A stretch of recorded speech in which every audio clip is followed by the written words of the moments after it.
Chapter 116. The Art of Transformation. With his eyes narrowed slightly, the young white dragon felt a dull ache coursing through his body. The pain had become somewhat numbed, yet the memory of his lost dragon scales remained an indelible wound within his heart. On the night of his wedding, he had realized that should he take the vengeance of his own hands upon the treacherous couple, no justice would come from the elders of his clan, would be met with only scorn and injustice. When fairness and righteousness cannot be secured through proper channels, resorting to violence becomes the sole path to achieving the justice one deserves. He cast a wary glance at Chanyuan. The words of humanity had forever proven untrustworthy. This world was once one shared among the demon races, magical beings, mythical beasts, and elves. The frail human race, an unexpected arrival, had demanded space for survival. In ancient times, it took mere thousands of years for humans to rise to a point where all races trembled at their might. Some among them forsook their oaths and began a relentless expansion of their territories. From the ancient period to now, human lands had multiplied by millions, seizing the richest resources available, while others were steadily pushed into remote and barren lands.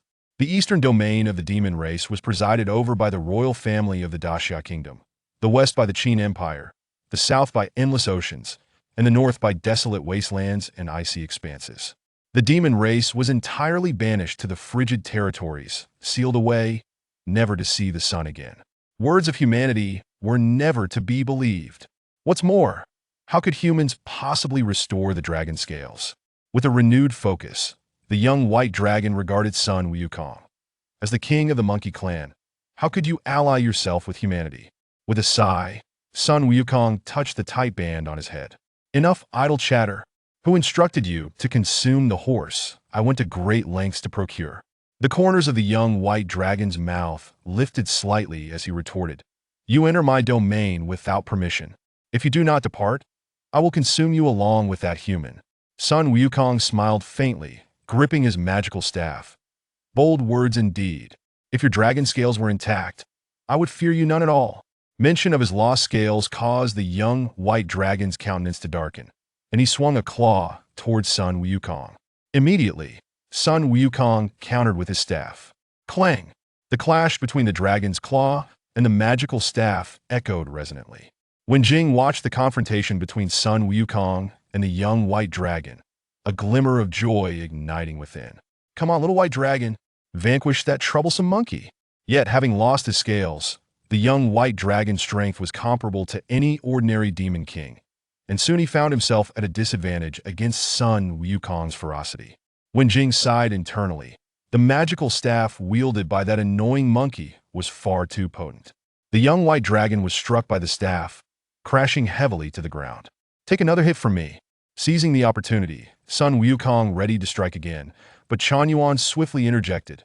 Wukong, cease your attack. Sun Wukong pouted slightly, reluctantly reining in his strength. Blood trickled from the young white dragon's mouth, and bitterness surged within him. Had my dragon scales been intact, I would not have been so easily defeated. Ba! Chanyuan drew a cross on his chest and smiled. If you merely accompany me westward, my lord will rescue you from your suffering. Amen. The young white dragon eyed him with a fierce glare, snorting in disdain. To trust humans is akin to courting death. Chanyuan crouched down gently and smiled. In my dreams, my lord bestowed upon you golden dragon scales, elevating you to the status of the eightfold heavenly dragon bodhisattva. The young white dragon stood astonished. Dragon scales reflected one's demonic power. Silver scales signified the status of demonic saint, while golden scales were akin to a human's elevation to ascendance. Could it be that someone could truly aid me in this?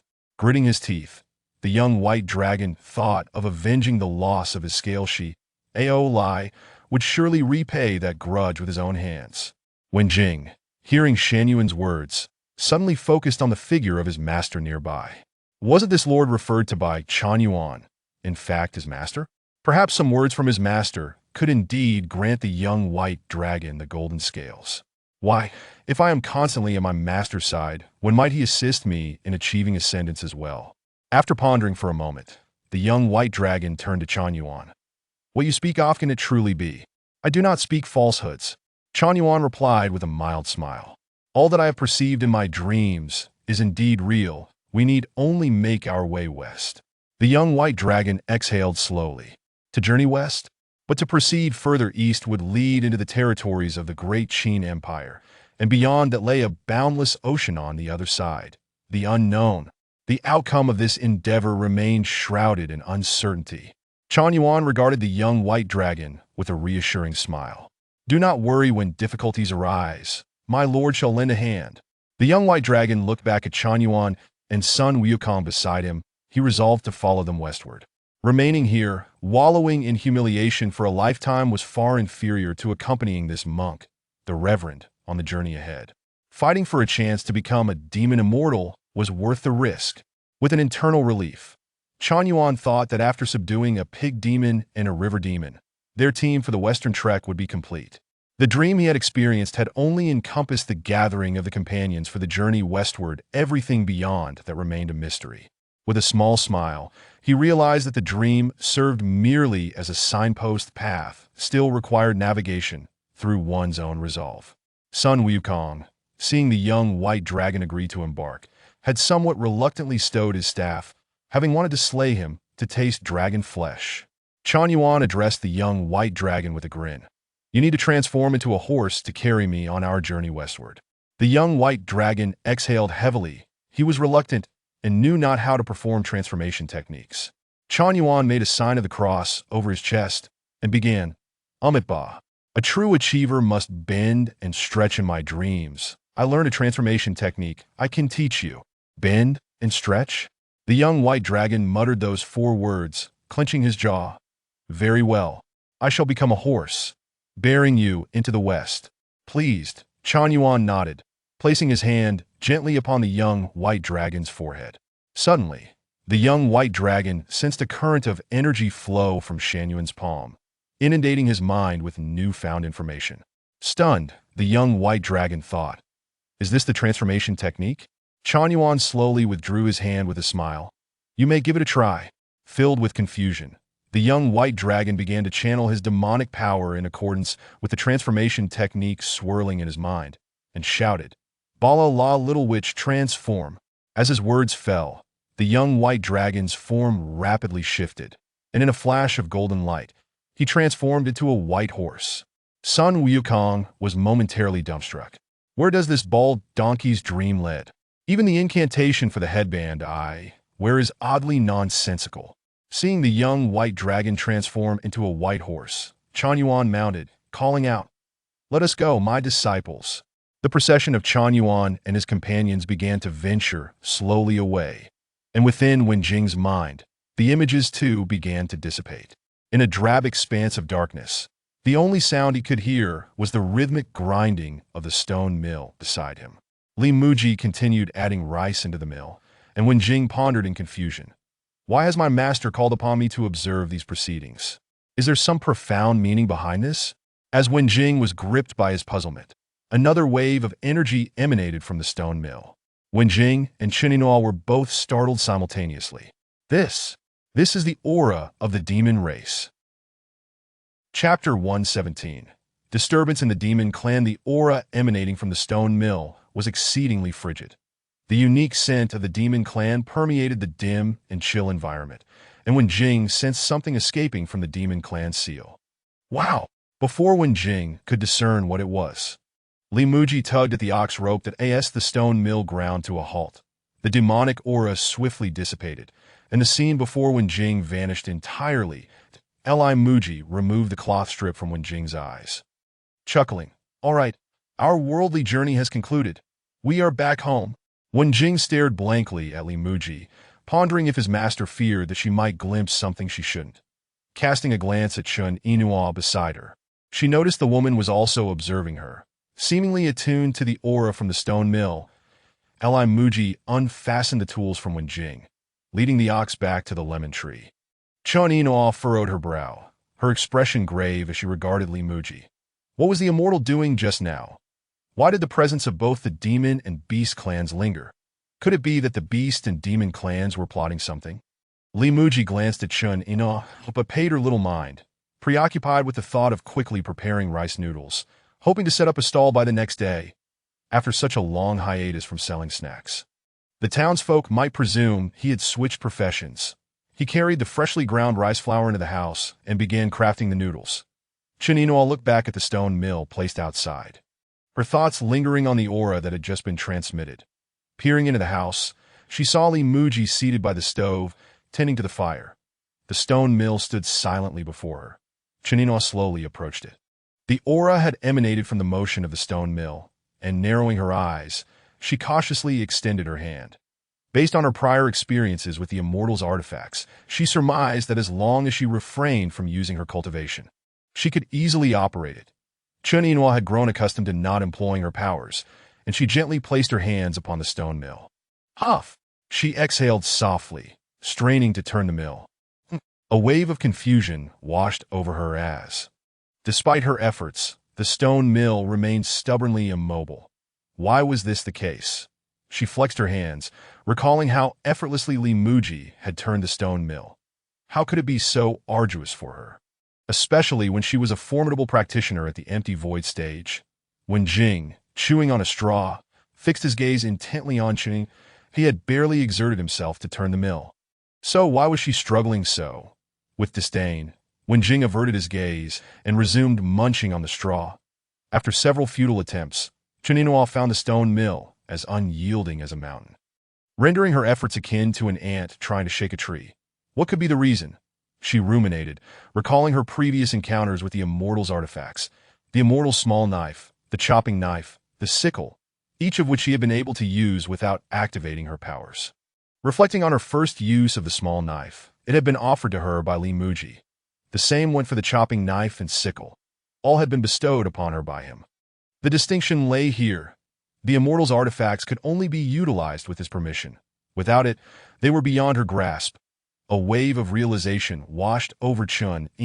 High-tier treasures typically recognize their masters, making it difficult for non-masters to wield their full potential, yet they should not be entirely unusable.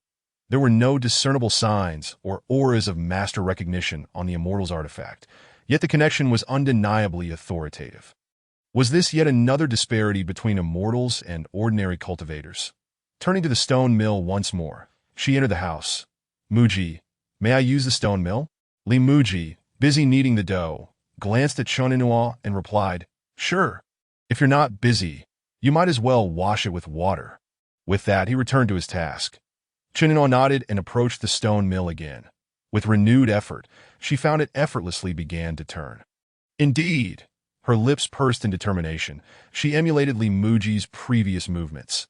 The stone mill rotated slowly, yet aside from the sound it produced, no aura emerged. Chinino sighed softly, although she could turn it with Muzhi's consent. Using this artifact effectively remained elusive. After several more attempts, she ultimately conceded defeat. Grasping a bucket of water, she rinsed away the residual rice flour from the stone mill and turned her gaze to Wenjing, who was busily consuming straw beneath the lemon tree. Wenjing shot a glance at Chinino, perplexed by her unexplainable stare. It seemed she too would sense the affairs of the beast and demon clans. Yi Xiuqi and Bai Nong had referred to her as the Saintess, and it was likely the earlier aura had piqued her interest. With narrowed eyes, Chinino inquired, Wenjing, what did you perceive just now? Wenjing withdrew his gaze. Disinterested, the beast and demon clans held little fondness for the human race. Had he not encountered his master, he would have long been slain for intruding upon human territory.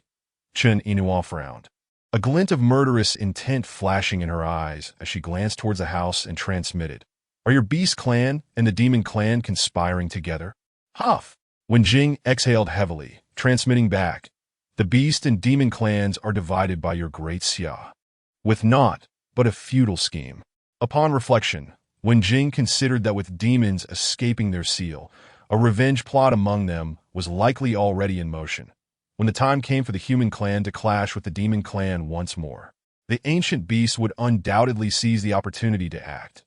Thus, it would indeed appear as though there was a collusion between the demon and beast clans. However, given that the demon clan had been sealed for hundreds of thousands of years, their strength would surely have diminished. Meanwhile, the human clan had thrived during this time, rendering them unafraid of a counteroffensive from the demons. The ancient beast should be astute enough to recognize the situation. as long as the demons and humans did not possess equal strength. They would refrain from acting recklessly. Even if the humans showed no signs of defeat, the beasts would avoid embroiling themselves in trouble. Chinua slowly exhaled, regarding Wenjing as she transmitted, "I have heard from Li Muzhi that the meat on the back of your neck makes for a delectable steak." Wenjing's heart skipped a beat. This woman was threatening him with his master? Who did she think she was scaring? Although his master had remarked that his meat was delicious, he would never kill him without reason. Chinua smiled gently as she walked towards the house. Watching her retreat step by step, a sense of unease crept into Wenjing's heart. Surely, his master wouldn't heed her words. What if he lost the gamble? Swallowing hard, Wenjing called out to Chinua, "Fine. I'll tell you." A surge of joy filled Chinua. She was uncertain whether Li Muzhi would truly listen to her. Reluctantly, Wenjing sighed, conceding to share the information, as it pertained little to the Beast clan. He transmitted what he had witnessed within the stone mill to Chunni, whose expression grew grave. The demon clan was a name long forgotten. Chapter 118. The Jade Slip enters the palace after expressing her gratitude to Wenjing. Chinua bid farewell to Li Muzhi and set off for Qianding City. The escape of the demon clan from their seal was a matter of great urgency that required immediate notification to her master and the Empress Dowager. The seal on the demon clan had been established hundreds of thousands of years ago by her ancestor, Qinziang, along with Xia Qi and other forebears, with inspections and fortifications conducted every 1,000 years. The seal not only restricted the actions of the demon clan, but also continuously consumed the spiritual energy within. Logically speaking, after being sealed for such a duration, the demon clan should have been on the brink of extinction. How could any demons possibly escape? Upon arriving in Qianding City, Chinua utilized the fastest teleportation array to relay the message. Several hours later, the palace received news from the Saintess. "Your Majesty," the Emperor, holding a piece of beast meat in his left hand while wielding a knife in his right, found his slice of meat cut thicker by a fraction upon hearing the voice from outside, but he frowned slightly. He had explicitly ordered not to be disturbed while researching new recipes. These servants truly deserved punishment. Bring them out and execute them. The guards outside the hall complied. The eunuch delivering the message felt a jolt of fear, hastily kneeling on the ground. "This servant deserves death. Forgive me, Your Majesty."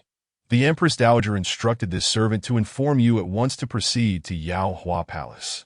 The Emperor squinted, setting down his knife and beast meat. "You may leave." The guards slightly bowed, releasing the messenger eunuch. The eunuch breathed a sigh of relief. When he received the Jade Slip, he had seen the Emperor engrossed in culinary experimentation and had thus directed the message to the Empress Dowager. Thankfully, with the Empress Dowager's command, he had avoided a fatal fate. Wiping his hands, the Emperor inquired, "What has transpired?" The eunuch hastily replied, "The Saintess urgently transmitted a Jade Slip, and the Empress Dowager has sent for the Grand Master of Baiwei Zhai." "Miao Yu." The Emperor furrowed his brow slightly, that he had previously reviewed the information relayed by Chanino. The Immortal's culinary methods were indeed distinct from those of the cultivation realm. Recently, he had been experimenting based on snippets of information from Chanino, yielding considerable insights that he had intended to invite the Immortal to the palace or humbly visit the Immortal's abode, but the Empress Dowager had firmly refused. The urgency with which the Empress Dowager summoned him, and Miao Yu was telling. The Saintess must have utilized Bai Wei Zhai's most complex encrypted Jade Slip, which required Bai Wei Zhai's secret arts to unlock. Such Jade Slips had not been seen in a long time. Empress Dowager Xia Yao had initially thought that the contents relayed by Chun Ino were similar to previous reports, merely detailing the Immortals. Yet upon examining the Jade Slip, her expression turned solemn. Such encrypted slips often indicated that matters were grave. Typically, the information relayed by Chun Ino was duplicated, with one copy sent to Bai Wei Zhai and the other to the palace, that a unique jade tablet has been urgently delivered back, indicating that the information contained within it necessitates the joint attention of the royal family and the Bai Wei restaurant. This matter may be closely related to the rule of the Daxia dynasty. Upon receiving the news, Miao Yu swiftly made her way to the depths of the palace, her expression grave. "Where is the jade tablet? When did it arrive?" Her voice echoed within the Empress Dowager's palace, her figure gradually becoming clearer. The palace maids, still pondering who had the audacity to enter without prior notice and neglect to pay their respects to the Empress Dowager, lowered their heads in recognition upon seeing her. Relieved, Xia Yao exhaled slowly, instructing the maids around her. "You may leave." "Yes." The maids bowed slightly and exited the palace. It was likely transmitted back around the third watch. Xia Yao spoke softly, revealing her palm where a jade tablet emanated a faint glow. Miao Yu approached, taking the jade tablet, which was indeed encrypted in the most complex form utilized by Baiwei Restaurant. This encryption method could only be deciphered by herself and Yi Nuo. Any attempts to forcibly break it without the proper secret techniques would result in the jade tablet shattering. Miao Yu narrowed her eyes, pondering what Yi Nuo had discovered. "The emperor has arrived," a eunuch's voice proclaimed from outside the palace. The emperor hastily made his way to the Yaohua Palace, entering the Yaohua Palace alone. He knelt before Xia Yao. "Your son greets you, mother. Rise." The emperor stood, offering a slight bow to Miao Yu. "I pay my respects to Senior Miao Yu." Miao Yu nodded and said, "Now that the emperor is here, I shall proceed to unlock the jade tablet." With her hands pressed together, she positioned the jade tablet in her palms and rotated her hands 180 degrees to as she pulled her palms apart towards the sides. At the last moment, her 8 fingers clasped together, securing the jade tablet within. Subsequently, Miao Yu formed seals in the sequence of Lin, Bing, Do, Zhe, Jie, Zhun, Lai, Qian. Reciting incantations, the jade tablet floated before her, its radiance growing increasingly brilliant. "Open!" The jade tablet suddenly released an invisible wave, its glow gradually dimming. Miao Yu handed the jade tablet to Xia Yao, stating, "It is unlocked." Xia Yao nodded and pressed the jade tablet to her forehead. The information contained within surged into her mind instantaneously, and her expression turned grave. Miao Yu and the emperor also grew tense, clearly indicating that a significant event had transpired. Xia Yao slowly set the jade tablet down and handed it to Miao Yu. "You may read it for yourselves." Miao Yu promptly accepted and examined it, her expression becoming serious. The emperor took the jade tablet last, equally somber. The term demon race had not been mentioned for a long time, and none had anticipated that they would break free from their seal. Xia Yao looked at Miao Yu and the emperor, slowly speaking. "What are your thoughts?" The emperor pondered for a moment before responding. "The demon race's seal has always been guarded. Have there been any reports of anomalies? Could it be a false alarm?" Miao Yu glanced at the emperor, contemplating whom to inquire about such matters that if this information were to be relayed, should it not have been communicated to you immediately. These words remained unspoken as she redirected her gaze towards Xia Yao. There are still 100 years until the next reinforcement of the seal. The demon race may be timing their actions accordingly. It is highly probable that the celestial beings would not misreport. Xia Yao narrowed her eyes and nodded. The methods of the demon race differ from those of the human and beast races, and we must remain vigilant. The celestial beings may indeed be providing us with a warning. Currently, information regarding the demon race exists solely within historical records. The records state that the demon race is one of the original species of the continent, possessing formidable strength comparable to ancient divine beasts. The purer the bloodline of the demon race, the stronger their innate abilities, which leads to close kin breeding. The purer the bloodline, the more closely their appearance resembles that of humans, making it difficult to discern. However, when utilizing demonic power, horns will manifest, their skin turning pale and their pupils displaying unusual colors. Their strength can be gauged by the color of their pupils, ranked from lowest to highest as white, cyan, red, green, blue, purple, and gold. The demon race does not rely on cultivation to enhance their strength. Instead, they increase bloodline purity through breeding and consume the essence of human and beast blood. The emperor appeared somewhat bewildered, looking to Xia Yao. "Mother, what should we do now?" Xia Yao sighed softly, contemplating her son, who seemed preoccupied with culinary pursuits and was at a loss when faced with pressing matters that if I were to truly ascend to immortality, what would become of the Daxia royal family? Xia Yao exhaled slowly, stating, "First, send people north to investigate. Second, reinforce the seal in advance." At this moment, in the frigid lands of the far north, a shadow swiftly traversed the terrain. Utilizing demonic power as its golden eyes keenly observed the surroundings. Chapter 119. odor unfazed by the depths of the alley. Ha! The following morning, as dawn broke, Muzhi awoke with a yawn. He had spent the entire afternoon preparing rice noodles and had gone to catch snails to brew the broth for the snail rice noodles, finally finishing all the ingredients just past midnight. Rising early that morning, he needed to set up all the ingredients at his snack stall. Muzhi first retrieved the collected boy's urine, which he had prepared beforehand. A pot filled with eggs was already set on the stall. Looking at the eggs, Muzhi felt a pang of regret. So many eggs would be boiled in boy's urine. If they failed to sell, it would be troublesome. Chinua emerged from her room. Surveying the snack stall, was this the stall that Yi Xiuqi and Bai Nong had mentioned?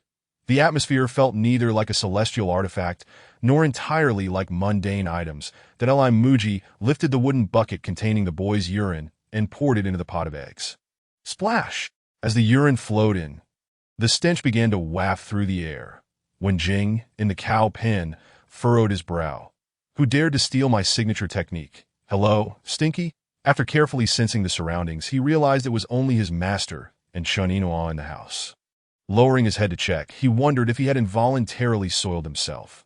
Confirming it was not his doing, he lifted his head to gaze towards Muzhi. Why was his master engaging in such antics? Muzhi glanced at the eggs fully submerged in the boy's urine, wrinkling his nose slightly before hastily covering the pot with a lid. Fortunately, the urine had been stored in the system, preserving its original state. If it had been left outside, the fermentation would have made it even more pungent. Chinua frowned slightly, looking at Muzhi in confusion. She had always thought it was merely talk. She never anticipated that Senior Li would genuinely use boy's urine to boil eggs. I never imagined you were this kind of Senior Li. Muzhi glanced at Chinua, chuckling. Next up is stinky tofu. As he spoke, he retrieved the bucket containing the marinated stinky tofu. Instantly, a foul odor permeated the air. Upon opening the lid, the black liquid revealed that the previously flattened tofu had absorbed a significant amount of brine, swelling slightly. Chinua felt her stomach churn. Ugh, she retched, feeling as though she might vomit yesterday's dinner. Muzhi covered his nose, chuckling as he quickly closed the lid of the bucket, placing it in the storage compartment beneath the stall. Finally, he brought out the snail rice noodles. Due to the prior stinky tofu, the smell actually seemed somewhat pleasant in comparison. Truly, one can appreciate the beauty of contrast. When Jing, still in the cow pen, pondered what his master and Chinua were doing. Initially, it was just the stench of urine. How did it turn into the smell of feces? Previously, mornings were filled with the aroma of delicious food. Could it be that his master had started consuming excrement and urine for breakfast? How disgusting! I never expected you to be this kind of master. Muzhi placed all the ingredients for the 3 snacks at the stall, and suddenly, he heard the system's voice. Snack ingredients have been prepared, checking hygiene standards. Muzhi stood still, and after a few seconds, the system's voice chimed again. Hygiene standards met, ready to operate. Oh! Muzhi let out a long breath, finally completing the preparation of the snack ingredients. This batch of snacks was both foul and pungent. Yet it met hygiene standards that I never imagined you were this kind of system. With hands on his hips, Muzhi surveyed the stall before retracting the food cart into the system. Chinua had already disappeared somewhere. Inua, Muzhi called out, finding her outside the house. Come and help with the fire. What do you want for breakfast? Inua wore a look of disdain, holding a lemon and taking a bite. I can't eat anything. Muzhi la. Wondering if the new snacks had ruined her appetite, that if Chinua did not want to eat, he was too lazy to start a fire for cooking. It had been a while since he had savored snail rice noodles. Once they set up the stall, he could cook a bowl for himself first. If you're not eating, then let us go, Muzhi said, shutting the door behind him. Let's head out to sell snacks. Chinua looked on in disbelief. Sell snacks? Those 3 items were either foul or extremely stinky. Were they really going to sell them? Although the eggs boiled in boy's urine came from ancient divine beasts, and the tofu and rice noodles were made from celestial herbs, the method of preparation was truly off-putting. Such fine ingredients could be prepared in numerous delicious ways. Senior Li seemed to have a peculiar mindset, choosing to use such bizarre methods. I truly cannot comprehend. Chinua pouted, feeling reluctant yet still following along. They traversed hills, crossed small bridges, and navigated dense woods until they arrived at Granny Zhang's house in the city. That it was still early, and only a few elderly individuals were stirring about in the streets. Upon seeing Li Muzhi, they greeted him warmly. "Muzhi, it's been a while since you set up your stall." "Muzhi, we thought you had given up on business." Li Muzhi responded by pulling out a food stall from the system. In an instant, a pungent odor began to permeate the air. The neighbors who had previously greeted Li Muzhi furrowed their brows and quickly circumvented the area. Li Muzhi offered an awkward smile. Just moments ago, they were so enthusiastic, yet now they chose to avoid him. Truly, a plastic enthusiasm. Chini Nua hastily covered her nose and took a step back. Li Muzhi glanced at Chini Nua, questioning the seriousness of her retreat. Whoosh! The scent from the food stall wafted gently, prompting Li Muzhi to exhale deeply and ignite the flames. All three burners of the food stall roared to life, and the temperature in the pots began to rise. Both the boiled eggs and young boy's urine and the snail noodles required a bit of time to reach a boil, so Li Muzhi started by frying stinky tofu in the oil. Bai Shinan, having sensed their arrival, curiously opened the door, drawn by the intriguing aroma. Upon seeing Li Muzhi, Bai Shinan immediately recognized that the scent emanated from his food stall. "What is this immortal doing? Cooking excrement and urine." Hearing the door open behind him, Li Muzhi turned around. "Old Bai, long time no see." Bai Shinan awkwardly chuckled. "Long time no see." After saying this, he hastily closed the door. Li Muzhi was taken aback. Was that really necessary? Chini Nua glanced at the closed door, wishing she could enter before it shut. With a light sigh, Li Muzhi began to fry the stinky tofu.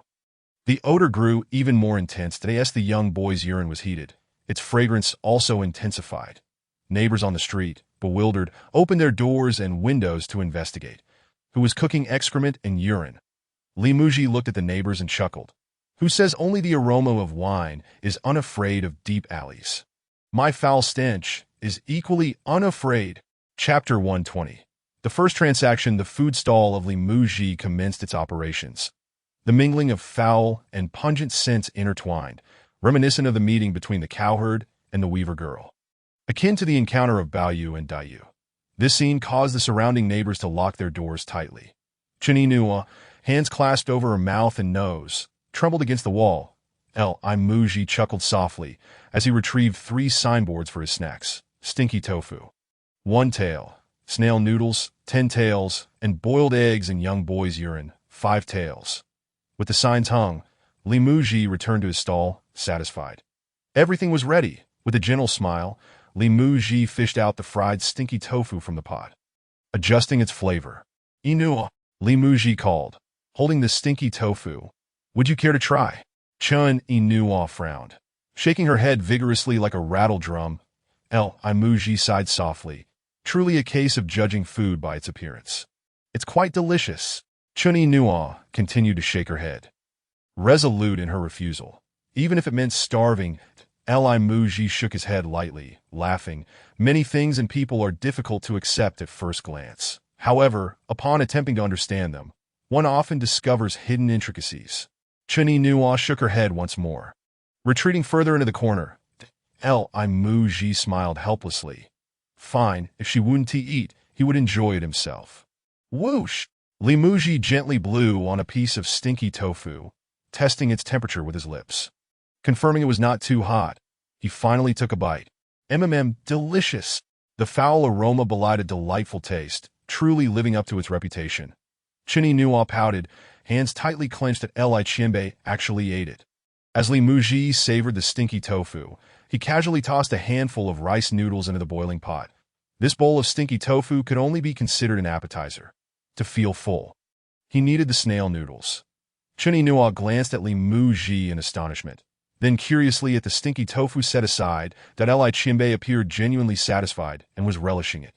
Could it truly be delicious? Chini Nua jolted at the thought. How could she entertain such an idea? This was dangerous, far too dangerous. As Li Muzhi boiled the rice noodles, he prepared a bowl of seasoning. The sour stench of the snail noodles wafted through the air, blending with the lingering aromas of stinky tofu and boiled eggs. The foul scents, carried by the first breeze after sunrise, gradually drifted away. Ma Bao Guo was busily driving a manure cart through the streets, collecting waste. While sitting atop the cart, he suddenly caught a whiff of the mingled foulness. What is happening? Ma Bao quickly tugged at the reins. Glancing back at the container filled with excrement on his cart, everything seemed normal. This new scent had a different source. Relieved, he thought someone might have played a prank by setting his cart ablaze. Focusing on the aroma in the air, he furrowed his brow. This scent shared an uncanny resemblance to that of his cart. After a moment of contemplation, Ma Bao decided to follow the smell. Giddy up! He turned the cart around, stretching his nose to sniff the air, guiding his horse through the streets. Having been collecting waste for several days, Ma Bao had grown accustomed to the unpleasantness, even finding a sense of familiarity within it.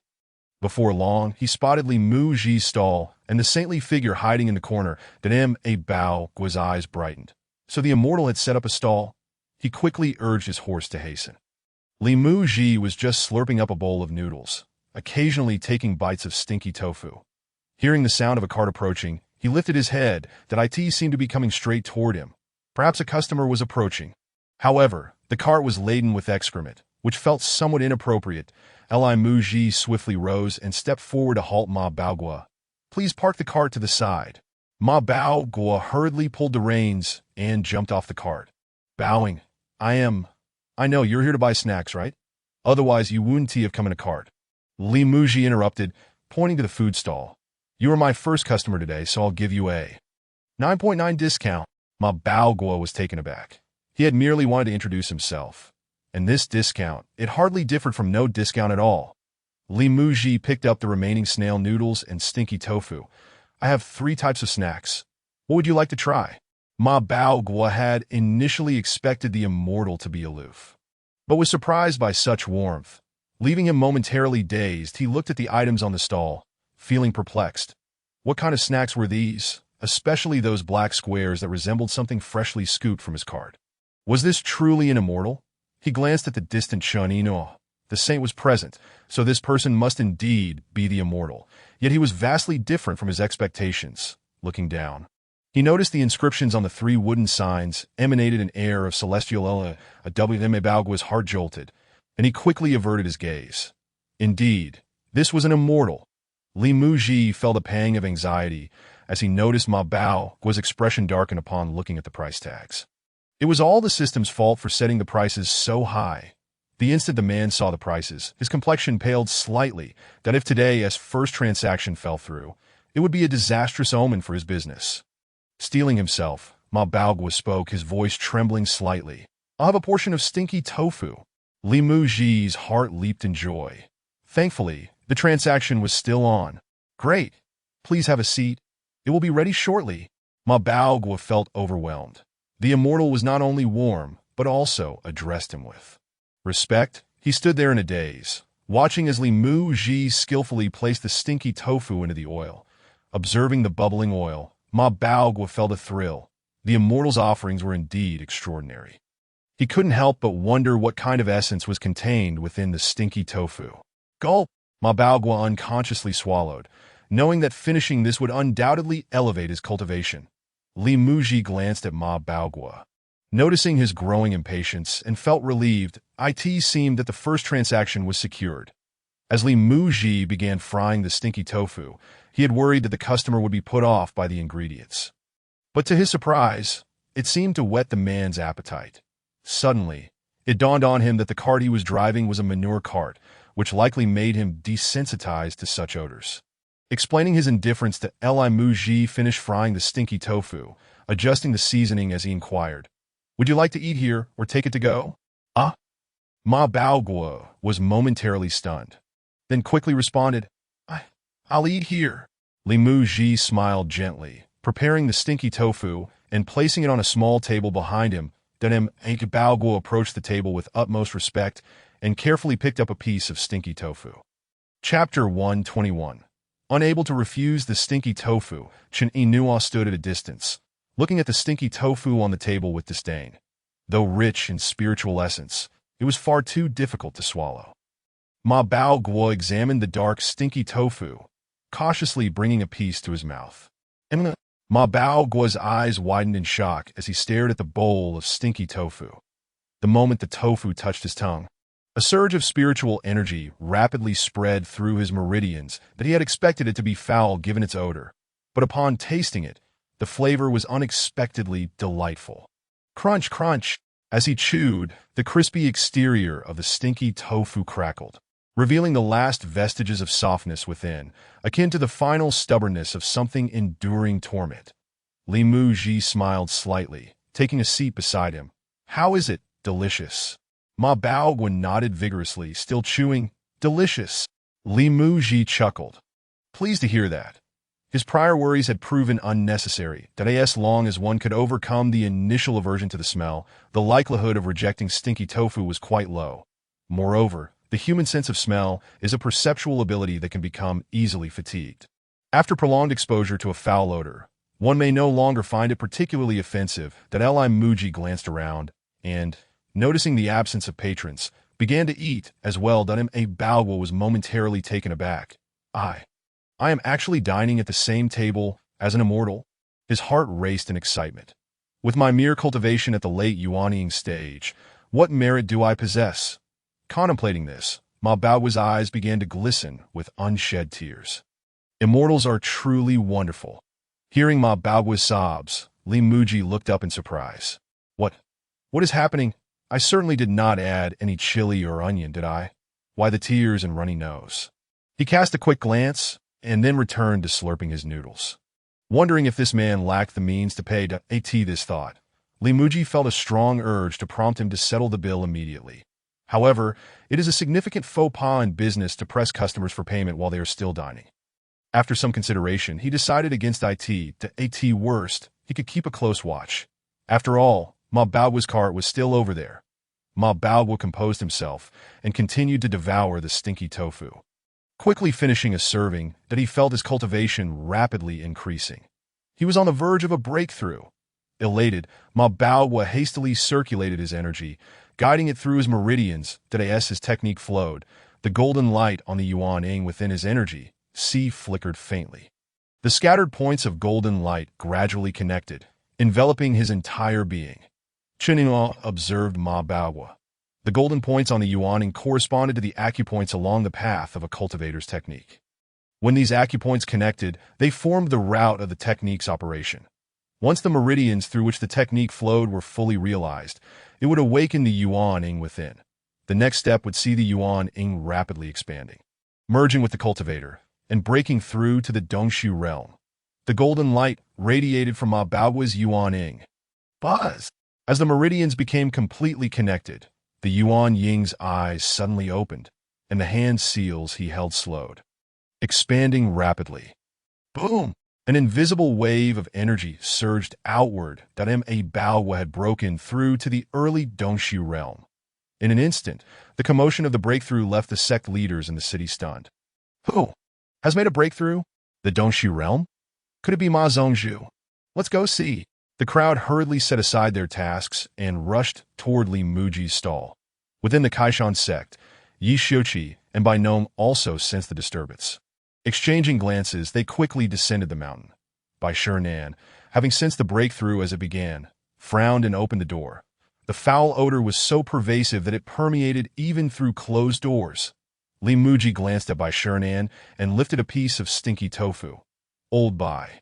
Care to try? It's quite delicious. Bai Shinan shook his head, repulsed by the smell that Muzhi pouted. If it weren't for the fact that I overcooked my snail noodles and I'm feeling a bit stuffed, I wouldn't even consider sharing.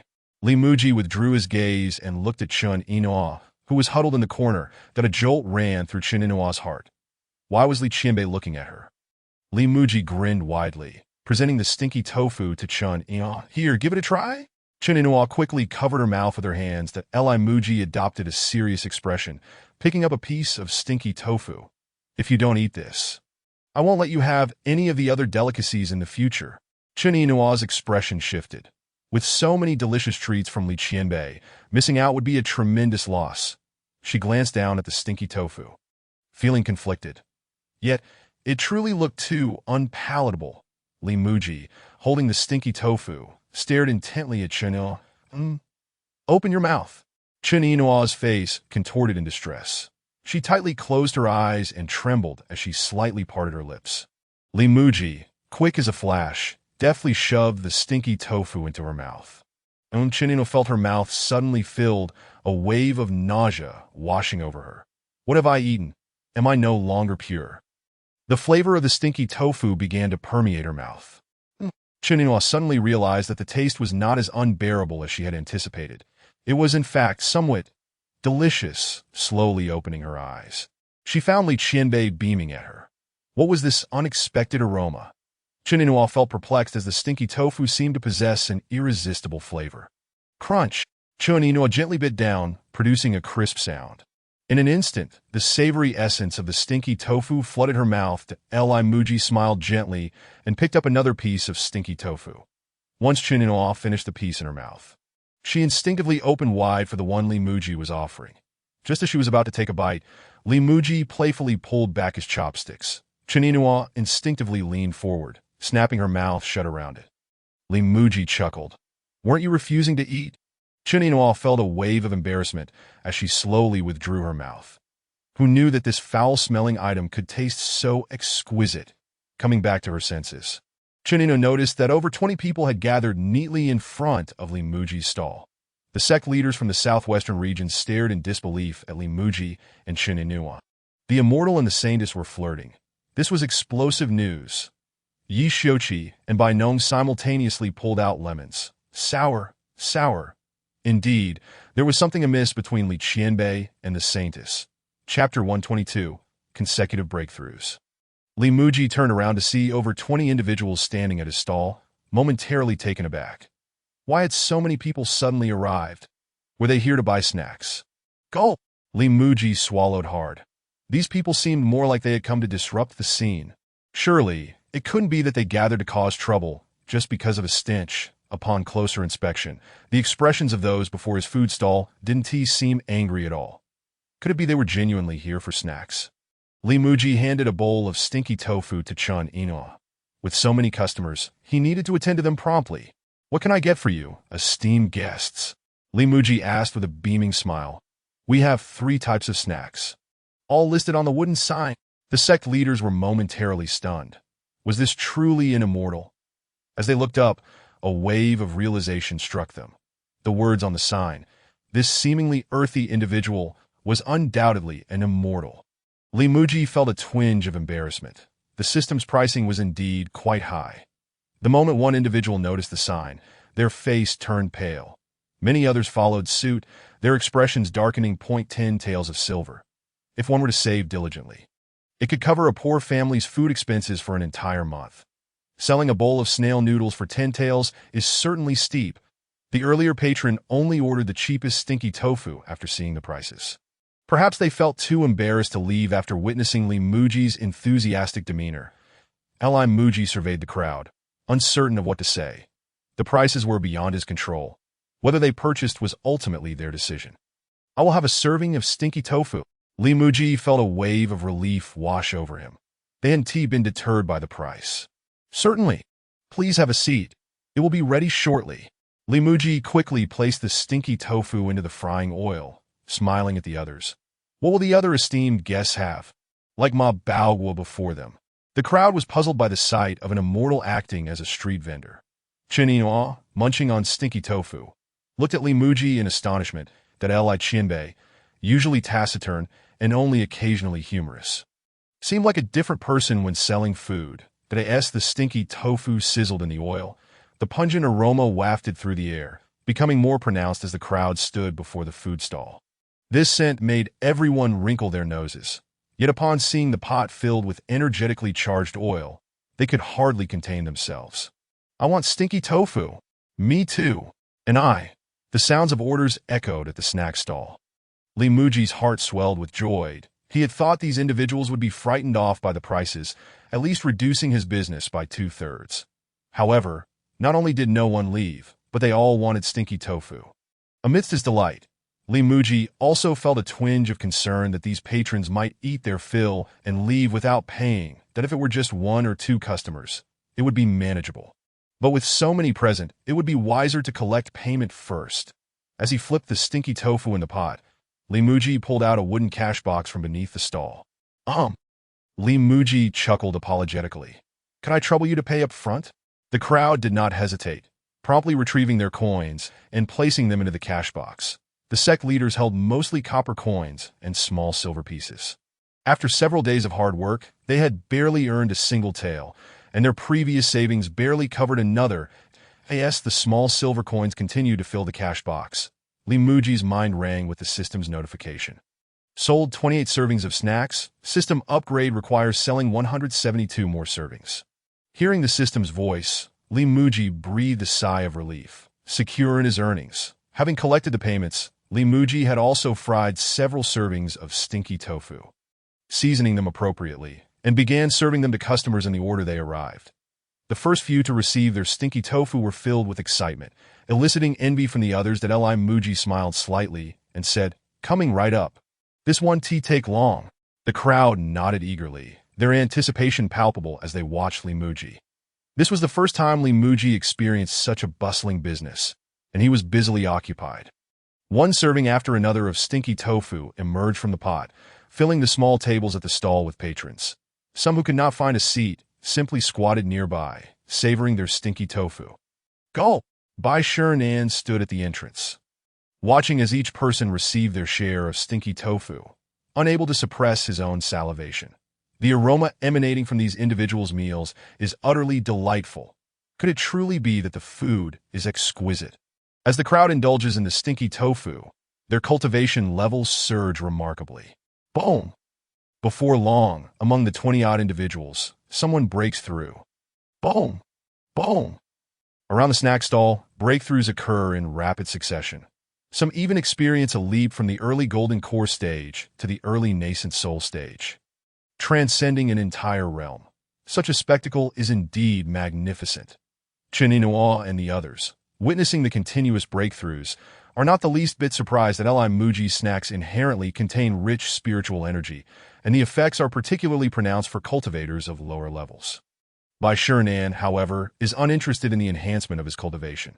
He is merely captivated by how delicious these people are finding their food. Stepping outside, Bai Shernan approaches Muzhi and exclaims, "Immortal, I would like a portion as well." Muzhi gazes at Bai Shernan, bemused that this old man still refers to him as immortal. It seems he cannot shake the habit. Nevertheless, it matters little to Muzhi, as long as they are keen to patronize his business and do not take advantage of him. He is content. With a slight smile, Muzhi reaches for the ingredients. Suddenly, his smile falters, and he sheepishly looks at Bai Shernan, saying, "I apologize, but the stinky tofu is sold out." Bai Shernan feels a pang of disappointment. Has he arrived too late?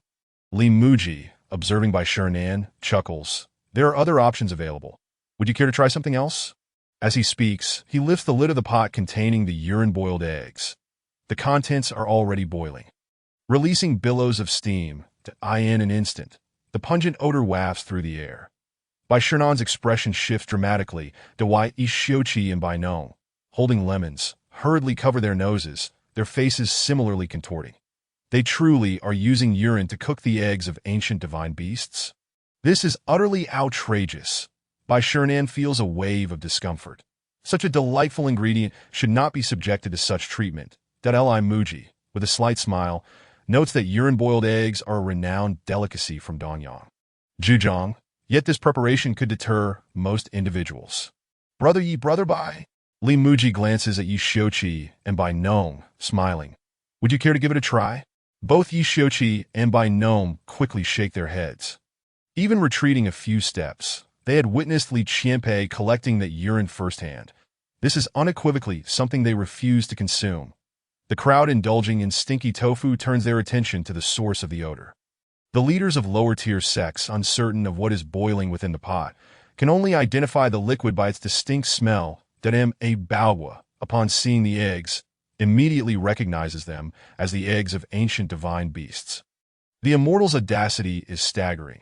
To boil so many ancient divine beast eggs that it seems everyone is deterred by the notion of urine, but not Ma Bao. Chapter 123.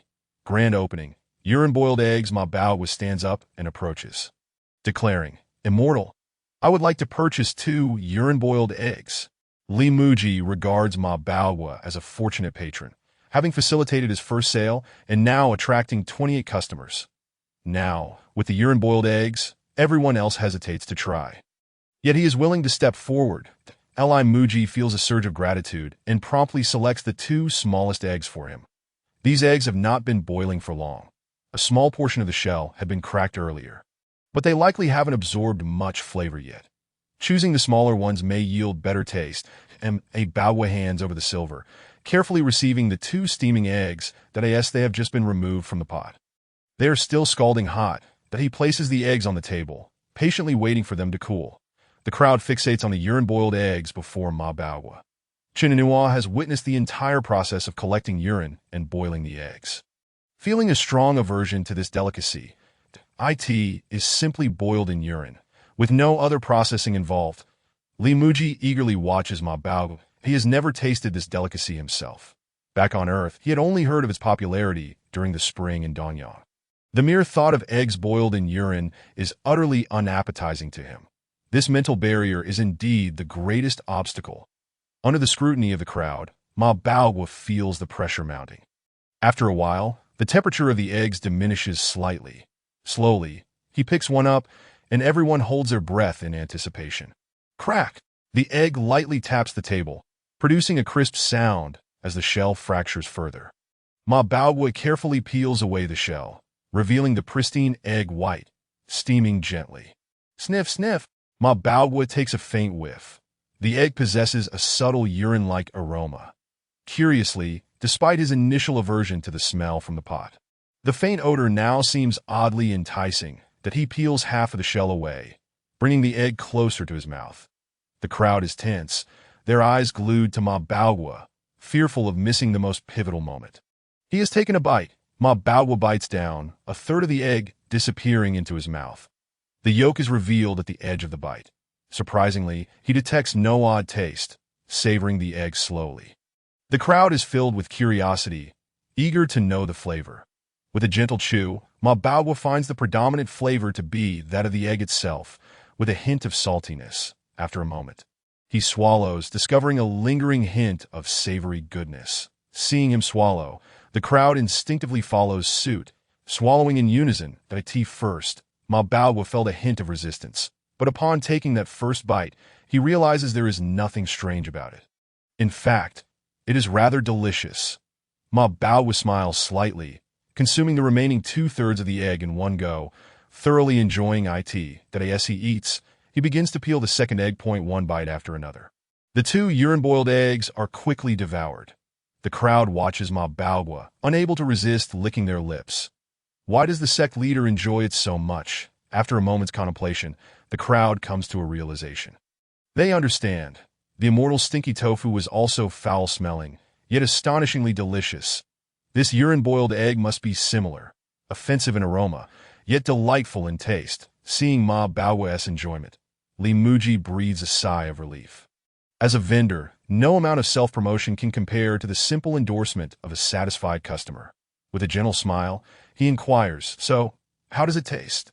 Ma Baowa licks his lips and nods, declaring, "Delicious." Upon uttering this, Ma Baowa suddenly feels a warm sensation throughout his body. Bai Shernan and the others are taken aback. Dynamic Baowa's meridians seem to pulse, faintly radiating the essence of ancient divine beasts. The urine-boiled eggs are capable of expanding meridians and enhancing a cultivator's spiritual root. Hiss! Bai Shernan, Chunino, Yi Xiuqi, and Bai Nong all inhale sharply. They have all consumed the eggs of ancient divine beasts, yet none experience such effects that it appears. The immortal's method of preparation indeed holds profound significance. Chunino is particularly astonished. She has tasted eggs prepared in various ways, including steamed and fried, but none produce such results. The only variable here is the use of urine in the boiling process. Observing Ma Baowa's transformation, Yi Xiuqi and Bai Nong's previously steadfast resolve begins to waver. They had previously declared they would rather starve than consume such a thing, yet witnessing Ma Baowa's reaction, they find themselves itching with desire. The two glance at the urine-boiled eggs in the stall, hesitating over whether to try a few themselves. However, the persistent odor wafting from the pot proves somewhat off-putting. The leaders of other sects eye the urine-boiled eggs, wishing to partake, but their meager finances prevent them from doing so, leaving them only to watch in envy that Muzhi observes the crowd but remains unperturbed. Positive reviews will act like bait, continuously whetting their appetites. Amidst this impasse, Granny Zhang, supported by Tang Xiaoi, approaches the entrance. She has long caught wind of the enticing aroma outside and finally emerges to investigate. A glance reveals it to be the delightful scent of Li Muji's food stall. Surveying the area, she notices over 20 individuals, each holding a bowl of a dark, unappealing substance. Granny Zhang is taken aback. This smell, after so many days of absence, what a surprise that Muzhi is selling such an odorous delicacy. Yet here are 20-odd people gathered, eagerly consuming this foul dish. Upon seeing Granny Zhang, Li Muji offers a gentle smile. "Granny, it has been a while. How have you been?" Granny Zhang nods with a smile, glancing at the crowd. Business seems to be thriving. Li Muji scratches his head, uncertain why such a sudden influx of customers has occurred. Nevertheless, as long as business is good, he is unconcerned about the reasons behind it. The crowd eyes Granny Zhang, then glances at Bai Shinan. Is this the person mentioned in the reports as Bai Shinan's partner? Truly an ordinary individual. After a moment of observation, they quickly avert their gaze, fearing that lingering too long may provoke Bai Shinan's ire. After a brief discussion, they decide to pool their resources, contributing 5 taels of silver to purchase 1 egg to share. After some scrambling, they successfully gather the required amount. Once the egg is carefully peeled, they each take a portion to taste. Wai Shouqi and Bai Nong, observing the scene, feel an increasing urge, each deciding to buy one for themselves. As they taste the egg, their expressions shift dramatically. Truly delicious. Chapter 124. Urine-boiled eggs. Sold out. Li Muji watches as Yi Shouqi and Bai Nong indulge, bemused by their earlier declarations of abstaining from such fare. Now, they appear utterly captivated. Observing the crowd relish their meals, Li Muji cannot help but wonder if perhaps these eggs are indeed quite delectable. Li Muji licked his lips, a budding thought of peeling one to taste it blossoming in his mind. The 28 sect leaders pooled together 5 taels of silver to purchase a boiled egg made with the urine of a young boy, which they quickly devoured, with 28 individuals sharing a single egg. Each received only a minuscule morsel, just enough to savor the flavor. The faint salty taste lingered, leaving a delightful aftertaste. The residual flavor in their mouths, coupled with the delightful enjoyment of Ma Baoba, Yi Shouqi, and Bai Nong, left the 28 feeling a twinge of envy. Is there any more of those boiled eggs made with young boy's urine? 5 of us can contribute 1 tael each. Among the sect leaders, someone produced a tael of silver and called out loudly. The others quickly glanced at their own silver, most shaking their heads. Only a few had enough for a tael and eagerly exclaimed, "Count me in." Soon after, several others pulled out a tael each. "I want to join as well. Count me too." One person called out, and 4 responded, quickly amassing the 5 taels needed. Li Muji was momentarily taken aback. Goodness, these people were going through such lengths for a boiled egg made with a young boy's urine. Once the 5 had gathered enough to buy an egg, they promptly purchased one. Li Muji smiled slightly as he collected the silver for the EGG business. One sells for the right price. And how others consume it is of little concern. The 5, holding the egg, wore serious expressions as they deliberated on how to divide it fairly. For 4 individuals, it could easily be cut into 4 equal pieces with 2 cuts. However, dividing it among 5 proved more troublesome. Li Muji watched the 5 with keen interest. Achieving a perfect division of the egg was no simple task, as one end was larger than the other, and the yolk wouldn't remain obediently in the center. After much deliberation, the 5 stared at the egg, troubled that Li Muji chuckled softly and withdrew his gaze. Among the remaining 23, no one could produce a complete tael of silver. After some discussion, the consensus was that if 5 could not pool enough for a boiled egg, then 6 should try, or even 8. Li Muji secretly rejoiced. After the system upgrade, he had feared he wouldn't sell a single egg. Given the current situation, it seemed he had worried unnecessarily. Selling for 5 taels each had incited such fervor among these individuals. Li Muji exhaled slowly, collected the silver, and sold 2 more boiled eggs made with young boy's urine. Judging by their expressions, their wallets were likely at their limits. The sect leaders formed groups, each surrounding a single boiled EGG. Li Muji's lips curled into a slight smile. observing their serious demeanor, each articulating their proposed distribution plan. One might mistakenly think they were discussing significant national affairs, when in reality, they were merely deliberating over an egg. Among the 28, a few only had a handful of cash, lacking even the qualifications to join in. They watched enviously as others enjoyed the eggs on their tables. Suddenly, one sect leader stood and approached Yishiochi and Bainong. Why Yishiochi and Bainong, still engrossed in sensing the changes in their meridians and spiritual roots, looked up in surprise at the approaching figure.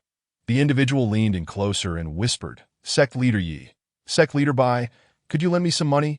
I can exchange it for spirit stones." Yishiochi and Bainong immediately shook their heads. They could not lend money. Exchange for spirit stones? The silver could directly purchase Li's boiled eggs, which was not something spirit stones could replace. They bypassed the individual and walked straight to Li Muji's food stall. "Brother Li, how many do you have left?" "We'll take them all. Go!" Their voices rang out, eliciting a wave of envy among the crowd, who felt a pang of disappointment. "If you buy them all, how will we get any? I oppose this transaction. What will we do if you take them all?" "Indeed, you two are being unreasonable." Yishiochi and Bainong exchanged amused glances and addressed the disgruntled crowd. "A business transaction requires cash in hand. If you lack the funds, can you prevent others from buying?" The crowd fell silent, unable to refute their logic. This was not the fault of Yishiochi and Bainong. If anyone were to blame, it could only be themselves for their lack of funds. That Li Muji, sensing the tension in the atmosphere, quickly intervened. "Let's not get upset. Once today's sales are over, there will be more tomorrow." Tomorrow? The expressions on the crowd's faces softened. As long as there would be more tomorrow.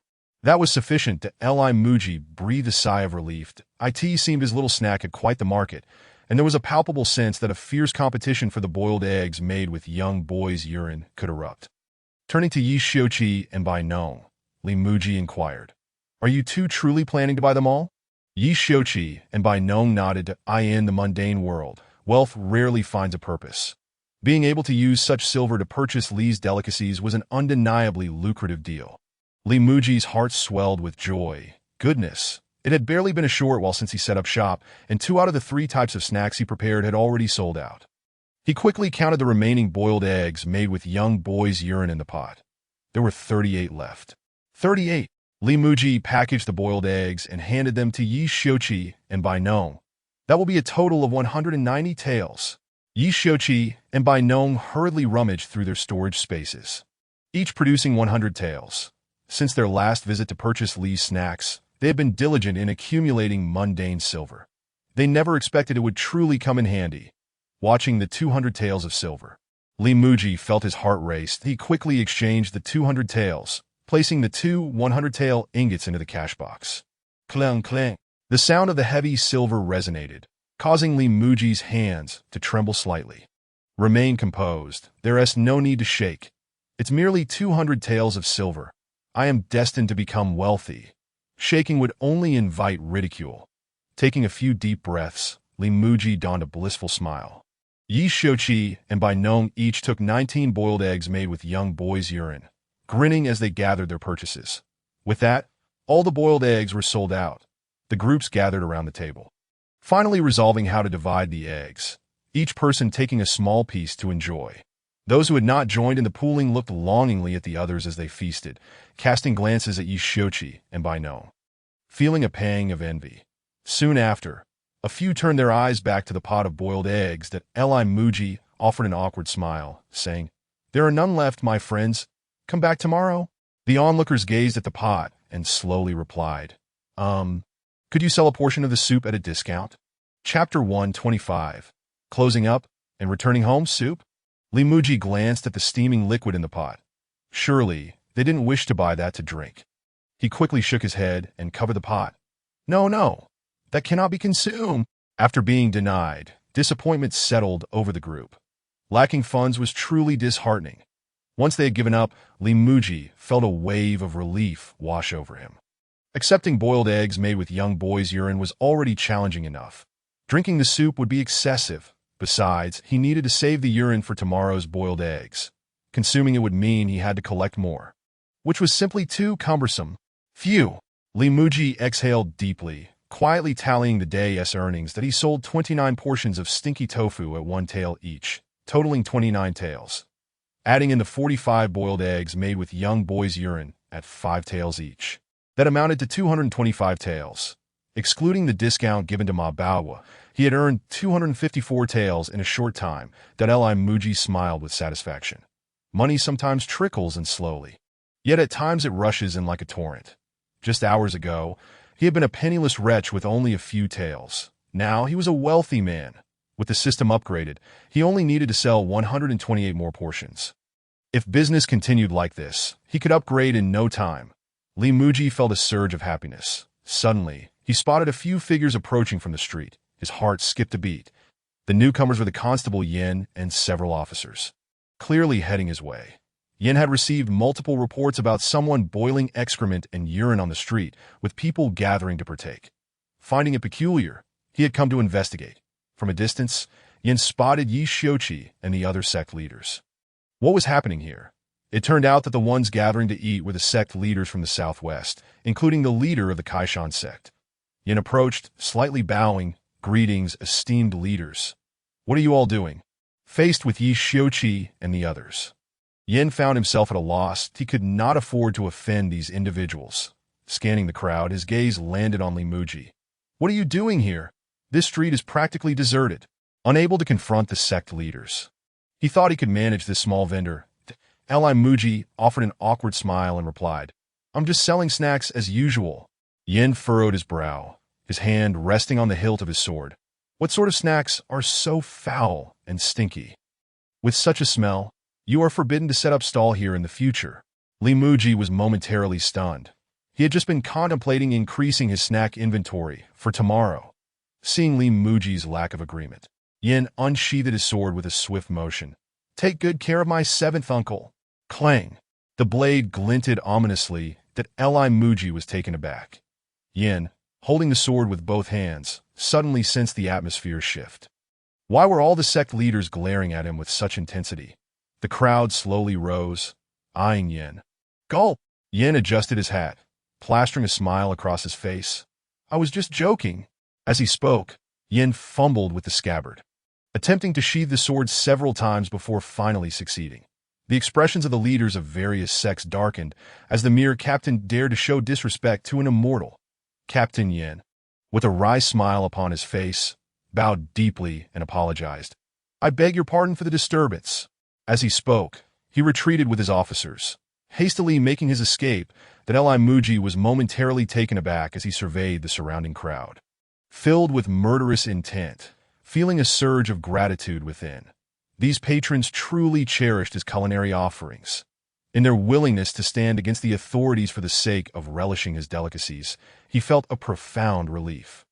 However, he realized that his stall was indeed causing inconvenience to others, which was regrettable. Had it been in the past, other vendors would have already set up their stalls along this street. Today's commotion had not only deterred potential vendors from establishing their stalls, but also discouraged patrons from shopping. Reflecting on this, he felt a twinge of guilt and slowly declared, I am grateful for your love of my snacks. To avoid disrupting others' lives, I shall set up my stall at the beginning of the hour of the hare and pack up by the beginning of the hour of the dragon. Li Muzhi turned to the crowd, clasping his hands in gratitude. Thank you all. The leaders of the sects were momentarily stunned. The immortal was indeed magnanimous, considering the feelings of others. They quickly returned his gesture of respect. Li Muzhi offered a slight smile and directed his gaze towards Chen Inua. Please tidy up the table. We shall close for today. Chen Inua nodded and stepped forward to collect the dishes. The crowd gasped and instinctively began to tidy up as well. How could they allow the Saintess to clear the remnants of their meal? Li Muzhi was puzzled. Such patrons were exceedingly rare. Not only did they support his business in a collaborative manner, but they also helped in cleaning up. Where could one find such customers? Li Muzhi hastily joined in, expressing his thanks while gathering the dishes. Once everything was settled, he finally stowed away his food stall into the system space. After bidding farewell to the crowd, Li Muzhi took Chen Inua's hand and headed home. The crowd remained where they stood, watching the pair depart, marveling at their backs. The immortal displayed no airs, being extraordinarily approachable. Not only did he not look down upon those of lower cultivation, but he also spoke kindly and courteously. Such a person deserved the title of immortal. Many were moved to tears, their garments soaked with emotion. Tomorrow, they would undoubtedly return for the immortal snacks. The crowd continued to gaze after Muzhi and Chininua until they vanished from sight, before finally turning their attention elsewhere. The immortals' delicacies were simply beyond their means if they relied solely on their labor. Working was no longer an option. Returning to their sect to gather funds seemed a wiser choice. Had they known the immortal would only set up after so many days, they should have opted to retrieve silver from their sect initially, thus avoiding the embarrassment of being unable to afford even a single snack, necessitating several of them to share a single egg. Seizing the opportunity of time, the crowd promptly made their way back to their respective sections. The immortal had mentioned that the stall would operate from the beginning of the hour of the hare until the beginning of the hour of the dragon. If they hurried, they could return by tomorrow morning.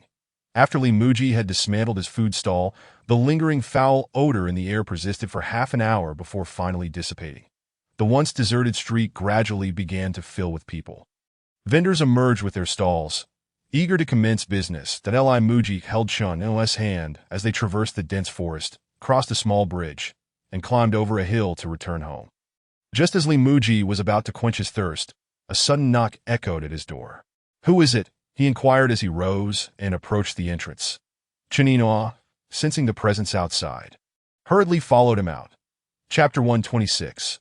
Urgent Jade slip. Muzhi glanced at the figure before him and was momentarily taken aback. The individual's attire indicated they were from the authorities. Thought. A jolt of anxiety coursed through Muzhi's heart. Could this be related to his stall? Surely not. The items he sold were merely a tad unsavory and foul-smelling. It shouldn't warrant a visit from the officials, should it? Chininua joined him at the door and immediately recognized the visitor as a messenger from Qiandeng City. "I greet the Saintess. I bring you an urgent jade slip." Chininua promptly accepted the slip and instructed, "You may return now." Holding the jade slip, Chininua felt a wave of tension wash over her. It seemed the demon clan was indeed in turmoil.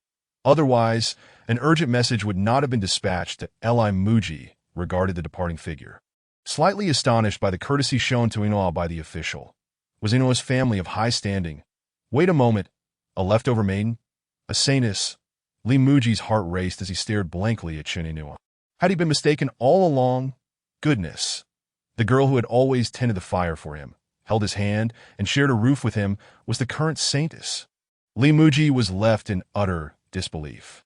Although he possessed no spiritual roots and could not cultivate, he had heard that a Saintess could never form a marital bond with anyone.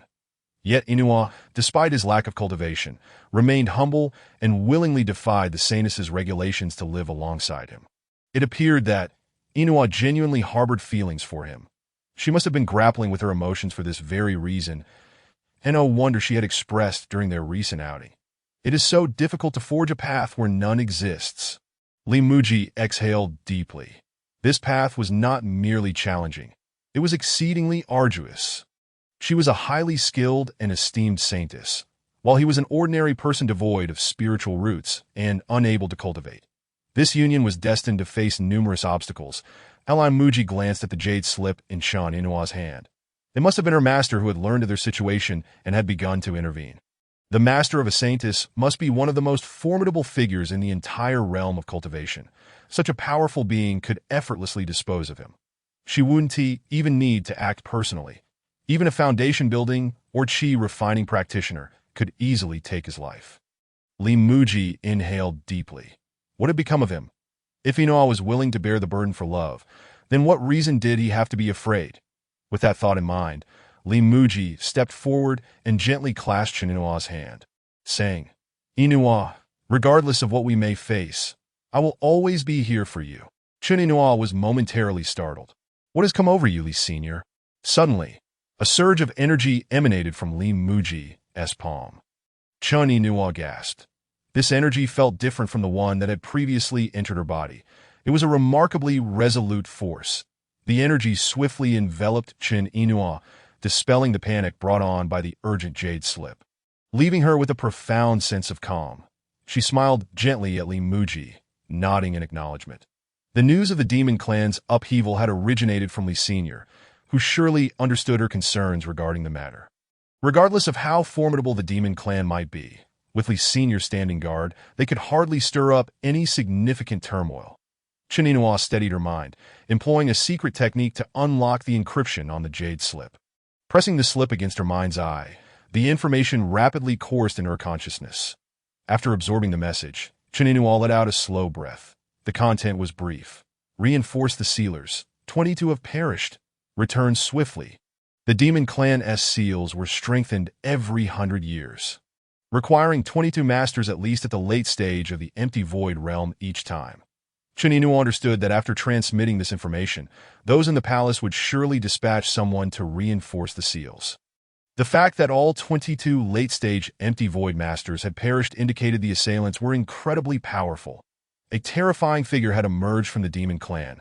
Noticing the look of terror on Chun Inuo's face, Li Muzhi felt a pang of distress. That it seemed her master had placed considerable pressure on her.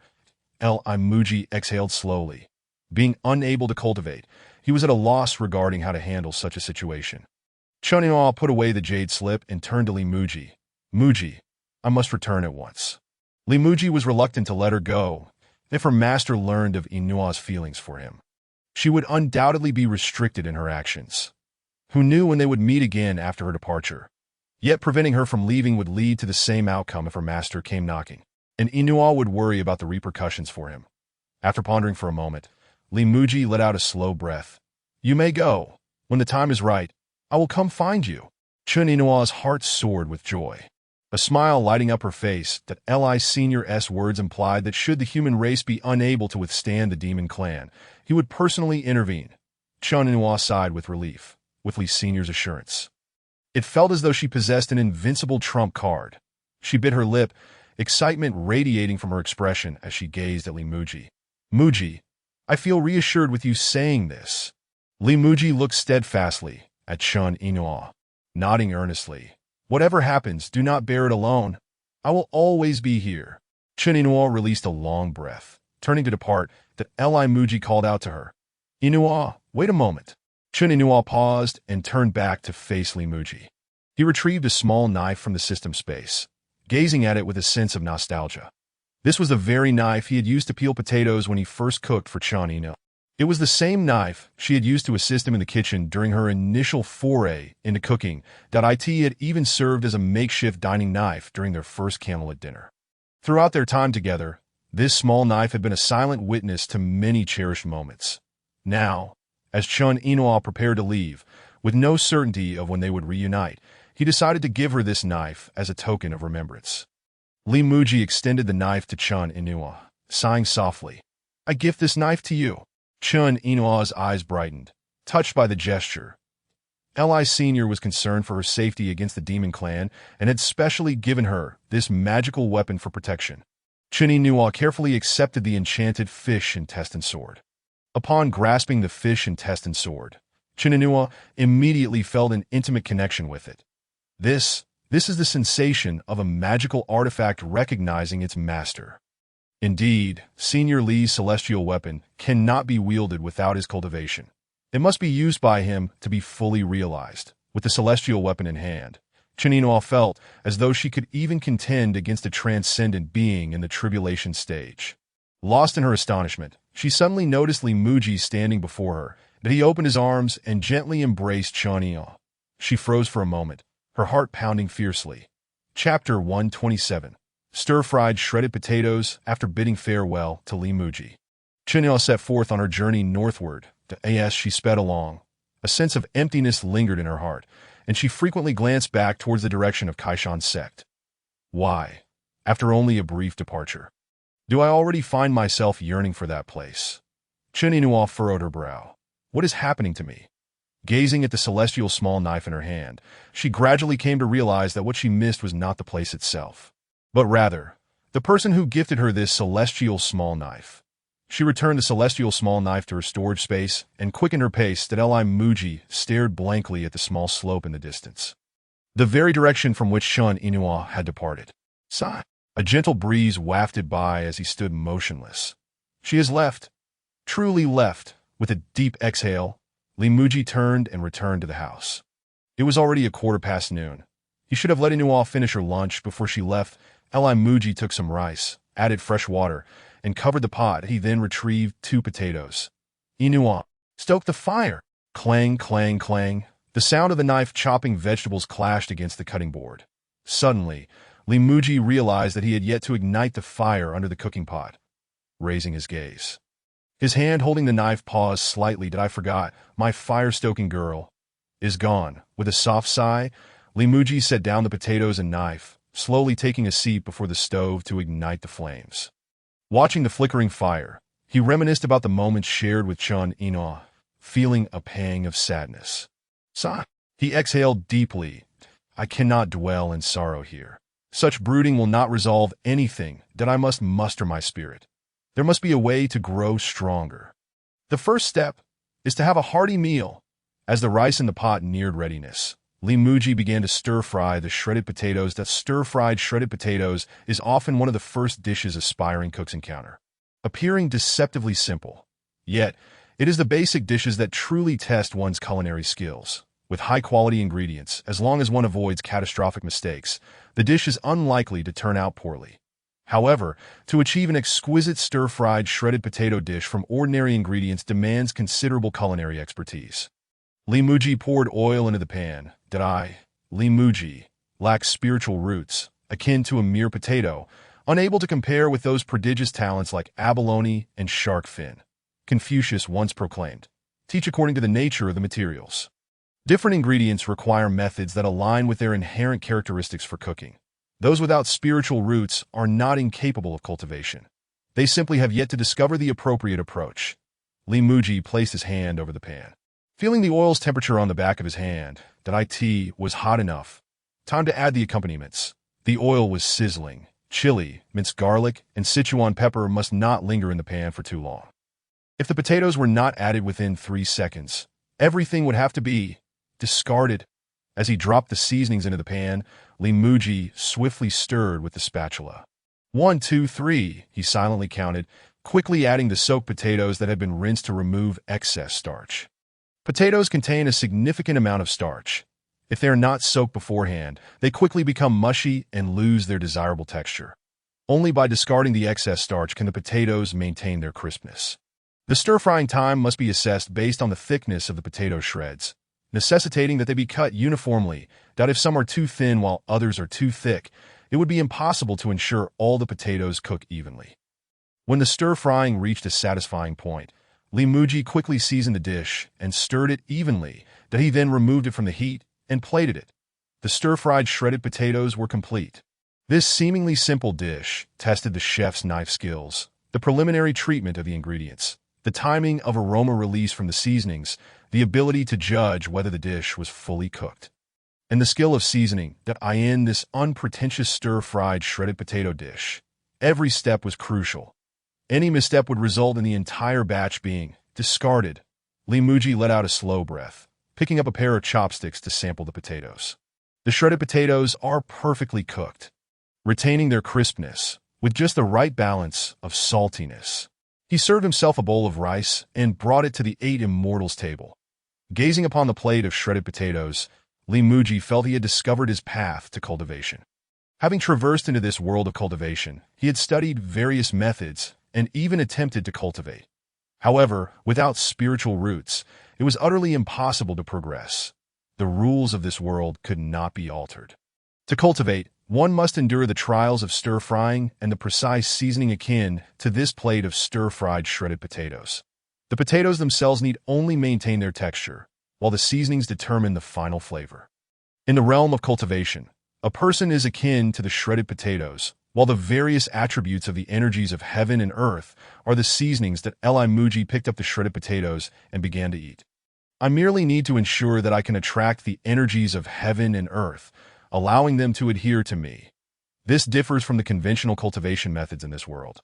Other cultivators connect with the energies of heaven and earth through their spiritual roots, refining energies by circulating them through their meridians. The energies gather at the dantian and are summoned when needed, manifesting through various techniques that guide the energies along the meridians.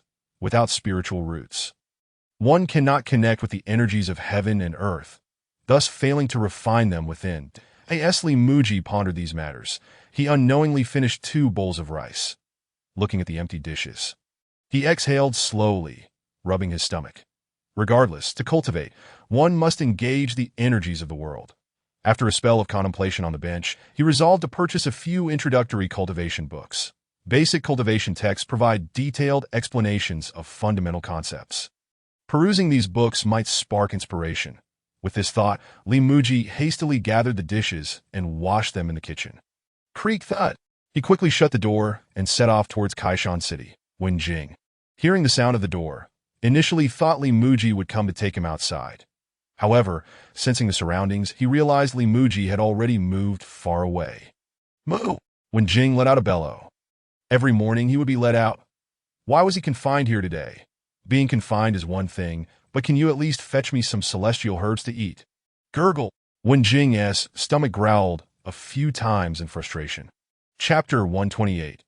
Ascending Kaishan sect. Li Muzhi's thoughts were consumed by the matter of cultivation, and he completely forgot about the need to feed the cow along the way. Kaishan City fell under the jurisdiction of Kaishan sect, and the authorities had established a sales point for cultivation books at the mountainside where Kaishan sect was located. As Li Muzhi passed through the city, he gazed at the steep staircase before him. The staircase inclined at roughly 45 degrees, disappearing into the mist above. Over a year ago, he had visited this place. Kaishan sect had set up a spiritual route test midway up the mountain, allowing only those who passed to ascend further and enter the sect for cultivation. That year, the stairs were packed with people that Li Muzhi had thought that as a transmigrator, he would surely pass the test. Only to be informed that he lacked spiritual roots in that moment, he understood why the authorities had chosen to sell cultivation books at the mountainside. Those who could not pass the Kaishan sect's test were often discontented. In a fit of impulsiveness, they would blame the sect for their misfortune and turn to purchase the books sold by the authorities in hopes of cultivating. Sigh. Li Muzhi released a long breath. Wasn't he that wants me? Having crossed over, how could I possibly be incapable of cultivation? I, Li Muzhi, am the chosen one. Surely, the Kaishan sect is blind to my potential. I ascended for over an hour to reach the mountainside. While you finished in mere seconds, frustrated, Li Muzhi still desired to purchase a cultivation book for himself. However, upon glancing at the prices and feeling his pockets, he could only leave in resignation that it was outrageous. A thin cultivation book priced at 100 taels. This is nothing short of highway robbery, and they want to even let you look without purchasing.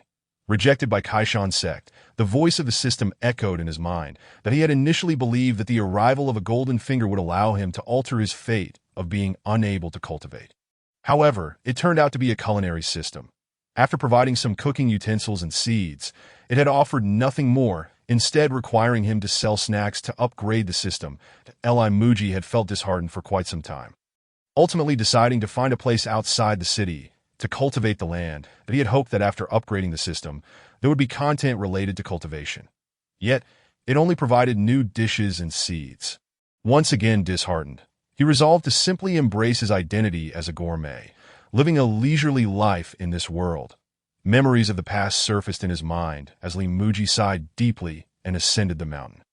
He had initially thought that farming, engaging in small business, and casually finding a decent, amiable girl would suffice for a life well lived, but little did he know he would encounter China. It seemed destiny did not wish for him to lead such an ordinary life. She happened to be the current Saintess. And we fell in love. Li Muzhi was unwilling to relinquish this relationship simply because he could not cultivate. At the very least, one must endeavor to strive, for even if the ultimate outcome proves unsatisfactory, there shall be no regrets. Li Muzhi ascended step by step, the staircase beneath him seemingly leading to the heavens, stretching endlessly into the distance. Having traversed this path once before, he was well aware that it would require a considerable amount of time to reach the summit. And so he resolutely pressed onward. Within Kaishan City, Yi Xiuqi and Bai Nong engaged in conversation with Bai Shinan for a period. After bidding farewell to Bai Shinan, both Yi Xiuqi and Bai Nong found themselves momentarily at a loss for words. Bai Shinan now lived harmoniously alongside Granny Zhang, appearing as nothing more than an ordinary old man and woman. The two could hardly fathom how Bai Shinan, having achieved the pinnacle of transcending tribulations, had adapted to such a life. They strolled slowly down the street. Dai Ishiochi glanced toward Granny Zhang's residence and softly inquired, "Brother Bai, what do you think is going through Senior Li's mind?" Bai Nong raised an eyebrow and shook his head. The thoughts of an immortal. Such peculiarities are quite commonplace. If it were so easy to comprehend, I would have long since ascended to immortality. You ascend to immortality. Yi Shiochi chuckled lightly, puffing out his cheeks. Do you truly believe you have such a fate? Bai Nong shot a sidelong glance at Yi Shiochi, snorted disdainfully. What do you think? There have been times when you sought my assistance. Yi Shiochi burst into hearty laughter, striding toward Kaishan's sect. If I were to ascend to immortality, you wouldn't even need to plead. My old friends would lend you a hand. Bai Nong pouted, following along toward Kaishan's sect. Ever since witnessing Li Muzhi and Chen Inuo refrain from employing their cultivation, they had grown accustomed to it. Unless in urgent circumstances, they would not resort to their powers. Upon reaching the staircase, they exchanged glances and set off simultaneously, competing to see who would reach the entrance of Kaishan's sect first. Li Muzhi led the way, while at the foot of the mountain, Yi Shiochi and Bai Nong began their ascent as well. After nearly an hour of climbing, Li Muzhi's legs felt increasingly weary. Huff! He gasped for breath, retrieving water from his system space, massaging his calves vigorously. Pressing on, taking a deep breath, Li Muzhi resumed his ascent. Gradually, he began to discern a small dwelling nestled beside the staircase. At last, he was nearing his destination. A smile graced Li Muzhi's face as he quickened his pace. With the sight of his goal, he felt a wave of relief, and the soreness in his legs seemed to dissipate significantly. Huff, huff! Li Muzhi bent at the waist, resting his hands on his thighs as he took deep breaths. The establishment selling cultivation texts was modest. Its door wide opened and a few scattered books were arranged inside, while an elderly man sat cross-legged, eyes closed, engaged in meditation. The arrival of Li Muzhi prompted the elder to slightly open his eyes. Li Muzhi recognized this old man, as he had encountered him here over a year ago when he was selling books. Taking a deep breath, Li Muzhi straightened up and approached the small house. The old man regarded him and slowly inquired, "What would you like to purchase?" Li Muzhi clasped his hands respectfully and replied, "Elder, I wish to acquire the most fundamental cultivation technique." The old man glanced at the books behind him and stated, "The ones on the far left are all that we have. Priced at 200 taels each." 200 taels? Li Muzhi was momentarily taken aback. Last year, they were only 100 taels. How had the price doubled? After finishing his sentence, the old man gradually closed his eyes again. Appearing disinclined to engage in further conversation, Li Muzhi pouted in resignation, realizing that haggling would be futile. Truly a shrewd merchant. What use do you, a cultivator, have for silver? Why set such exorbitant prices? Li Muzhi muttered under his breath, casting his gaze toward the techniques. Without payment, I cannot peruse them. He sighed softly, conceding, "Understood." The selection of cultivation books was limited, comprising only 3 or 4 titles, without the ability to flip through them. He could only glean their titles and authors' names. The closest was titled Starting from Zero in Cultivation, which clearly bore the hallmarks of a clickbait title, instantly diminishing Li Muzhi's interest. Adjacent to it was Basic Cultivation Tutorial, a more straightforward title worth considering. Next was From Novice to Expert in Cultivation, a title that reeked of exaggeration, clearly aimed at those eager for quick results, its content likely superficial. The 4th book bore neither a title nor an author's name. Li Muzhi was taken aback. No title. Upon flipping it over, he discovered it was labeled Postpartum Care for Sows. The old man, upon noticing the book in Li Muzhi's hands, appeared somewhat embarrassed. "My apologies, that was misplaced. There is another one over there." Li Muzhi set the book aside, directing his gaze toward the elder's indication that a weathered tome lay quietly on the shelf, its appearance somewhat tattered. Chapter 129. The weathered book. Li Muzhi gazed at this book, momentarily lost in thought. The other 3 volumes appeared relatively new, whereas this one seemed quite aged. The unusual often signifies something extraordinary. Furthermore, its thickness far surpassed that of the other 3, undoubtedly the most detailed one available. Regaining his focus, Li Muzhi declared, "I shall take this one." The old man regarded him with mild surprise, asking, "Are you certain?" Li Muzhi nodded, producing the silver to hand to the elder. The old man accepted the silver, smiling as he said, "You may take it." Li Muzhi smiled faintly, reaching out to retrieve the book. The weathered volume bore 3 characters inscribed in small seal script that Li Muzhi blinked, momentarily taken aback. It was the only text in the entire book. After a brief glance, he froze in place. The pages within were entirely blank, devoid of any content. I just spent 200 taels on a notebook." A subtle smile adorned the old man's face. This book had been here for an unknown duration, completely empty inside.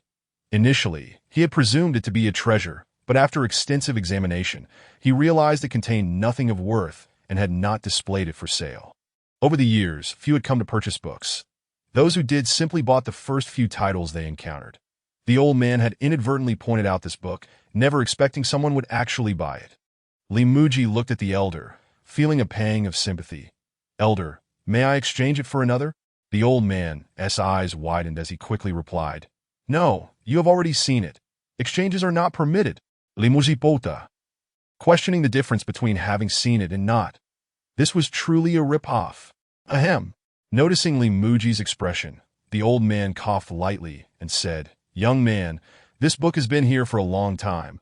Your ability to acquire it signifies your fortune." Li Muzhi sighed. "Fortune? What a joke!"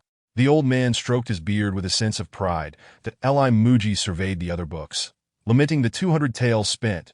What a waste. Even if I had to settle for postpartum care for sows, at least that book had text. Feeling exasperated, Li Muzhi slowly exited the small dwelling with the weathered book in hand. Observing the cover, he noted the 3 characters were the only words present. He furrowed his brow. Although small seal script is a form of Chinese writing, it still differed significantly from the characters he recognized. That Li Muzhi scrutinized the characters on the cover, attempting to decipher. Chuatalu. Hearing Li Muzhi stammer through the characters, the old man's expression shifted. You recognize these characters?" Li Muzhi regarded the elder, shaking his head. "I do not recognize them. Merely guessing." The old man looked at Li Muzhi and then at the weathered book, gradually closing his eyes. "The script on this book is one I cannot decipher. How could this young lad possibly understand it?" Li Muzhi, observing the elder, sighed as he tucked the book away. This arduous journey had led to the acquisition of a mere tattered notebook, truly a cruel twist of fate. Dejected, Li Muzhi began his descent down the mountain.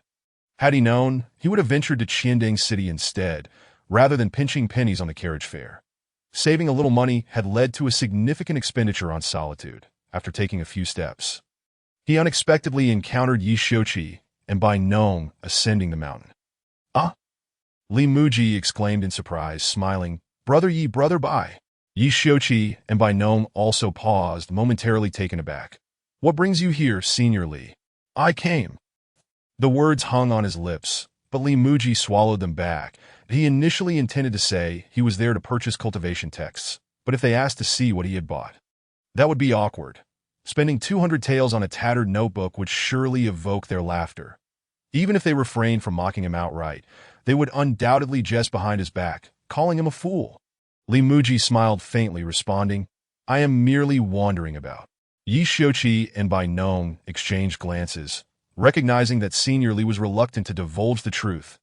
Respecting his silence, they hesitated to pry further, and Yi Xiuqi smiled gently and suggested, "Since we have crossed paths, Brother Li, why not do us the honor of visiting our Kaishan sect?" Bai Nong also smiled, adding, "Indeed, we often impose upon you, Brother Li. Today's coincidence is quite fortuitous." Yi Xiuqi shot a sidelong glance at Bai Nong, as if to say, "Am I not the sect leader?" Bai Nong, however, merely ignored the glance. The Li Muzhi was momentarily taken aback at the invitation to Kaishan sect, and then a realization dawned upon him.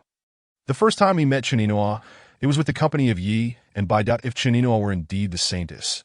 And now Yi Xiuqi invited him to his sect. That would mean he was the sect leader. Bai Nong, who spent time with Yi Xiuqi, must hold a similar status and cultivation level. Gulp! Li Muzhi's heart raced that I had previously enlisted their help in repairing my house and planting rice. Had I mistaken their kindness for mere friendship? Looking at Yi Xiuqi and Bai Nong, he sensed that these two were genuinely interested in befriending him, regardless of his inability to cultivate. Li Mu let out a sigh of relief in his heart. While others seemed indifferent to his inability to cultivate, he had always been preoccupied with it. Truly a lack of camaraderie, that as fate would have it, since Brother Yi happened to be the sect leader of Kaishan sect. Perhaps he could peruse some cultivation texts there. A faint smile graced Li Mu's lips as he spoke.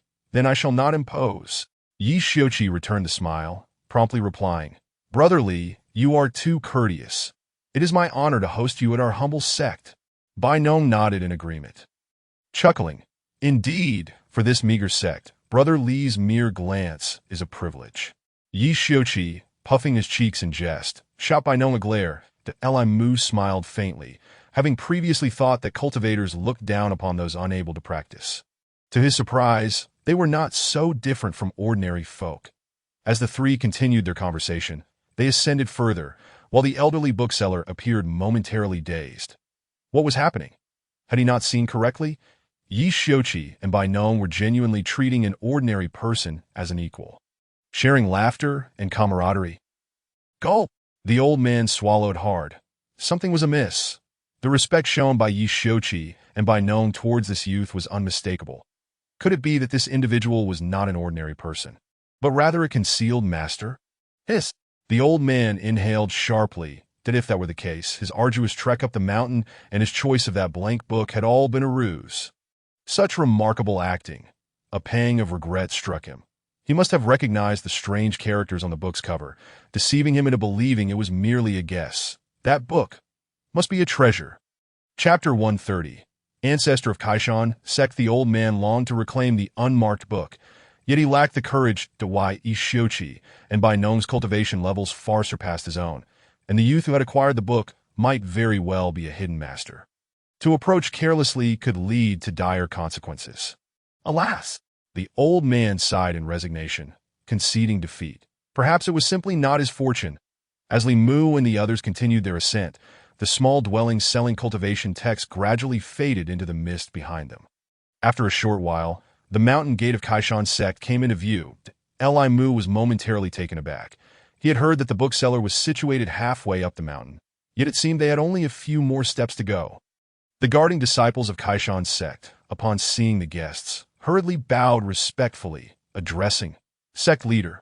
Subsequently, turning slightly toward Bai Nong, they added, salutations, sect leader Bai. The two acknowledged with slight nods. That a jolt ran through Li Mu. It appeared these two gentlemen were indeed sect leaders. The guarding disciple cast a curious glance at Li Mu, uncertain of his status. To why Yi Xiuqi, feeling a tinge of embarrassment, addressed Li Mu. The disciples lacked discernment. Please do not take offense, Brother Li. Li Mu chuckled and waved his hand dismissively. It is of no concern. Yi Xiuqi then turned to the guarding disciple, his expression turning serious. This gentleman should be addressed as Elder Li. The disciple was taken aback, promptly bowing with cupped fists. Greetings, Elder Li, please forgive my lack of discernment. No need for such formality. Li Mu replied with a gentle smile. There is no need for such courtesy. Yi Xiuqi and Bai Nong exchanged glances.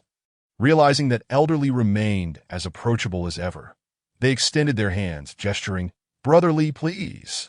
Li Mu nodded, feeling a bit shy as he stepped forward, entering Kaishan sect. Yi Xiuqi and Bai Nong followed closely behind, moving only after Li Mu had taken a couple of steps. The guarding disciple, his face a mask of astonishment, gazed at Li Mu's retreating figure. This person bore no trace of cultivation. Why did the sect leaders show such deference to him? The disciple furrowed his brow, shaking his head lightly, and resumed his post. Li Mu strolled ahead, his eyes darting about, quietly observing his surroundings. The sect was remarkably clean, the environment serene, with only the faint sound of the wind occasionally breaking the silence. Upon entering, they were met with a colossal statue. The statue depicted a muscular man with an exposed torso, wielding a large blade, his eyes wide with fury as he swung it toward the mountain before him. Yi Xiuqi stepped forward to introduce, Brother Li, this is our founding master, Lu Qinxiang. Lu Qinxiang. Li Mu furrowed his brow, slightly murmuring, could it be he sought to cleave the mountain to save his mother? Yi Xiuqi ehalit sluli. affirming, "Indeed, the tale of our ancestor has been passed down for millions of years." Li Mu was taken aback. Was it truly a story of cleaving the mountain to save his mother? Gazing at the statue, he furrowed his brow further. His father wouldn't happen to be Lu Yinchong, would he? Yi Shouqi eyed Li Mu, astonished at his apparent knowledge. This was common knowledge in the southwest region. If Elder Li was unaware, how could he know the name of the ancestor's father? Yi Shouqi nodded slowly, recounting. Legend has it that in ancient times, this land belonged to the demon clan, the ancestor's father. Lu Yinchong was an ordinary man who, out of kindness, saved a dragon, leading to the birth of Lu Qinxiang. Upon learning of this, the dragon clan imprisoned his mother, subjecting her to daily punishment. The ancestor cultivated immense power and, after enduring many trials, cleaved the mountain to save her. Li Mu nodded, noting that both the name and the story resembled those from Chinese folklore, albeit with differing details.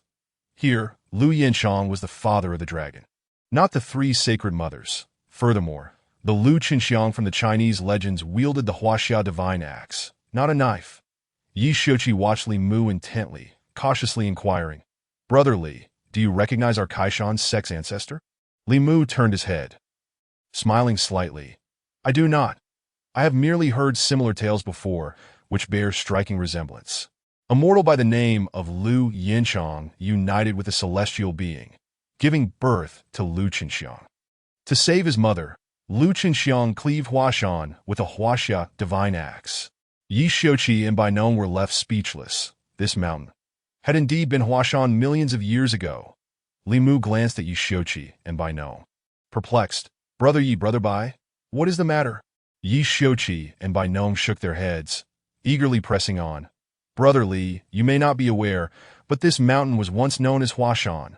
What a coincidence." Li Mu raised an eyebrow, examining the statue before him. "Yet this mountain pales in comparison to Huashan from my homeland." Yi Shouqi and Bainon were momentarily taken aback. Was there truly a Huashan in the celestial realm? Li Mu withdrew his gaze, contemplating Yi Shouqi and Bainon. The tales of Huaxia were often unverifiable, likely crafted by later generations. The stories here had been told for millions of years and might very well have been gradually embellished over time. Legends were likely fabricated. The three stood in place as disciples of the sect passed by, bowing respectfully to Yi Shouqi and the others. The Li Mu exhaled slowly. His purpose in coming to Kaishan sect was not merely to hear tales of legends, but to understand the intricacies of cultivation. Ahem. Li Mu cleared his throat twice, smiling gently. "Brother Yi, Brother Bai, I wish to learn about your cultivation methods. May I inquire if it is convenient?" Yi Shouqi and Bainon snapped back to attention, exchanging glances. The matter of cultivation? How could Elder Li, a celestial being, wish to learn about cultivation practices? However, upon reflection, they quickly understood. Elder Li had previously remarked that their methods were rather rudimentary. He must wish to delve deeper into the process for further confirmation.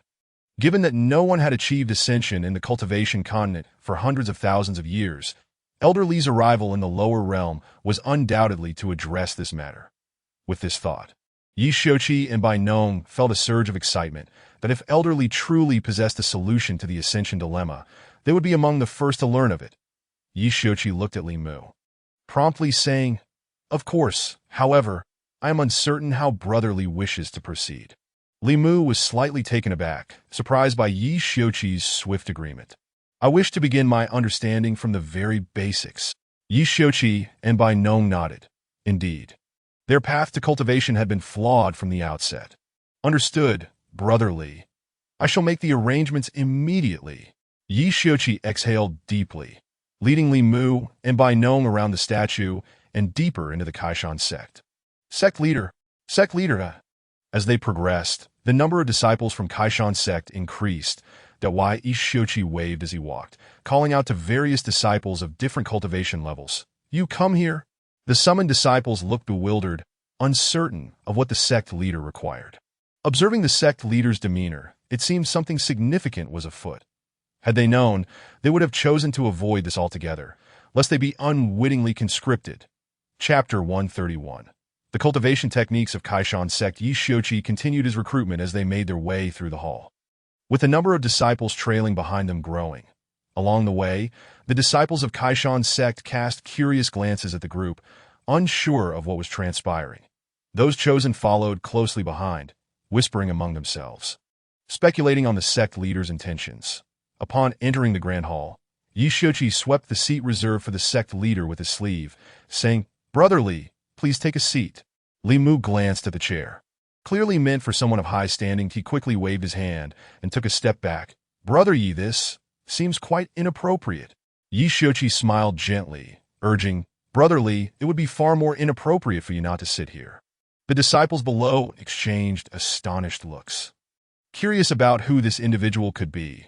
Given the sect leader's unusual courtesy and his offering of his own seat, the Muzhi observed Yishochi's insistence and felt it inappropriate to decline. Thus he settled down with a sense of acceptance to why Yishochi, his face beaming with joy, stood and addressed the disciples of the sect below. "This esteemed elder is Li. You shall heed all of his arrangements." The disciples exchanged glances, noting that the individual bore no visible cultivation. However, since the sect leader referred to him as elder, they concluded that perhaps they had underestimated him or that Elder Li was concealing his true prowess.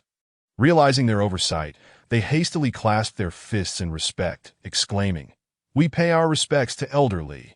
Li Muji gazed at the bowing crowd, taken aback that why Yishochi had orchestrated quite the ceremony. These individuals could easily take his life.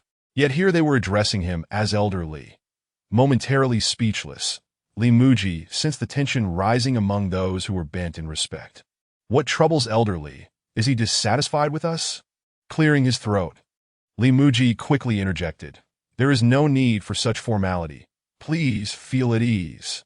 At last, the crowd straightened, their eyes fixed intently on Li Muji, awaiting his next command. Under the weight of their gaze, Li Muji felt an unfamiliar discomfort to why Yishochi and Bainong, seated beside him, noticed Li Muji's silence and were uncertain of his thoughts to why Yishochi leaned slightly and inquired, "Brother Li, these disciples have only just entered the qi condensation stage. Is there an issue?" Li Muji offered a faint smile and replied, "Brother Yi, might it be possible for them to demonstrate their cultivation process?" Yishochi nodded and turned to the disciples. "Elder Li wishes to observe your breathing techniques. Do so earnestly." The disciples complied, settling into a cross-legged position to practice their breathing exercises, to why Yishochi nodded approvingly and produced a book. "Brother Li, this is the foundational cultivation technique of our Kaishan sect. Do take a look." Li Muji's heart leaped with joy as he accepted the tome from Yishochi. At the outset, it contained descriptions of the energy of heaven and earth.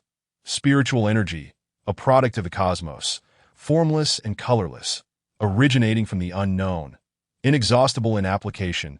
Li Muji furrowed his brow slightly. The description was brief, bordering on inadequate. Moreover, the assertion of inexhaustibility without a source seemed to defy the principle of conservation of energy, to why Yishochi felt a pang of anxiety. Elder Li had only perused a little, yet already frowned. Bainong glanced at Yishochi and leaned closer to Li Muji, inquiring with a smile, "Brother Li, is there an issue with their technique?" Li Muji shook his head with a smile. It would be inappropriate for him, an outsider, to critique the methods of others. Bainong felt a twinge of disappointment, having hoped to find fault with the sect's technique for the sake of jesting with Yishochi. Nevertheless, it was evident from Elder Li's demeanor that he perceived a flaw. Could it be he was merely sparing Yishochi's feelings, reluctant to voice his thoughts in front of so many disciples? Flipping through the pages, Li Muji encountered sections dedicated to the description of spiritual roots. Humans, as the pinnacle of creation, possess spiritual roots, allowing them to connect with the energies of the cosmos. These roots vary in nature, corresponding to the attributes of the elemental forces: metal, wood, water, fire, and earth. The strength of one's spiritual root influences their affinity with celestial energies, thereby determining their potential as cultivators. After perusing the content, Li Muji found no new insights. He regarded the description of spiritual roots and softly queried, "Brother Yi, Brother Bai, do you know why some individuals possess spiritual roots while others do not?" His question left Yishochi and Bainong momentarily dumbfounded. Such a query had never arisen before. Historically, Individuals had always been categorized as either possessing or lacking spiritual roots, yet the reason behind this distinction had seldom been contemplated, even if someone had pondered it. No conclusive answers had emerged. At Li Muzhi continued, observing the perplexity of Yi Shochi and Bai Nong. If two individuals lack spiritual roots, does it follow that their descendants will also lack them? And if both possess spiritual roots, must their offspring also inherit them? What of a union between one with a spiritual root and another without? What would their progeny be like? Yi Shochi and Bai Nong were again taken aback. Why was elderly posing such questions? No one had ever raised these inquiries before, leaving them at a loss for how to respond. The Yi Shochi furrowed his brow and suggested, I shall summon the registry to examine the familial details of our disciples. Li Muzhi nodded and resumed his perusal. Further along, he discovered the section on breathing techniques, illustrated with a figure sitting cross-legged with the pathways of energy circulation depicted. A line of small text beside it read, 5 hearts facing upwards. Inhale 3 times and exhale once. The technique operates, refining the essence. Li Muzhi withdrew his gaze, noting that the disciples of Kaishan sect were indeed practicing in this manner, each with their 5 hearts directed upwards. Seated cross-legged, inhaling thrice, pausing for a breath, then exhaling slowly. He mentally noted to try this method later that evening. Yi Shochi and Bai Nong observed Li Muzhi and promptly inquired, Brother Li, is there an issue with this method? Li Muzhi smiled subtly. As an outsider, he was unlikely to identify any significant problems. Merely harboring questions. It was a rare opportunity for Yi Shochi and Bai Nong to offer their insights, and he was keen to seize it. Flipping to the front of the book, he declared, I have several inquiries I wish to pose to both of you. Yi Shochi and Bai Nong were taken aback. Elderly was truly unreserved in his quest for knowledge. They quickly gathered closer to Li Muzhi. Attentively regarding the section, he pointed to it. Li Muzhi indicated the description of celestial energies and began, generally, no form of energy arises without cause, nor is it inexhaustible. Yi Shochi and Bai Nong exchanged glances. Astonished. Was this not a universally acknowledged truth? Li Muzhi scrutinized the two, his brow slightly furrowed. What do you both believe spiritual energy truly is? Chapter 132. Descent from the Mountain. What is spiritual energy? Indeed. Yi Shochi and Bai Nong inhaled sharply. Spiritual energy was something they were both intimately familiar with. Yet when confronted with this question, they found themselves at a loss for an answer. It was akin to the simple equation of 1 + 1 equating to 2, universally accepted yet unexamined in its reasoning. Everyone understood that spiritual energy was the essence birthed by the cosmos, yet its true nature remained elusive. Li Muzhi turned a page and pointed to the section on spiritual roots, asking, why do some possess spiritual roots while others do not? Is it impossible to cultivate without one? Yi Shochi and Bai Nong exchanged bewildered looks. After a moment, they summoned the courage to respond. Those without spiritual roots cannot perceive the energies of heaven and earth, nor can they sense their dantian. Thus they cannot refine celestial energy. Li Muzhi frowned. This did not align with his understanding. While it was true that individuals without spiritual roots could not perceive celestial energies, those from earth were also lacking in that regard, yet could recognize their dantian. Moreover, this world was also referred to as a dantian. Taking a deep breath, Li Muzhi pondered the implications. Brothers, what if someone without spiritual roots could sense their dantian? How would that affect their cultivation and breathing techniques? Yi Shochi and Bai Nong frowned in contemplation. Yi Shochi murmured after a moment, it should not pose an issue. Spiritual roots primarily serve as a conduit for affinity with spiritual energy. Bai Nong nodded and added, breathing techniques rely on the connection between one's spiritual roots and the energies of heaven and earth. The act of breathing merely guides the energy into the body. Li Muzhi nodded thoughtfully. Spiritual roots acted as a bridge and link. Without them, one could not establish a connection with spiritual energy. This is akin to a reclusive individual who remains ensconced within the confines of his home, avoiding any interaction with the opposite sex. Without such engagement, one can never hope to form an acquaintance, let alone discuss the names of future offspring. Li Muzhi felt a twinge of disappointment. It seemed he truly could not pursue cultivation after all. Yi Xiuqi and Bai Nong exchanged glances, puzzled by Li Muji's sudden interest in those devoid of spiritual roots. Each year, during the testing of spiritual roots, a considerable number of individuals are deemed unqualified. Could it be that Senior Li wishes to seek an avenue for these individuals? Yi Xiuqi and Bai Nong were taken aback. If it were indeed possible for those without spiritual roots to cultivate. Goodness! What would the world become then? Li Muji glanced at the disciples of the Kaishan sect, seated cross-legged in meditation, and sighed softly. It is getting late. I shall take my leave. Yi Xiuqi promptly stood and suggested, Brother Li, why not stay here? Tomorrow, we could hold a lecture on matters of cultivation. Bai Nong raised an eyebrow, realizing Yi Xiuqi's cleverness, that if Senior Li were willing to speak, it would be a tremendous opportunity for the entire Kaishan sect. Li Muji was momentarily taken aback. Me, give a lecture on cultivation. Surely, Brother Yi has lost his mind. Surveying the dimming light outside, he realized it was nearly dark. If he delayed any longer, he would have to navigate his descent in darkness. Brother Yi, I am merely a vendor of snacks, not a cultivator. I could perhaps speak on cooking instead. Li Muji chuckled awkwardly and added, I must return to prepare tomorrow's snacks, that I shall come back when I have the time. Yi Xiuqi's heart leaped with joy, having completely forgotten that Senior Li wished to conceal his identity. Then it is settled. Yi Xiuqi beamed, adding, Do come by to share your culinary wisdom. Yi Xiuqi smirked inwardly, for discussing cooking was akin to discussing cultivation. Both were fundamentally intertwined. Li Muji's lips twitched. Was he truly being asked to share his culinary skills? Observing Yi Xiuqi's cheerful demeanor, he felt reluctant to decline. After all, they had presented him with their sects texts and shown him great respect. If sharing knowledge on cooking could potentially enhance the culinary practices of this world, it would be a worthwhile endeavor. Moreover, the opportunity to visit the Kaishan sect more frequently would aid his own cultivation aspirations. With a resigned sigh, Li Muji acquiesced. Very well. I can discuss cooking. I will come by tomorrow afternoon after I finish my stall. Yi Xiuqi's eyes sparkled with delight as he repeatedly expressed his gratitude. Bai Nong raised an eyebrow, casting a sidelong glance at Yi Xiuqi. This fellow truly had the audacity. It was evident that Li Muji's agreement was rather reluctant, that in no matter.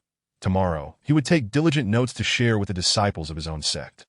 After bidding farewell to the two who accompanied him to the entrance of the Kaishan sect, Li Muji began his descent. Passing by the stall selling secret manuals, he noted that the small wooden cabin was already closed, and the elderly vendor had seemingly vanished. Li Muji grimaced, recalling the previous transaction. 200 taels spent felt utterly wasted. With a heavy sigh, he continued down the mountain. Once Li Muji departed, the elderly vendor slowly emerged. I am most curious to discover your true identity. Chapter 133. The Mystery of the Tattered Book. As Li Muji trudged down the path, his legs grew weary. Huff! Releasing a deep breath, he regretted scheduling the lecture for the following afternoon. The exertion of both climbing up and descending would undoubtedly leave his legs sore. With a sigh of resignation, he acknowledged that he had hastily agreed without much thought. The descent was proving more taxing than the ascent. By the final stretch, his knees throbbed painfully. The elderly vendor trailed behind at a distance. Perplexed, why did this person refrain from utilizing his cultivation? Could it be that he had noticed my presence? The old man squinted, contemplating whether to continue his pursuit. After a moment's reflection, he reassured himself that as a member of the court, even if discovered, this individual would not dare to act against him. Thus, he pressed on to Li Muji meandered home, unlocked the door, and had barely taken a sip of water when he heard the plaintive mooing of Wenjing from the cattle pen. Moo! Wenjing had been confined in the pen all day. Waking several times from hunger, Li Muji smacked his forehead in realization and hurried to lead Wenjing outside. But he had been so busy with his stall and later purchasing cultivation books for Chinua that he had forgotten to feed both the cow and the chickens. Huff!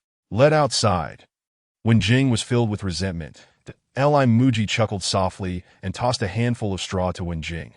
The cow seemed to express, Oh, you remember you have a cow. Huffing heavily, Wenjing began to munch on the straw. Having taken care of the cow, Li Muji sighed again, realizing he still needed to feed the chickens. Squeak! As he slowly opened the shed where he stored the rapeseed stalks, his eyes brightened. Several fluffy chicks chirped excitedly, clearly starving. Counting them, he found there were 16 in total. Seeing the chicks alleviated much of his fatigue. Come, come. Muzhi beamed as he refilled the now empty feeding trough. You must be famished. The 29 chickens quickly gathered, with the larger ones elbowing for prime spots, while the smaller chicks scrambled for any openings. That Muzhi swiftly picked up 2 larger chickens to allow the chicks some space to eat. Cluck! Cluck! The 2 chickens squawked in protest as they were removed. Muzhi looked at the chickens in his grasp and replied, Patience. Your turn will come. After a few minutes, he switched out the chickens again, allowing the larger ones to take turns feasting. The solitary rooster was allowed to eat continuously, as it was the one performing the heavy labor. The elderly vendor followed discreetly, hiding behind a hillside. Hiss! He was utterly astonished. The air was thick with spiritual energy, herbs, artifacts, and even creatures of the demon race. What manner of person could this be? The vendor felt a chill down his spine and began to retreat. No wonder Yi Xiuqi and Bai Nong held him in such high regard. This person was not someone to be trifled with. In this light, the tattered book he had sold was indeed a treasure. Alas! The vendor sighed deeply, retracing his steps. To exchange it for a mere 200 taels in the mortal realm is a grave loss.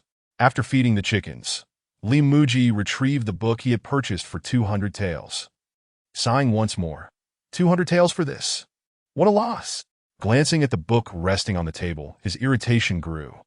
Suddenly, he noticed a few additional characters in the lower right corner of the title. Muzhi was taken aback. Was the cover supposed to bear only 3 large characters? How could there be more? Picking up the book, he flipped through it, but the pages remained blank, devoid of any content. What a false alarm! Muzhi closed the book and focused on the cover. As night deepened, he discerned the faint characters illuminated by candlelight. What are these characters? Muzhi, who was not well versed in seal script, found the tiny, densely packed strokes difficult to decipher. That he fetched paper and ink, meticulously tracing the small characters from the cover. As he examined the trace characters, he frowned and pouted. Su Jing Tao, authored? Attempting to make sense of the characters, he held the book aloft. The Record of Generations, authored by Su Jing Tao. This was the title and the author's name. Muzhi felt a surge of curiosity. The name struck him as peculiar, not at all reminiscent of ancient names. Moreover, when he had acquired the book, it was indeed marked only with the 3 characters for Record of Generations. How could an author's name have suddenly appeared? Could it be this book was not devoid of content, but rather held secrets? Seal script is a writing form from Earth. After Qin Shi Huang unified the Central Plains, he mandated a standard script and transportation system. Consequently, Prime Minister Li Si simplified the Great Seal script, which remained in use until the end of the Western Han Dynasty. Even in Huaxia, few could write it. How could it be that someone in this world utilized it? As this realization dawned on him, Muzhi felt a thrill of astonishment. Everything in this world seemed intertwined with Earth. The characters and language were akin to those of Huaxia, and many customs were strikingly similar. In that moment, he realized he could not possibly be the first individual to have traversed into this world. This book, perhaps it was penned by someone who had arrived here before him. Buzz, buzz! Suddenly, the book in his hands vibrated slightly. Muzhi snapped back to attention, exhaling a sigh. Goodness, I thought that was my phone vibrating. The book trembled briefly before falling silent. Muzhi stared at the tome, his heart racing. The inexplicable quaking of the book left him feeling unsettled. Gradually, he opened the cover, and to his astonishment, the previously blank first page was now filled with dense text. Thud! Muzhi swallowed hard, realizing it was indeed not blank. This Su Jing Tao appeared to have wished to conceal the text from others. In other words, this book was intended for those who could comprehend seal script. Those capable of reading it must be from Huaxia, individuals like himself who had traversed into this realm. Huff! Muzhi exhaled slowly, convinced that this book would provide answers to many of his lingering questions. Thud! He swallowed again and began to carefully decipher the content penned in seal script. Chapter 134. Studying the tattered book's first page by the flickering candlelight. Muzhi painstakingly deciphered word by word. What enters here? Much feeling, What passed tears would ink to pass on to those of Huaxia. Upon the very first line, Li Muji encountered numerous unfamiliar characters. "My heavens, I cannot recognize so many," he exclaimed, furrowing his brow, overwhelmed by the complexity. "How am I to discern their meanings?" With a long sigh, Li Muji exhaled deeply. Though the small seal script belonged to an ancient script, many characters retained traces of oracle bone inscriptions. With several being pictographic, to fully comprehend this sentence, he realized he must tackle each character individually. That he began by sketching the first two unfamiliar characters, writing them larger for better visibility. The first character was divided into two parts. The left side featured two horizontal lines, beneath which resembled a flower in a small basin. The right side bore a mouth at the top, with a figure of a person beneath it, the person's head extending slightly to the left. Above is the mouth. Below is the sky. And to the right is the character for Wu, Li Muji mused, stroking his chin. What about the character on the left? He diligently wrote down several characters. After careful consideration, he concluded that was the most probable character. What could the first character signify? Knowing the first character rendered the last character less significant. The author's intention was clear. He was not of this world. The final character of the first sentence appeared to be a field, likely indicating the character. Thus, the complete phrase should read. The second sentence hinted at something regarding emotions. Li Muji scrutinized it, noting that the last character resembled a bell found in a temple, with the left portion containing the character for uncle. Li Muji squinted, muttering, "This sentence must convey feelings. What emotions arise from entering this realm?" He spoke as if questioning the author of the book, but more so, he was inquiring within himself. Suddenly, a word surfaced in his mind: solitude. Though this world teemed with people, none were akin to himself. That in such a world, how could one not feel isolated? Comma. Li Muji pronounced the sentence slowly, realizing it resonated deeply with his own sentiments. That in that moment, despite having never met the author, he felt an inexplicable kinship. With that emotion lingering, as he gazed back at the book, an image materialized in his mind. The scene was predominantly dark, with the sound of the wind whistling and shadows of trees dancing. That a solitary figure hunched over a writing desk, accompanied only by a flickering candle casting a dim yellow light. This person's health appeared frail, occasionally pulling at their warm clothing amidst fits of coughing.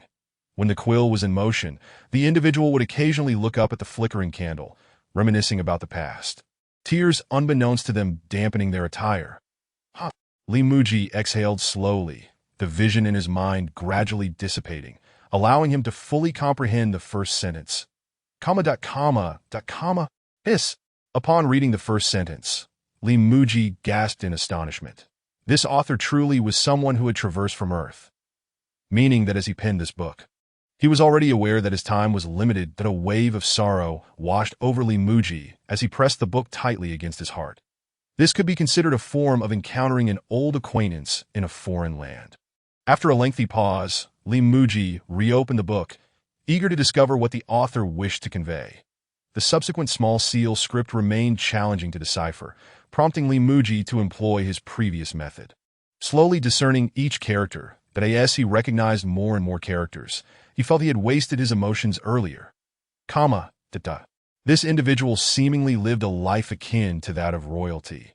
Li Muji grimaced. The mention of was simply an affront to the term. Li Muji exhaled, realizing this person had a knack for psychological insight. The brief descriptions allowed Li Muji to envision the horrific circumstances of that time. Upon reaching this point, Li Muji felt utterly displeased. How could this individual be so fortunate? Rescued by the elf tribe and married to the princess.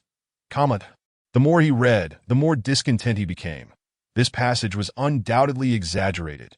In just 1 year, he created a cultivation method from nothing and claimed to walk the world alone, seeking only a defeat. If he were so formidable, why did he not ascend to the heavens? Li Muji glanced at the subsequent text, anticipating a plethora of introductions to his illustrious achievements. Such things did not pique his interest. Reading about others' boastful declarations felt rather tedious, since the text mentioned the creation of a cultivation method. There must be some teachings or techniques within this book. Given the author's origins from Huaxia, the cultivation methods he employed should surely be applicable to Li Muji as well. He promptly turned the page, no longer inclined to peruse those inflated stories. Li Muzhi paused, finding the following page still blank. Author, how could you? Li Muzhi sighed heavily. It appeared this individual intended for him to read the first page in its entirety. The book initially contained only the title on the cover. Only upon recognizing 3 characters did the author's name appear. After identifying the author's name, text finally graced the first page, following this pattern. He surmised he could only unveil the second page's text after completing the first. Was this not sheer torment? Yet he had the leisure to devise such a scheme. I, Li Muzhi, am both impressed and vexed. After muttering for several minutes, Li Muzhi resigned himself to continue reading the text on the first page, determined to cultivate. He nodded in agreement. Finally, this individual spoke a modicum of truth. From the previous statements, one could easily assume he had created a cultivation principle in a year and now sought only a defeat. Li Muzhi clenched his jaw slightly. This statement directly addressed the notion of spiritual roots. Did it not? Both he and the author were inherently outsiders to this world, rendering them incapable of connecting with its spiritual energy. Li Muzhi steadied his mind and hastily continued to the next segment. Eager to discover the methods of cultivation. Chapter 135. The second page unveiled. Li Muzhi was momentarily taken aback. That wasn't it said that all roads lead to Rome? Upon further reflection, Li Muzhi could empathize with the sentiments of the author. In this realm, individuals could cultivate from birth, while he had inexplicably arrived here, yet found himself unable to practice. All roads may lead to Rome, but some are born within its embrace. This phrase implicitly criticized. To your grandmother's house with you. Li Muzhi harbored little resentment, as he was still faring quite well here, despite the inability to cultivate. However, he was acutely aware that without the food system, his life might have been considerably more arduous. The seeds provided by the system had a short growth cycle, ensuring he would not face starvation. The food was also tailored to his tastes and preferences, which was quite comforting, as long as he could eat well. He merely needed to find a suitable place to reside. The events within the book seemed to have transpired eons ago, with dangers far surpassing those of the present. Su Jingtai, unable to sense the energies of the world, must have struggled on the brink of life and death countless times. The absence of any mention of a system within the book only amplified the challenges faced. Li Muzhi focused on the final segment of the first page. Li Muzhi furrowed his brow and quickly flipped to the next page. The second page remained blank. Li Muzhi felt a wave of frustration, just as the story was about to unfold. Yet upon turning the page, nothing appeared. What calamity could it be? He held the book and waited several minutes, but the second page still bore no text. Li Muzhi retried reading from the cover to the first page, then attempted to close the book. He exhausted every conceivable method, yet the second page remained stubbornly blank. With a look of helplessness, Li Muzhi regarded the book in his hands. The author had truly mastered the art of cliffhangers. It was undoubtedly intentional. Gurgle. Li Muzhi relaxed, his stomach growling audibly. Glancing outside, he realized the sky had turned pitch black. Unbeknownst to him, he had been engrossed in reading until the late hours. Li Muzhi examined the book and decided to put it away for the moment. Waiting idly for the second page to reveal itself was not a viable option. It was imperative to attend to his hunger first. With the moon hanging high, the hour had grown late. At such a time, one ought not to indulge excessively lest they gain weight. Li Muzhi prepared a dish of mapo tofu, stir-fried potatoes, a small stir-fried meat dish, and a bowl of lettuce and egg soup. Alongside a pot of rice, he set the dishes on the table, clapped his hands, and filled a bowl with wine. Let us toast. Observing the pitch blackness outside, Li Muzhi slowly raised his wine bowl, taking a sip. After downing a mouthful of wine, he quickly grabbed several pieces of food. While savoring his meal, Li Muzhi retrieved the again, but the second page still bore no text. I've completed reading the first page. Yet why does the second page remain hidden? Setting the book aside, he lifted his wine bowl. Brother, though we have never met, we are both from Huaxia. I raise my glass to you. After finishing his words, Li Muzhi glanced at the book with a faint smile and took another sip. The second page still did not appear. Muzhi pouted. I've already offered you a toast, yet you still refuse to reveal yourself. Observing the first page, he mused. You must have arrived in this world long ago, haven't you? He picked up some vegetables, chewing while he spoke. Back in your time, the human race was still in the tribal era. Now we have long since entered the feudal society. Muzhi's brow furrowed slightly as he inquired with a hint of confusion. You are using small seal script. Does that mean you are from the time of Emperor Qin? Yet your name does not seem to belong to ancient times. How peculiar. When Jing, beneath the lemon tree, paused in her chewing of straw, casting a curious glance inside the room, I asked the master speaking to me. What on earth is he discussing? I can hardly comprehend a word. Muzhi, alternating sips of wine with bites of food, continued his conversation with the book. Brother, I studied the humanities. If I hadn't come here, I would probably be in a university dormitory by now. I initially debated whether to attend Wadaiku Vocational Technical School or Yuanminjuan Vocational Technical College. Yet here I am. Muzhi shook his head, letting out a resigned sigh as he took another sip of wine. If you truly hail from the Qin dynasty, I doubt you would understand my words. When Jing's eyes widened, and she stretched her neck to peer into the room. Is he addressing me? I genuinely do not grasp what he is saying. Muzhi picked up the book once more, rereading the content of the first page. The final passage read, After a century, cultivation reaches its zenith, the world shifts, and calamities ensue. The correlation between achieving great cultivation and the onset of disaster seemed apparent. What, then, could this disturbance in the heavens signify? The text mentioned an initial catastrophe caused by territorial conflicts among tribes and demonic disturbances. Having been here for over a year, he had only heard about demons and monsters, but had yet to encounter any. The mention of elves was even more foreign to him. Muzhi lifted his gaze toward the outside. Having remained close to the Kaishan sect, it seemed unlikely that any demons or monsters would dare approach. With a soft sigh, he finished his wine. The effects of the alcohol were just enough to leave him pleasantly lightheaded. In this state, he felt perfectly balanced, mildly intoxicated yet sufficiently lucid. Rising, Muzhi carried his bowl to the kitchen to serve himself some rice. Familiar with the kitchen's layout, he forewent a candle, navigating in the dark until he grasped the warm pot lid. Lifting it, he filled his bowl with rice. Adults often advise that one should eat rice after drinking to avoid harming the stomach. Muzhi was uncertain of its truth, but had developed a habit of consuming rice after drinking. Besides, he had not yet satisfied his hunger. After portioning the rice, he placed the pot lid back on and turned to leave. The moment his right hand lowered, it grazed the edge of the pot. Ow! Muzhi exclaimed, feeling a sharp sting in his finger. Oh no! He hurried outside, frowning. I hope it's not bleeding. Setting down the bowl and using the candlelight, he examined his right index finger, which bore a superficial cut. With blood gradually seeping from the wound, Muzhi pouted. Indeed, one could easily be injured with a moment's carelessness. With a sigh, he quickly fetched a candle to clean the wound in the kitchen. He had initially intended to avoid the hassle of carrying a candle, only to find himself making an extra trip. After tending to the injury, he returned to his seat. The cut on his index finger still throbbed slightly, especially when he grasped his chopsticks. Any pressure intensified the sting. Enduring the pain, he shoveled a few mouthfuls of rice, but blood began to seep from the cut again. Tisk! Muzhi glanced around, searching for something to staunch the bleeding, and his gaze fell upon the tattered book. The second page still hasn't appeared. Could it require blood?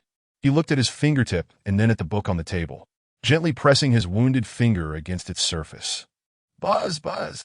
The tattered book vibrated twice, and the text on the second page gradually materialized, becoming clear and legible. Chapter 136, The Legacy, second page. The words on the second page slowly emerged. Muzhi was taken aback, feeling the effects of the alcohol dissipate.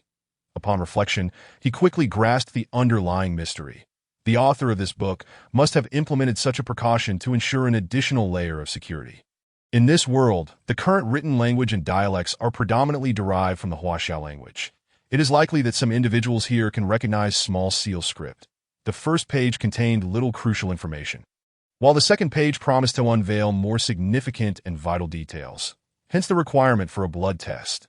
Just as the Kaishan sect recruits disciples based on their bloodlines, This book seems to necessitate blood to determine whether the holder originates from Huaxia. Gulp! Li Muzhi swallowed hard. This author is indeed meticulous. The last line of the first page alluded to a cataclysm. Contemplating this, Li Muzhi immediately focused on deciphering the text of the second page. One day, thunder roared, the earth trembled. And it lasted for a quarter of an hour before it ceased. Li Muzhi furrowed his brow. Was this an earthquake? The world returned to its rightful place, resembling a dream. Initially unheeded, later deemed a frequent occurrence. Upon reading such a description, Li Muzhi was certain that these disturbances were not instigated by his cultivation. In the following days, the eastern mountain revealed Xianyuan, the western mountain birthed the Qilin. The southern sea echoed with phoenix cries, and the northern land feasted upon the iron-eating beast. Wow! Li Muzhi inhaled sharply. The Xianyuan sword, Qilin, phoenix, iron-eating beast, the first three are legendary artifacts, and is not the iron-eating beast another name for the panda? The sudden emergence of these entities, coinciding with the disturbances in the heavens, could this imply a disruption in the fabric of time and space? Li Muzhi's face was one of shock as he hurriedly continued reading. This realm frequently presents familiar sights, causing endless concern and unrest. Traveling north and south, there are those from other realms who mistakenly believe they have entered the immortal world. Gulp! Li Muzhi's heart raced. Not only were earthly entities appearing, but there were also individuals from Earth being transported here. The newcomers with ancient beings in front and later arrivals behind, and the east and west filled with foreign lands and savages, indicate the chaos of time and space. Li Muzhi squinted. His suspicions were confirmed. The so-called disturbances in the heavens truly indicated a temporal anomaly. Those who had come to this world hailed from various historical epochs. Not solely from Huaxia, but also from other continents. Initially, all was peaceful, and I imparted my cultivation methods to the masses. However, human hearts are treacherous. Those who have come to this realm harbor wicked thoughts, seizing the bodies of the natives and traversing the seas. Li Muzhi's brow knitted in concern. The first page had indicated that the path of cultivation is fraught with difficulty. The methods he devised may not be suitable for everyone, particularly for those of lower cultivation who might turn their attention toward the indigenous inhabitants of this world. These individuals are the very life forms birthed by this realm, their bodies more attuned to the spiritual energies of heaven and earth, thus facilitating their cultivation. The indigenous residents, still entrenched in the primitive tribal era, could hardly compete with the cunning of those from Earth. Seizing bodies undoubtedly represents a path with a higher success rate. Traversing the seas, cultivating without harmony with the spiritual energies of heaven and earth, is akin to embarking on a perilous solo journey across the ocean. Seizing the bodies of the natives, however, constructs a grand bridge across the sea, quicker and safer. Yet, this bridge is built upon the lives of the indigenous people of this world. Li Muzhi clenched his teeth and pressed on. The first page had mentioned that during the disturbances in the heavens, the author, Su Jingtao, had already reached the pinnacle of cultivation. The origin of this situation must stem from his teachings. He would not permit such events to continue unchallenged. I feel deep remorse and draw my sword from its sheath.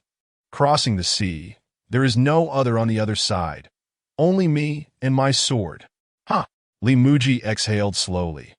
Only 4 words, yet they conveyed a sense of dominance and a palpable killing intent. Those who would dare use the lives of others as a bridge for their cultivation would only encounter me, sword in hand. The sword stained with the blood of the wicked. Men cannot be allowed to stray into evil. Li Muzhi sighed deeply. It seems that Senior Su's path of purification is not without its challenges. The greed and desires of humanity are exceedingly difficult to extinguish, as long as one seizes the bodies of the natives. The path of cultivation becomes considerably smoother. This temptation, very few can resist. The bones beneath the sword still warm, the vile little creatures deceive the masses with their wicked words, spreading rumors that Su intends to slaughter the human race. Uniting to attack him, Li Muzhi felt a wave of tension wash over him. The indigenous people of this world had only witnessed Senior Su's wrath. Such claims would be readily believed. Su retreats step by step, while the human race presses closer. My wife is dead, my son is gone, and the elven clan is annihilated. Li Muzhi felt a pang of sorrow. Sometimes, while the instigator is indeed loathsome. Those who are foolish enough to be used as pawns are even more detestable. If not for the unwillingness to harm those misled individuals, how could the Elven clan have faced extinction? Amidst the devastation, the wrongdoers still proclaim that they deserve death. Filled with sorrow and indignation, the only response is to kill. Kill, kill. Kill those who are blind and ungrateful. Kill those who slaughter Sue's wife and children. Kill those who presume to be righteous. Upon reaching this point, Muzhi felt as though his heart were being tightly squeezed. That moment. Senior Sue's emotions must have been incredibly complex. Regret for imparting the cultivation methods to those individuals. Regret for not swiftly eliminating those wicked little creatures. And regret for failing to protect his wife and the Elven clan. When Jing, outside the house, was munching on straw when she suddenly sensed a dense aura of killing intent emanating from within. Such formidable killing intent. When Jing stood frozen, trembling uncontrollably, this the master's killing intent. In mere moments, she was drenched in cold sweat. Wow! When Jing's heart raced, merely sensing this killing intent left her paralyzed with fear. How many must be killed to produce such a feeling? Muzhi, upon reading further, was equally struck by the palpable bloodlust conveyed through the text. For 3 days and nights, all who obstruct shall be slain. Annihilate the human race. 10 out of 9. Digging 3 feet into the ground. All shall be stained with blood. Gulp! Muzhi swallowed hard. Senior Sue has truly become bloodthirsty. The human race has suffered a catastrophic loss. With 80 to 90% annihilated, while one has heard of rivers running red with blood and blood soaking the ground, never has there been a mention of digging 3 feet deep. All drenched in crimson, excavate 3 feet into the earth reveals soil saturated with blood. Good heavens, this is nothing short of a hell on earth. The humans have surrendered, entrusted to their followers for enlightenment, to understand propriety and discern right from wrong. The instigators have fled to the realms of demons and fiends, plotting a counterattack. Muzhi took several deep breaths. With the human race nearly exterminated and the elven kind obliterated, vast territories emerged in the world, making it all too easy for the demons and fiends to expand their dominion. Observing this passage, it seems that Senior Sue still has some honest travelers diligently practicing by his side. These travelers likely possess limited cultivation, thus relegated to the task of enlightening the natives. Facing the onslaught of demons and fiends is yet another despairing ordeal. Muzhi hastily continued reading. Demons and fiends. One to the south and one to the north, poised to launch a pincer attack. A solitary figure, wielding a sword, descends to slay dragons and vanquish demons in the south, while ascending to eradicate fiends and repel foes in the north, ultimately severing the source of calamity. Phew! Muzhi exhaled in relief. The instigators have finally been eradicated. Lowering his gaze, he found several more lines remaining on the second page. This calamity arose from temporal chaos, ensnaring the unwary, yet their hearts remain steadfast. However, both creatures and objects exhibit abnormalities that I have expended millennia searching for the transgressions, returning each in turn. Furthermore, with my lifetime cultivation and 10,000 years of vitality, I have rectified the temporal rift. Human strength is ultimately feeble. Still, fissures remain. Entering this realm, there exists a being named Tesla, who modifies the cultivation methods of various races, allowing humans, demons, and fiends alike to sense the rift. Heavenly thunder descends as a guide, with those of great perfection mending the residual fissures, likely to take 1,000,000 years. With meticulous planning comes the fear of oversight. Thus, I have penned this tome, detailing the methods of cultivation and the repair of temporal rifts, in preparation for the unpredictability of fate. Upon finishing the last segment of the second page, Muzhi stood frozen in place. Judging by the content, this book was penned long ago, perhaps even 1,000,000 years past. If it indeed dates back 1,000,000 years, the temporal rift should have been mended. Yet I crossed over just a year ago. So, has the temporal rift mentioned in the text reopened? Chapter 137. The price of snacks has increased. Cock-a-doodle-doo. The next morning, as the rooster crowed, Muzhi slowly sat up. Last night, after finishing the second page, the words of the third page of the Chronicle of Legacy began to materialize. The third page introduced methods of cultivation. Although still intrigued by the practice, the night had grown late, and Muzhi resolved to rest. The deciphering of small seal script proved quite laborious. After perusing the first 2 pages, he had already consumed 2 candles. Continuing further would surely lead to dawn.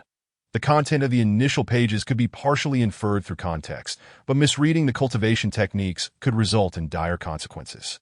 At best, it would hinder his progress. At worst, it could jeopardize his life. It was wise to proceed with caution. With a series of cracks, Muzhi rose from bed, stretching his arms, the joints of his body popping like firecrackers. Ah! He yawned, finally rousing himself to wash up and prepare his wares for the market. After visiting the Kaishan sect the previous day, his legs were indeed sore upon waking. Muzhi grimaced, vigorously kneading his legs. I should have used some wine to massage them before sleeping last night. With a sigh, Muzhi recalled his promise to Brother Yi and Brother Bai to discuss culinary techniques that afternoon. His legs felt as if they were filled with lead. Each step was painfully laborious. How could he manage the ascent and descent of the mountain? After massaging his legs for a while, he felt slightly better, yet still sensed an uncomfortable pulling sensation deep within his thighs. I'll head out. Perhaps by afternoon, I'll be better. With another sigh, Muzhi rose to feed the chickens and cattle, locking the doors and windows before stepping outside. After taking a few steps, he paused, squinting slightly. After pondering for a few seconds, he turned back to the cattle pen. Wenjing, the black bull, glanced up from chewing straw, regarding Muzhi with curiosity. Hadn't he just left the pen? Why was he returning? Muzhi stood at the entrance, grinning as he appraised Wenjing from head to hoof. This large black bull didn't appear particularly dirty. Perhaps it was suitable for riding. Thought. Wenjing's heart raced. What did that gleam in his master's eyes signify? Yesterday evening, he had been muttering to himself, and now he was scrutinizing me. Surely, he harbored ill intentions. Muzhi chuckled, untying the bull's rope and leading Wenjing out of the pen. Wenjing felt a surge of anxiety. Hadn't he been told how delectable he was? Today, was it finally time to be made into a meal? Muzhi tied Wenjing to a lemon tree. Wenjing extended his tongue to lick, keenly observing Muzhi's every move. Muzhi fetched a brush to clean off the dirt and debris from the bull's coat, ensuring he wouldn't get dirty himself later. Wenjing felt a gentle sensation along his back, a mix of ticklishness and unexpected comfort. Muzhi surveyed Wenjing, thinking that if he weren't pressed for time to head to the city, he might as well prepare some warm water for a thorough wash. This will suffice. Muzhi nodded in satisfaction, patting Wenjing's head. Let's south at the road. Wenjing jolted at the word road. It seemed today was indeed the day for action. Muzhi loosened the rope tied to the lemon tree and looked curiously at Wenjing, who had his eyes tightly shut. Hey! Muzhi patted Wenjing's back, pressing down slightly while jumping up with both feet. Standing at a height of about 1.45 meters, Wenjing felt somewhat unsteady under Muzhi's weight. This was his first time riding this bull. Although he seemed docile, there was always the fear of a sudden outburst. Given his already sore legs, being thrown off would require a lengthy recovery. Wenjing, eyes closed, puzzled over the situation. Was he supposed to be slaughtered? Why was Muzhi pressing down on him? Opening his eyes, Wenjing quickly understood that Muzhi intended to ride him, not to send him off to the afterlife. Phew! Wenjing exhaled slowly, relieved that he wasn't to meet his end, but rather to embark on a journey. Kneeling down, Wenjing allowed Muzhi to mount him. Having spent all day either in the pen or tied to the lemon tree, Wenjing was desperate for a change of scenery. Muzhi, slightly taken aback, soon broke into a smile. The bull was indeed clever. Once mounted, Muzhi gently pulled on the rope. Let us go into the city. With a few movements of his legs, Wenjing began to trot towards Kaishan City. Muzhi smiled. Not having to walk himself was quite pleasant. Wenjing was equally thrilled, finally getting the chance to roam. Muzhi guided Wenjing with the rope, and they quickly entered the city. Upon reaching the street, Muzhi noticed a throng of people already gathered at his designated spot. Muzhi was taken aback. These individuals had arrived early to wait for his stall. The leaders of various sects spotted Li Muzhi from a distance, their hearts leaping with joy. The immortal had finally arrived, the 29 individuals, who had departed the previous morning to return to their respective sects for silver, rushed back to Kaishan City overnight. Seeing the eager expressions of the crowd, Li Muzhi gently squeezed Wenjing's belly with his legs, urging the black bull to quicken its pace. Wenjing glanced left and right, sensing Li Muzhi's nudging, and reluctantly sped up his stride. Clop, clop, clop, clop. The sound of the bull's hooves echoed along the cobblestone path as the 29 onlookers stared wide-eyed at Wenjing. Why had the immortal brought this fierce beast along today? Its temperament was notoriously poor. As they drew closer, Li Muzhi smiled slightly. Everyone, you've arrived quite early. The crowd quickly clasped their hands in greeting.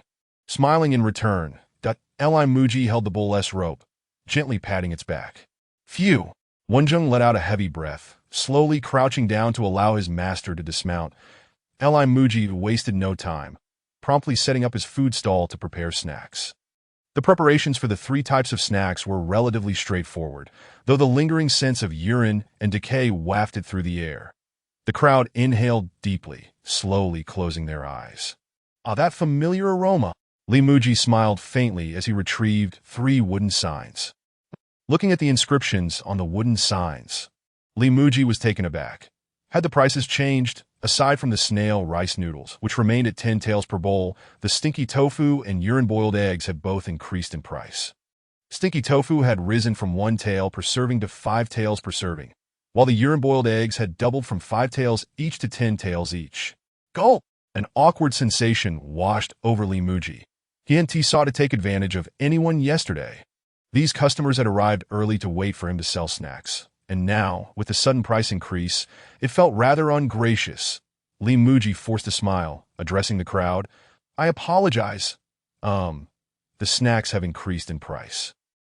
Chapter 138. Please don't make noise. Li Muzhi felt somewhat embarrassed about the price hike. Originally, the prices were already high, and now they had surged, particularly by a significant margin. How could he justify this? These individuals had shown such consideration for his business, arriving early to wait for him to set up his stall. Alas!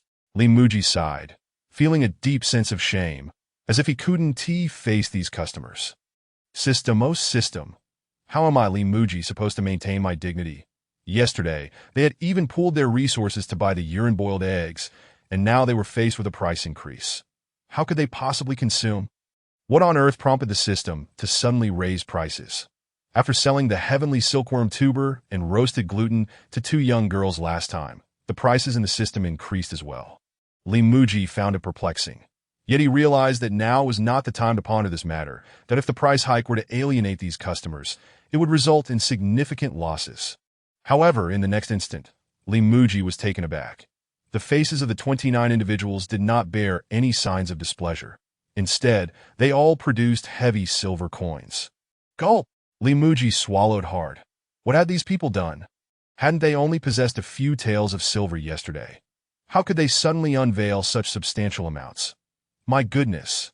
Each had several ingots of 100 taels, exuding an air of affluence. Were they intent on collectively purchasing my food stall? Li Muzhi licked his lips and smiled. Thank you all.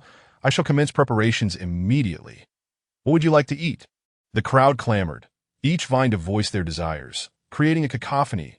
Li Muzhi ignited 3 pots simultaneously, unable to discern who wished for what. Ahem. He cleared his throat twice and chuckled. Everyone, please hold on. Let us form an orderly queue one at a time. With the celestial being's words, the crowd promptly hushed, clustering together, each eager to be the first purchaser. Li Muzhi stared in bewilderment. These customers were utterly fervent.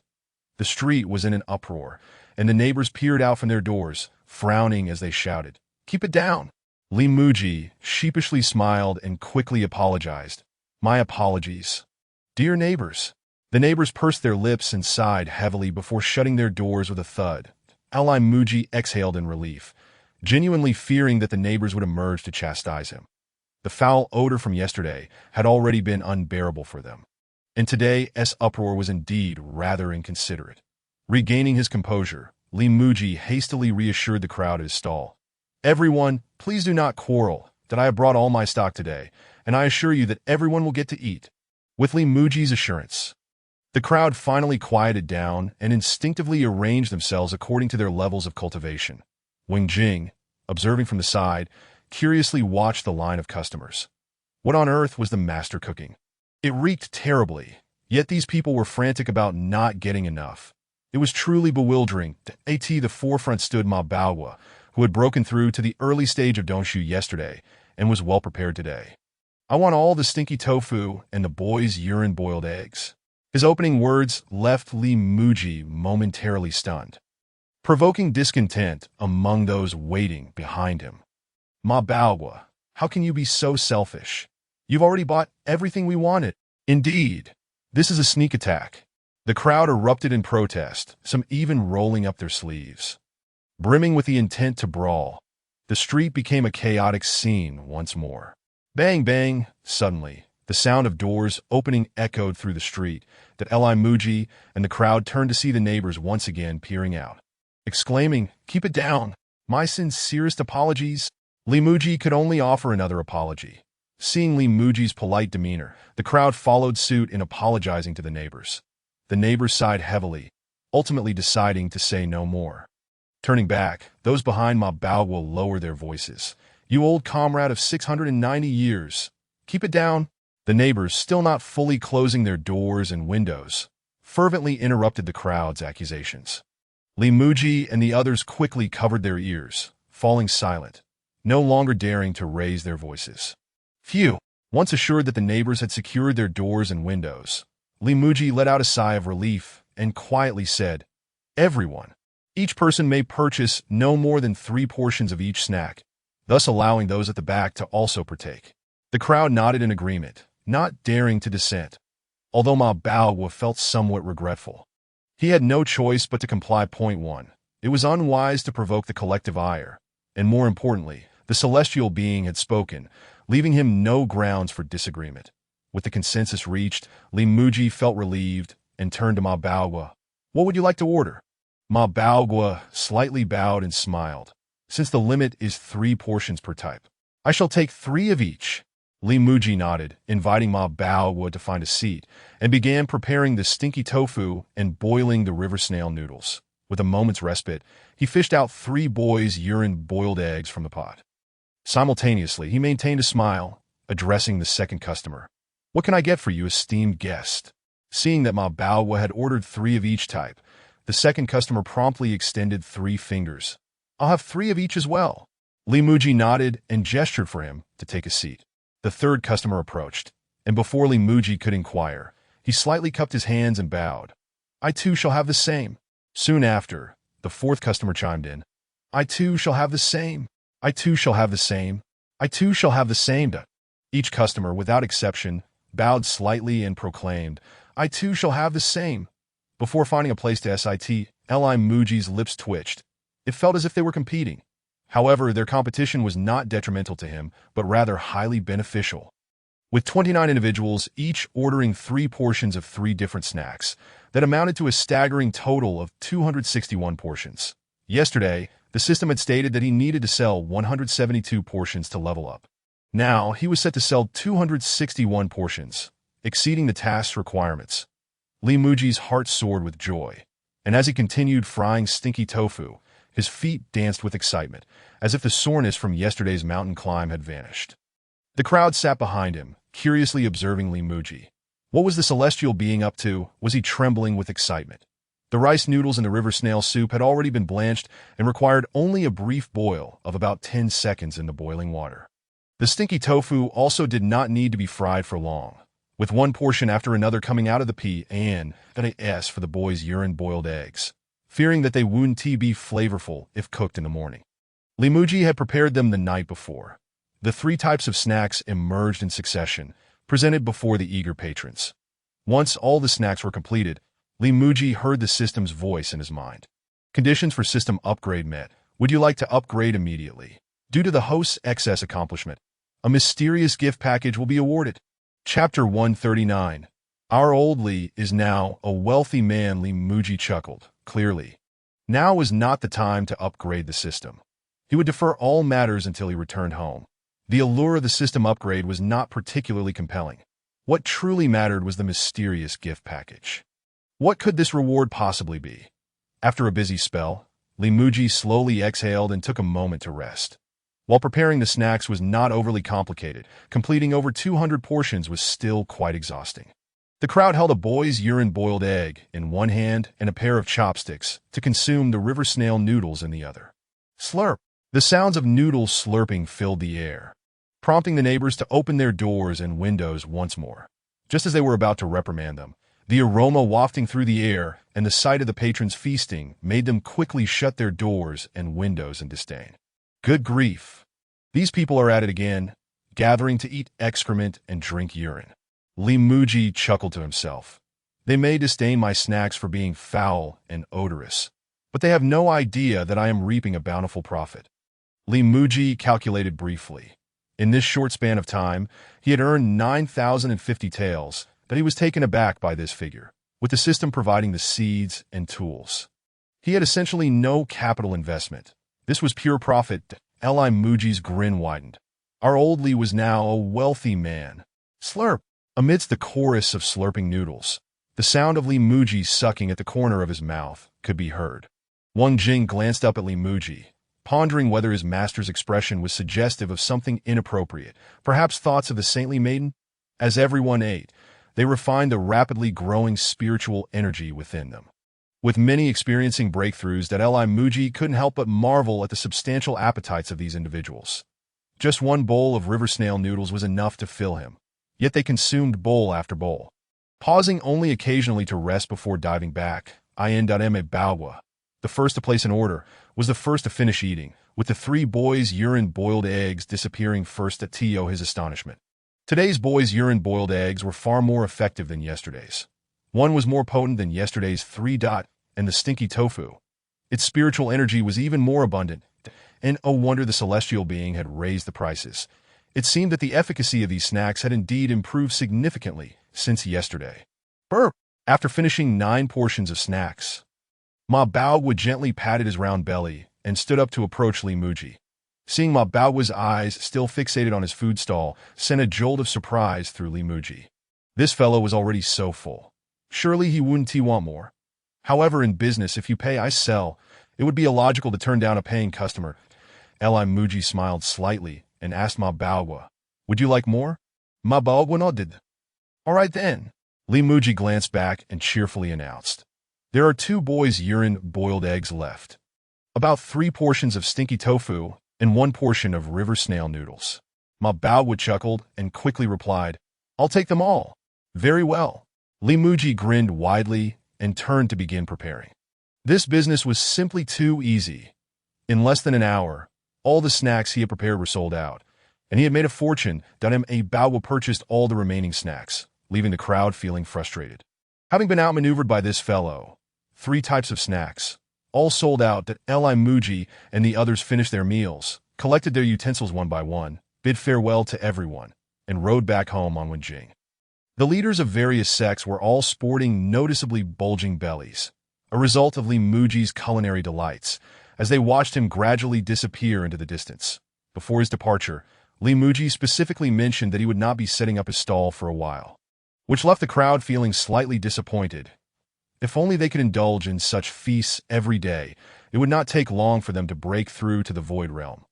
After today's meal, everyone had experienced significant enhancements in their cultivation, with some even advancing from the mid-stage of the nascent soul to the mid-stage of the void. Baowu even felt a faint indication of approaching the void realm. As they exchanged experiences, it became evident that the lower one's cultivation, the more pronounced the effects of the snacks. After a brief exchange, they all bid each other farewell, having consumed an abundance of items infused with spiritual energy. They had not fully refined them, that if they continued to find a place to refine, perhaps their cultivation would see further growth. Muzhi rode on Wenjing, his face beaming with delight, especially when he noticed a substantial amount of silver quietly resting within the system's space. His spirit soared, as if he could ascend to the heavens and chase the stars at any moment. But as Wenjing trotted forward, he suddenly felt liquid dripping onto his back. Turning to look, he saw Muzhi wearing a lewd grin, drool trickling from the corner of his mouth. What has the master gotten himself into? Is he lusting after that saintly maiden's body? Or is it mine? Slurp!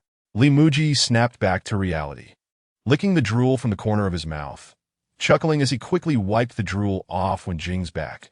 When Jing was left speechless. Although you are my master, if you keep dripping such liquids on me, I shall no longer allow you to ride me. Li Muzhi chuckled sheepishly, feeling as though he had been scorned by an ox. Yet he could hardly blame himself, having earned such a windfall. It was only natural to feel exhilarated, fearing that Li Muzhi might drool again, when Jing hastened his pace, disregarding the scenic views along the way. When they reached the lemon tree, when Jing knelt slightly to allow Li Muzhi to dismount quickly. Li Muzhi wasted no time, securing the tether in his hand before hastily entering the house and locking the doors and windows. Swish! After securing the doors and windows, Li Muzhi produced his food stall. The stall still contained the soup from boiled eggs and young boy's urine, the leftover oil from frying stinky tofu, and the whitish broth from cooking snail noodles. Li Muzhi rubbed his hands together, feeling a bit anxious. The last upgrade had yielded him a combination of stinky tofu, snail noodles, and boiled eggs and urine, all quite pungent. This time, he hoped that the unlocked snacks would not be equally bizarre. Ha! Li Muzhi exhaled slowly and declared, "Upgrade!" As his words fell, the food stall before him shimmered with dazzling light. Li Muzhi shielded his eyes slightly, squinting to see what new snack awaited him. Meanwhile, when Jing, having just rolled a straw with his tongue beneath the lemon tree, suddenly sensed a powerful aura emanating from the house, causing him to halt his actions. This aura. Last time, the master had also tightly secured the doors and windows, and the house had erupted with an aura surpassing that of celestial artifacts. This time, the aura felt even more terrifying. Hiss! When Jing was taken aback, pondering what kind of treasure his master possessed to emit such an overwhelming aura. As the light within the house gradually dimmed, the new food stall revealed its true form. Simultaneously, Li Muzhi's mind was filled with the names of two new snacks: sugar painting, priced at 100 taels each, and candied hawthorn, priced at 100 taels per skewer. Ah! Li Muzhi breathed a sigh of relief. At least these two snacks seemed reasonable. However, the prices, 100 taels for each, 100 taels for a skewer, this felt no different than robbing himself with a knife. Li Muzhi was left speechless, and alongside the appearance of the new snacks, a map materialized in his mind. The map displayed golden points of light flickering continuously. Just as Li Muzhi pondered what this could signify, information from the system echoed in his mind. Upon receiving the system's message, Li Muzhi frowned slightly. Does this mean I need to gather ingredients this time? Chapter 140. Mysterious Grand Gift. Li Muzhi examined the map in his mind, noting that the white indicated his current location. This is far too distant. Li Muzhi frowned slightly. The nearest golden point was located several thousand kilometers to the west. With a sigh, he realized the truth, that as the system upgraded, the difficulty of setting up the food stall increased. Both sugar painting and candied hawthorn were simple to make, primarily requiring sugar boiling, that he had planned to cultivate sugarcane and other crops to extract juice for sugar. But to his surprise, the system had not provided any seeds. Li Muzhi siga. Putting away the food stall, it was just in time for him to go to the Kaishan sect in the afternoon to discuss cooking techniques, and he could tidy up before setting off. Suddenly, Li Muzhi remembered that the system had also granted him a grand gift. What could the mysterious grand gift be? He hurriedly opened the food system and chose to unveil the grand gift. A golden light flickered in his mind, revealing a dark green cauldron. 3 stout, short legs supported its round body.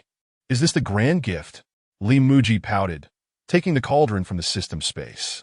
Buzz! The round cauldron emitted a faint sound as it appeared in Li Muzhi's hands. He grimaced. Was this truly a grand gift? This item was rather small. The cauldron stood only 30 centimeters high, with a radius of about 10 centimeters. What was this? Li Muzhi inspected the cauldron from every angle. But it hardly resembled a treasure. Its small size and light weight gave it a distinctly cheap feel. The patterns on it were quite lovely, and it felt reasonably textured to the touch. Li Muzhi was quite displeased, feeling as though the system was playing a trick on him. Nevertheless, any reward was better than none, and it would be handy for his journey to gather ingredients for the food stall. Traditionally, cauldrons were indeed cooking utensils. Muzhi smiled faintly. Perhaps the system had thoughtfully provided him with this cauldron for his upcoming journey, allowing him to cook meals on the road, that as he toyed with the round cauldron indoors. When Jing outside was quite alarmed. Gulp! What is the master doing? This aura… Where does that foul smell come from? When Jing trembled, looking around for the source of the odor, only to see a faint yellow stream flowing away beneath him. So it's my own urine. No wonder it smells so bad. After observing for a moment, Muzhi stored the round cauldron away and began preparing lunch. Sitting in front of the stove, he felt a bit agitated. With the system's sudden demands, he needed to venture out to gather ingredients, which would take several days. With both cattle and chickens at home, what would he do about them while he was away? The ox could be taken along, serving as a mount, but taking chickens. That seemed rather inappropriate. Who would bring chickens along on a journey? It would be cumbersome and unseemly. If he left them behind for several days without care, they would surely feel lonely and hungry. Muzhi let out a long sigh, contemplating who could help him look after the chickens. Brother Yi and Brother Bai had a good relationship with him. They should be the best choice. However, both Brother Yi and Brother Bai were leaders of sects, and having a sect leader tend to his chickens would be quite embarrassing. Muzhi shook his head slowly as he stoked the fire in the stove. He couldn't ask either of them. Aside from Brother Yi and Brother Bai, the only person he was somewhat familiar with was Granny Zhang. However, Granny Zhang had mobility issues, and he felt guilty asking her to run around. After much contemplation, Muzhi recalled the young girl who accompanied by Shernan. Although she appeared quite young, she lacked the typical playfulness and capriciousness of a young girl. Entrusting the task of feeding the chickens to her should pose no significant issue. If she took care of the chickens, she could conveniently take a few eggs home each day as a token of gratitude for her assistance. That Muzhi felt a sense of relief, having finally resolved one of his pressing concerns. Sigh. Muzhi sighed softly, murmuring, "If only Inua were here, there wouldn't be so many problems." Thinking of Chunil, Muzhi felt a twinge of sadness. That girl had left the day before. He wondered where she was now. Had she eaten? What was she doing? Did she miss him? Achoo! Chun suddenly sneezed, quickly rubbing her nose with her hand. The deaths of 22 skilled warriors weighed heavily on her mind, compelling her to remain vigilant. After leaving Muzhi's residence the previous day, Chunil had traveled through the night and had just arrived at the imperial city. With no time to rest, she hurried into the palace. Upon entering the study, she found her master Miaoyu and the empress, Xia Yao, waiting for her. Chunil exhaled slowly, slightly bowing. Inua greets the empress, the emperor, and master. The empress waved her hand, signaling Chun Inua to sit down. No need for formalities. Please take a seat. Chun Inua nodded slightly and sat down. Noticing the grave expressions on the faces of the empress and the others, Chun Inua felt a chill in her heart. It seemed the matter concerning the demon clan was far more intricate and serious than what was detailed in the jade slip. The empress slowly raised her gaze and stated, "Currently, the situation regarding the demon clan remains classified. It must not be leaked." Chun Inua and the others solemnly nodded. If news of the demon clan were to leak, it would undoubtedly incite unnecessary panic. Miaoyu glanced at Chun Inua and spoke, "We have urgently summoned you back in hopes that you will lead a team to investigate and complete the sealing. Are you willing?" Chun Inua rose to her feet and declared, "It is the duty of the Saintess to alleviate the burdens of the great Xia. I would willingly face 1,000 deaths." The emperor felt a wave of relief wash over him as he smiled faintly and replied, "With the Saintess taking action, I can rest easy. We must ensure that not a single remnant of the demon race remains." The Empress Dowager cast a sidelong glance at her son, exhaling slowly. "Inua, should you encounter insurmountable danger, do not push yourself. Your life is of utmost importance." A warmth enveloped Chun Inua's heart. Although the Empress Dowager spoke thus, she could not immediately acquiesce. After all, the Emperor hoped for her to eradicate the demons that had escaped their seal. Agreeing fully with the Empress Dowager would bring embarrassment to the Emperor. After a moment of reflection, Chun Inua solemnly stated, "Thank you, Your Majesty, for your trust. I shall prioritize the matter of the demons.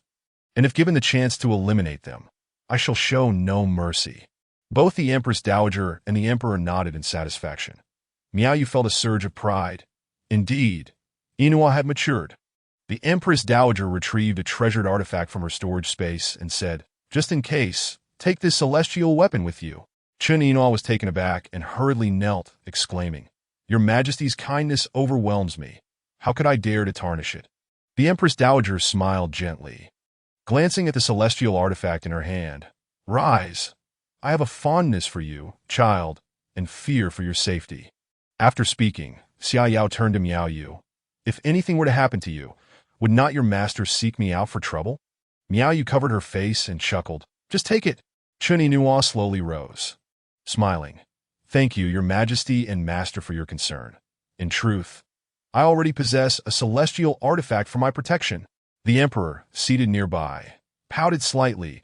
It seemed he had little presence in this gathering. Chapter 141. Journey to the north. Upon hearing that Chen Inua had a celestial artifact, both Xia Yao and Miao Yu were momentarily stunned. They quickly regained their composure and asked, "Was it bestowed upon you by a celestial being?" Chen Inua smiled and nodded, producing the Yuchong sword from her storage space. "What an impressive celestial artifact. Merely gazing at it feels as though one might be pierced through." Xia Yao and Miao Yu instinctively leaned closer, scrutinizing the small blade in Chen Inua's hand.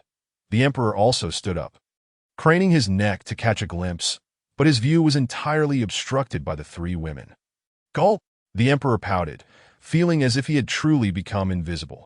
Seeing that Chen Inua had acquired a celestial artifact, Xia Yao promptly stowed away her own. Compared to the one bestowed by a celestial being, her artifact seemed significantly inferior.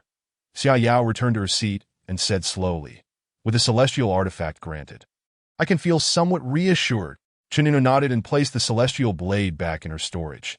The emperor felt speechless, just as his mother had moved aside, allowing him to see the celestial artifact.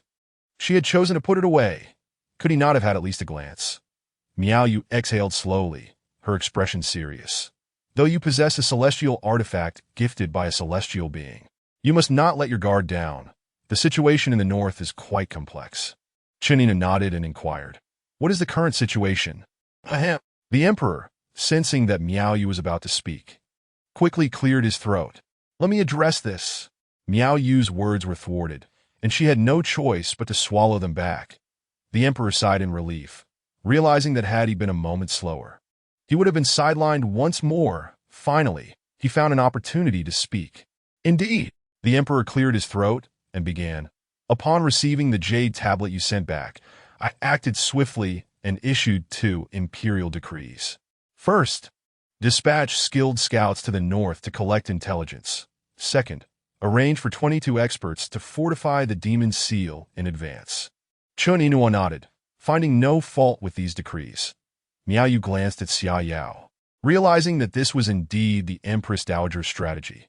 Reflecting further, she understood that the old matriarch aimed to cultivate the emperor, as once he ascended to immortality, he would no longer have her as a support. The emperor looked at his mother, who nodded with a smile that he then continued. "Contrary to the contents of the jade tablet, in addition to the 22 experts, all others responsible for intelligence gathering have also perished." Chen Inua's heart sank. The death of 22 experts was already shocking enough. To learn that even the scouts had been killed was devastating. The palace spies were adept in stealth and evasion, and to eliminate them was arguably more challenging than vanquishing 22 late-stage void realms. Chen Inua furrowed her brow and urgently asked, "Is there any intelligence regarding the demons?" The emperor's expression grew grave as he shook his head slightly. "We only know that an extraordinary individual was responsible, as all were dispatched with a single blow." "Hiss!" Chen Inua gasped in shock. "Were even experts at the late-stage void realm slain in a single strike? Then, did that mean the demons were at least on par with those in the tribulation transcendent stage? What manner of creature had emerged from the seal? As a practitioner herself at the late-stage void realm, Chen Inua felt a sense of trepidation regarding this inquiry. Moreover, the emperor gazed at Chen Inua, his expression solemn. The seal containing the demon race has sustained damage, and a significant number of demons have escaped. Gulp! Chen Inua's heart raced. This was the worst news she could receive. If there were merely one demon, even one of high cultivation could be dealt with. However, If numerous demons had breached the seal, it would lead to the loss of countless innocent lives. The Empress Dowager and I have inspected the situation. The damage was inflicted by the demons from the outside. Miao Yu looked at Chen Yinhua and spoke slowly. The demons suffered injuries in the process of breaking the seal. I will assist the Empress Dowager in locating the culprit. Chen Yinhua nodded. Aware that the formation sealing the demons was exceptionally formidable, without knowledge of its intricacies, one would be subject to its attacks. The entities escaping the demon's seal must be hiding somewhere to recuperate. This moment was undoubtedly the best time to reinforce the seal. Simultaneously, if Master and the Empress Dowager could find the culprit, it would be the best opportunity to eliminate them. Xia Yao rose slowly and declared, "We must not delay. We shall commence our actions immediately. Every moment we linger, the threat of the demons grows." Understood. With that, Chen Yinhua set forth with a selected contingent chosen by the Empress Dowager, heading northward. Excluding Chen Yinhua, the group numbered 30 in total. Among them were 22 late-stage Void Realm experts responsible for the sealing, 6 scouts tasked with spreading out to gather intelligence, and 2 late-stage Void Realm practitioners as reserves, after Chen Yinhua departed. Miao Yu and Xia Yao exchanged glances before vanishing from the Imperial study. The Emperor sat at his desk, pouting as he sighed. Alas, they depart without even informing me. They truly treat me as if I were invisible. The Emperor remained silent for a long while before rising. Well, he might as well go experiment with the new dish he had not finished yesterday. Chen Yinhua and her party soon exited the Imperial city, after traveling a few hundred miles north of the city. The towering trees vanished from sight an hour later. Even the grass became sparse, the ground littered with gravel and sand. Transitioning abruptly from a vibrant environment to such desolation was inevitably suffocating. Chen Yinhua halted her steps and glanced back at the 6 scouts. Commanding, spread out. The 6 obeyed, employing their evasion skills to fan out ahead. The remaining 24 followed Chen Yinhua, remaining vigilant to their surroundings. After approximately the span of an incense stick, the 5 scouts returned to the main group. Reporting to the Saintess. There are no anomalies to the north. No anomalies to the northwest. No anomalies. No anomalies. No anomalies. Chen Yinhua nodded and turned to the direction of the 6th scout, having agreed to return within the time frame of an incense stick. Any scout that did not return was surely encountering something unusual. Just as she intended to head towards the last direction, the final scout had already returned. Did you find anything unusual? The last scout knelt on the ground and nodded. 170 miles to the northeast. There are several fresh corpses, but no sight of demons. Chen Yinhua's brow furrowed. Fresh corpses. That indicated the demons had not strayed far. Follow me, Chen Yinhua commanded, leading her companions in swift pursuit to this moment. Li Muzhi had also secured his doors and windows, setting off towards the Kaishan sect. Chapter 142. The use of the cleaver to slice the ox. Li Muzhi untied the rope from the ox and asked Wen Jing to kneel down, allowing him to mount its back. Excellent, excellent. Li Muzhi nodded in satisfaction and smiled. You are truly clever. From now on, I shall rely on you to carry me. Huff! Wen Jing exhaled that of course, I am clever. As long as you don't intend to consume my flesh, I can do anything. Li Muzhi rode on Wen Jing, first arriving at Grandma Zhang's house to give instructions regarding feeding the chickens. Upon hearing that Tang Xiaoyi would assist in feeding the ancient divine beasts, Bai Shernan immediately agreed that Li Muzhi was taken aback. She agreed that easily. He had planned to play the emotional card first, then offer eggs as a slight inducement, and if that failed, even sacrifice a chicken. After preparing all day at home, he found his efforts had been in vain. How unfortunate! Li Muzhi chuckled lightly. Such a prompt agreement was quite favorable, allowing him to achieve his goal while saving a chicken. After bidding farewell to Bai Shernan, Grandma Zhang, and Tang Xiaoyi, Li Muzhi headed directly to the slaughterhouse. From a distance, Wen Jing caught a whiff of the strong scent of blood. Upon seeing the butcher slaughtering the meat worms, Wen Jing's heart raced. What does my master bring me here for? Is he trying to trick me into being slaughtered? Li Muzhi gently patted Wen Jing's back, signaling it to crouch down. Wen Jing looked around, realizing that this was indeed their destination. Gulp! Could it truly be real? Although a sense of unease lingered in his heart, Wen Jing still half kneeled to inquire.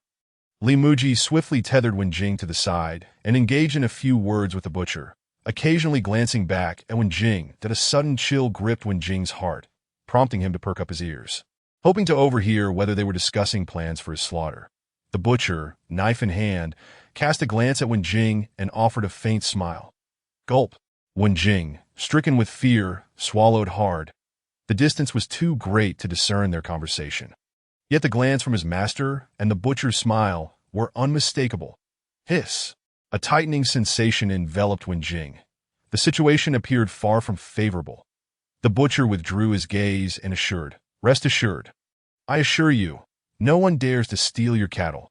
Li Muzhi nodded and stepped toward the rear of the slaughterhouse. With a journey ahead, he needed to procure some ingredients, should hunger strike midway. It would be too late to seek sustenance. The system space guaranteed the freshness of supplies. Thus, stocking up was undoubtedly prudent. Upon reaching the back of the slaughterhouse, Li Muzhi found numerous meat worms being raised. These creatures were similar in size to sheep but plump as pigs. Essentially, a pig resembling a sheep. Despite their stout appearance, they could sprint with remarkable speed that Li Muzhi surveyed left and right, uncertain about their weight. Suddenly, he recalled the ability he had previously acquired. Butcher's skill. Activate Butcher's skill. With a thought, he summoned the skill. The meat worms, previously grazing, froze in place, trembling with fear, under the influence of the butcher's skill. Their fatness and health status became vividly apparent that Li Muzhi selected two that were evenly proportioned and deactivated the skill. The slaughterhouse staff promptly retrieved the chosen meat worms and led them to the slaughter area in the front courtyard. The butcher examined the two worms and was about to sever their heads. "Wait," Li Muzhi quickly intervened, rolling up his sleeves. "I'll do it myself." The butcher, taken aback, looked at Li Muzhi incredulously. "This requires skill. You might end up rupturing the entrails." Li Muzhi replied with a slight smile, taking the knife from the butcher's hand. "What expertise does your method possess?" "Butcher's skill?" Li Muzhi invoked the ability once more, swiftly identifying the optimal incision point. Wen Jing felt a jolt of surprise. It was that familiar sensation again. Li Muzhi gently stroked the meat worm's head and retrieved a bowl from the system's space. The butchers were momentarily stunned. This was the technique of a cultivator. Wasn't Li Muzhi devoid of spiritual roots? Ignoring their astonishment, Li Muzhi placed the bowl on the ground. Under the butcher's skill, every detail of the meat worm was within his grasp. He pinpointed the location and plunged the knife in. The meat worm emitted a soft sound, yet it appeared to feel no pain, rather seeming to relish the experience. The butchers stood dumbfounded. Countless meat worms had met their end before, all struggling fiercely. Commonly referred to as a life on the line. Yet now, in Li Muzhi's hands, they were surprisingly tranquil. As Li Muzhi withdrew the knife, blood gushed forth, filling the prepared bowl. This was his first practical application of the butcher's skill, and he marveled at the outcome. The bowl filled with blood, while the wound slowly dripped the remaining crimson liquid. Li Muzhi collected the bowl, gently soothing the trembling meat worm. Its quivering was merely a bodily reflex. The meat worm sensed no pain throughout the process, merely feeling a touch of drowsiness as it gradually closed its eyes. Li Muzhi sighed softly, murmuring, "Thank you for your life." With that, he swiftly began to disassemble the meat worm. Gulp! Wen Jing stared in awe at the unfolding scene. What a remarkable death! It appeared utterly painless, almost enjoyable. Witnessing it made him wish to experience a similar fate. The butcher observed Li Muzhi's deft technique, astonished. Was this slaughter? It resembled a visual feast. Each incision was made at the joints, effortlessly separating tendons and bones. Having slaughtered countless meat worms before, it had always required multiple knives in tandem. Yet Li Muzhi accomplished it with a single blade, and at such speed. The butcher was left in shock. It was as if Li Muzhi understood the anatomy of the meat worm better than anyone. Having swiftly completed the first, he moved on to the second. The second meat worm instinctively raised its neck, awaiting Li Muzhi's cut. The butcher's eyes widened in disbelief. The meat worm was willingly offering itself for slaughter. Exclamation point. Thud! The butcher knelt, bowing repeatedly. "Great one, could you possibly teach me?" Li Muzhi was momentarily taken aback. It seemed he had nothing to impart. However, he could certainly share the underlying principles. The extent of understanding would depend on the butcher's efforts. Muzhi indicated the position, explaining, "You all directly sever the head, which creates internal bruising, leading to foul-smelling meat." He pressed a finger against the meat worm's body, stating, "This area has dulled nerves, causing no pain, and coincidentally contains a major artery." With that, Muzhi plunged the knife in. Moreover, this will provide them with a sense of comfort. The meat worm made a contented sound, leaving the butcher utterly astonished. Muzhi withdrew the knife, instructing, "This way, the blood drains out, and then disassemble it according to the meat worm's own skeletal and muscular structure." The butcher nodded thoughtfully, momentarily entranced by the sight of blood continuously flowing from the wound. The blood has all drained away. In the north, Chun Inua examined the wound on the herdsman's neck, frowning. "The body still bears warmth. Be cautious." Suddenly, they all sensed a chilling aura. Chun Inua's expression shifted to it was the demonic clan. Chapter 143. The Abilities of the Demonic Clan. Suddenly, a dozen or so demons sprang forth, glaring menacingly at Chun Inua and her companions. Chun Inua scanned the scene. These demons, with their glowing green eyes, were merely lowly minions. "Leave one alive. Eliminate the rest." Chun Inua narrowed her eyes and issued the command. "Yes." The four behind her unleashed their cultivation, engaging the demons in battle. Although these minions appeared frightening, they shattered upon contact, swiftly leaving only one alive. Suddenly, the corpse they had just examined opened its eyes wide. "Be careful." The scout leading the group quickly shielded Chun Inua, blocking the attack from the reanimated corpse with his body. Thud! The scout was struck hard, staggering. Chun Inua's expression changed as she rushed to support him. "Are you all right?" "Cough, cough." The scout coughed violently a couple of times, his voice weak. "I'm fine." Chun Inua nodded, glancing at the scout who had shielded her from harm, her eyes narrowing slightly. The animated corpse was sent flying by a punch from one of Chun Inua's companions. On the ground, the deceased herdsman and demon swayed unsteadily, charging toward Chun Inua and her group. Everyone was taken aback. How could those who had perished still rise to fight? "Do not panic," Chun Inua urged, furrowing her brow. "This is the demonic clan's tactic. There must be demons lurking in the shadows controlling them." As the reanimated corpses drew near, the 10 or so individuals behind Chun Inua surged forward. Chun Inua and the others quickly scanned their surroundings, seeking the hidden demon pulling the strings. The scout beside Chun Inua slowly raised his gaze, revealing a glimmer of ferocity in his eyes. Whoosh! The seemingly weak scout struck with blinding speed, unleashing a chilling aura. When they looked again, the scout's appearance had transformed, 2 demonic horns sprouting from his forehead. His pupils turned blue. Everyone around Chun Inua gasped. This was a demon in disguise. The Saintess is in danger. The demon's hands morphed into sharp claws, lunging straight for Chun Inua's heart. Humph! Chun Inua's lips curled slightly, letting out a cold snort. Bang! Before the demon's claws could reach her, Chun Inua kicked it away. The demon tumbled to the ground, spewing blue blood. "How did you know?" Chun Inua retracted her foot, chuckling softly. "From the moment you reported, you never addressed me by title, indicating you were unaware of my identity. And did you truly believe I wouldn't sense your manipulation of these corpses?" Chun Inua's eyes narrowed as she commanded, "Capture him." Several individuals behind her sprang into action, heading towards the injured demon. Kikik, kikik. The demon erupted into maniacal laughter, its blue eyes widening as it shouted, "Cunning humans, come join the burial." Chun Inua's expression shifted, and she quickly retreated. "Fall back." Everyone gasped and scattered in haste. The demon's body swelled rapidly, engulfing its limbs and head. Boom! The demon exploded, sending debris flying. The group hurriedly enacted defensive techniques to shield themselves. Whoosh! The shockwave from the explosion quickly spread, akin to a tempest. Everyone gasped in astonishment. This was merely a blue-eyed demon, yet its self-detonation's power compelled them to flee. What terror would the purple-eyed or golden-eyed demons unleash? After a long while, as the dust settled, a deep crater several meters wide was left at the explosion's center. The nearby corpses and surviving demons were obliterated, leaving no trace behind. Chininua gritted her teeth.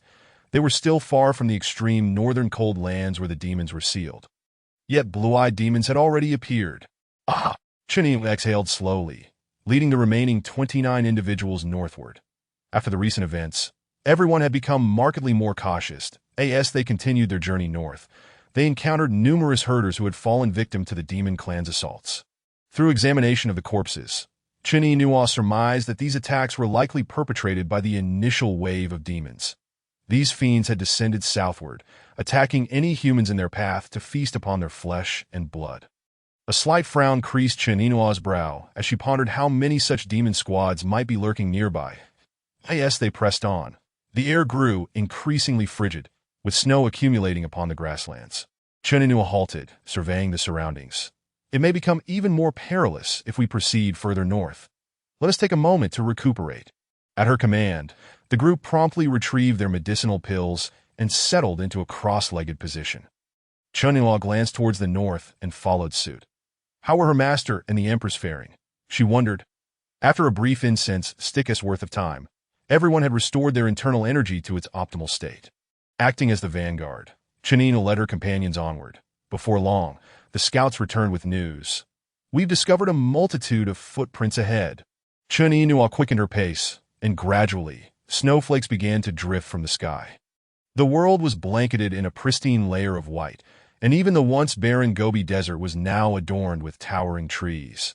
The chaotic footprints were still faintly visible, and following their direction revealed that they led towards the sealed location. A frown deepened on Chininua's face. These footprints appeared to have been made by ordinary people. Yet, there were so many. This is bad. Chininua's expression shifted as she realized these footprints must belong to those slain by the demon clan. The demons were manipulating the bodies to march towards the sealing site, intent on further destroying the seal. Increase our pace. We must reach the sealing site. At her command, the group hastened to follow. After advancing over 100 miles, the snowfall intensified, and the travelers found snow accumulating on their bodies. Upon cresting a hill, Chininua raised her right hand sharply. Halt! Conceal yourselves. The group swiftly obeyed, taking cover. Chininua observed her companions before turning her gaze down the slope. Amidst the swirling snow, she discerned a throng of figures shambling below, appearing as though they were mere husks of their former selves. Chinu narrowed her eyes. Indeed, it was as she suspected. Leading the grotesque procession was a demon mounted upon a horse. Despite the blizzard, she could see that the horse's forelegs were nothing but bone. Its abdomen rotting, with ribs starkly visible. It was a dead horse. Gulp! The sight struck the group with fear. They had heard tales of the demon clan's peculiarities in historical texts, but witnessing it firsthand was profoundly unsettling. It seemed the demons were not only capable of controlling human corpses, but could also manipulate the remains of other creatures. Chininua gradually withdrew, turning to the scouts beside her, whispering, "Is there a way to circumvent this?" The 5 scouts furrowed their brows, recalling the map in their minds. Yes, but it would take nearly 3 times as long. Chininua sighed softly, glancing down the slope. It appears we have no choice but to confront them. Suddenly, the advancing horde below came to a halt. Chininua frowned. Had they been discovered? Chapter 144. The power of the fish intestine sword. Everyone remained frozen in place, allowing the snowflakes to settle upon them. The demon in the lead gently tugged at the frozen reins, and the dead horse slowly turned around. The demon, clad in dark blue-black armor, wielded a black spear, while a pair of horns, over 30 centimeters long, sprouted from its head. Its purple eyes fixated on the direction of Chininua and her companions. Gulp! Chininua's gaze locked with the demon's violet eyes. Violet pupils before she could react. The previously motionless crowd surged up the slope with alarming speed. Though they had appeared like tortoises before, they now rushed forward with astonishing swiftness, nearly reaching her in an instant. Chininua's eyes narrowed. The demons were directing these corpses towards the sealing site for some nefarious purpose. Resolving to eliminate them here was not necessarily a bad course of action. Kill! The group obeyed her command, unleashing their powers. Boom! Bong! With their profound cultivation at the late stage of the Void Realm, they faced little resistance against the mindless corpses that charged forward. However, the persistent annoyance was that even when these corpses were repelled, they could reassemble and continue their assault. They were undeniably weak, yet they clung on like an unwelcome adhesive, driving everyone to frustration. Chunino kept her focus on the demon mounted on the horse. Only by slaying this demon would the corpses cease their relentless attacks. Swish! Chun Inua's energy surged as she propelled herself into the air, closing in on the demon. The demon looked up at her and smiled faintly. I am Mingxia of the demon clan. Who dares approach? Chun Inua scoffed, her energy coursing through her. A demon, unworthy of knowledge. With that, she struck out her palm. Waves of the ocean. Mingxia's expression shifted, and he quickly spurred his horse to narrowly evade Chun Inua's attack. Boom! Chun Inua's palm unleashed a torrent of energy, crashing down like relentless waves. Just as one wave receded, another surged forth. The horse beneath Mingxia was instantly reduced to splinters. Ha! Mingxia exhaled heavily, his purple eyes gleaming with excitement as he gazed at Chun Inua. A late-stage void realm cultivator? Just the opponent I seek for a grand battle. Mingxia swung his black spear from behind to the front, producing a faint hum that in an instant. Demonic energy surged forth. With a sinister grin, Mingxia maneuvered the spear with swift, fluid motions, the thick, dark shaft rasping against his left hand. 1,000 spears in a breath. Chun Inua's eyes narrowed as a barrage of spears forged from demonic energy rained down upon her, leaving no room for evasion.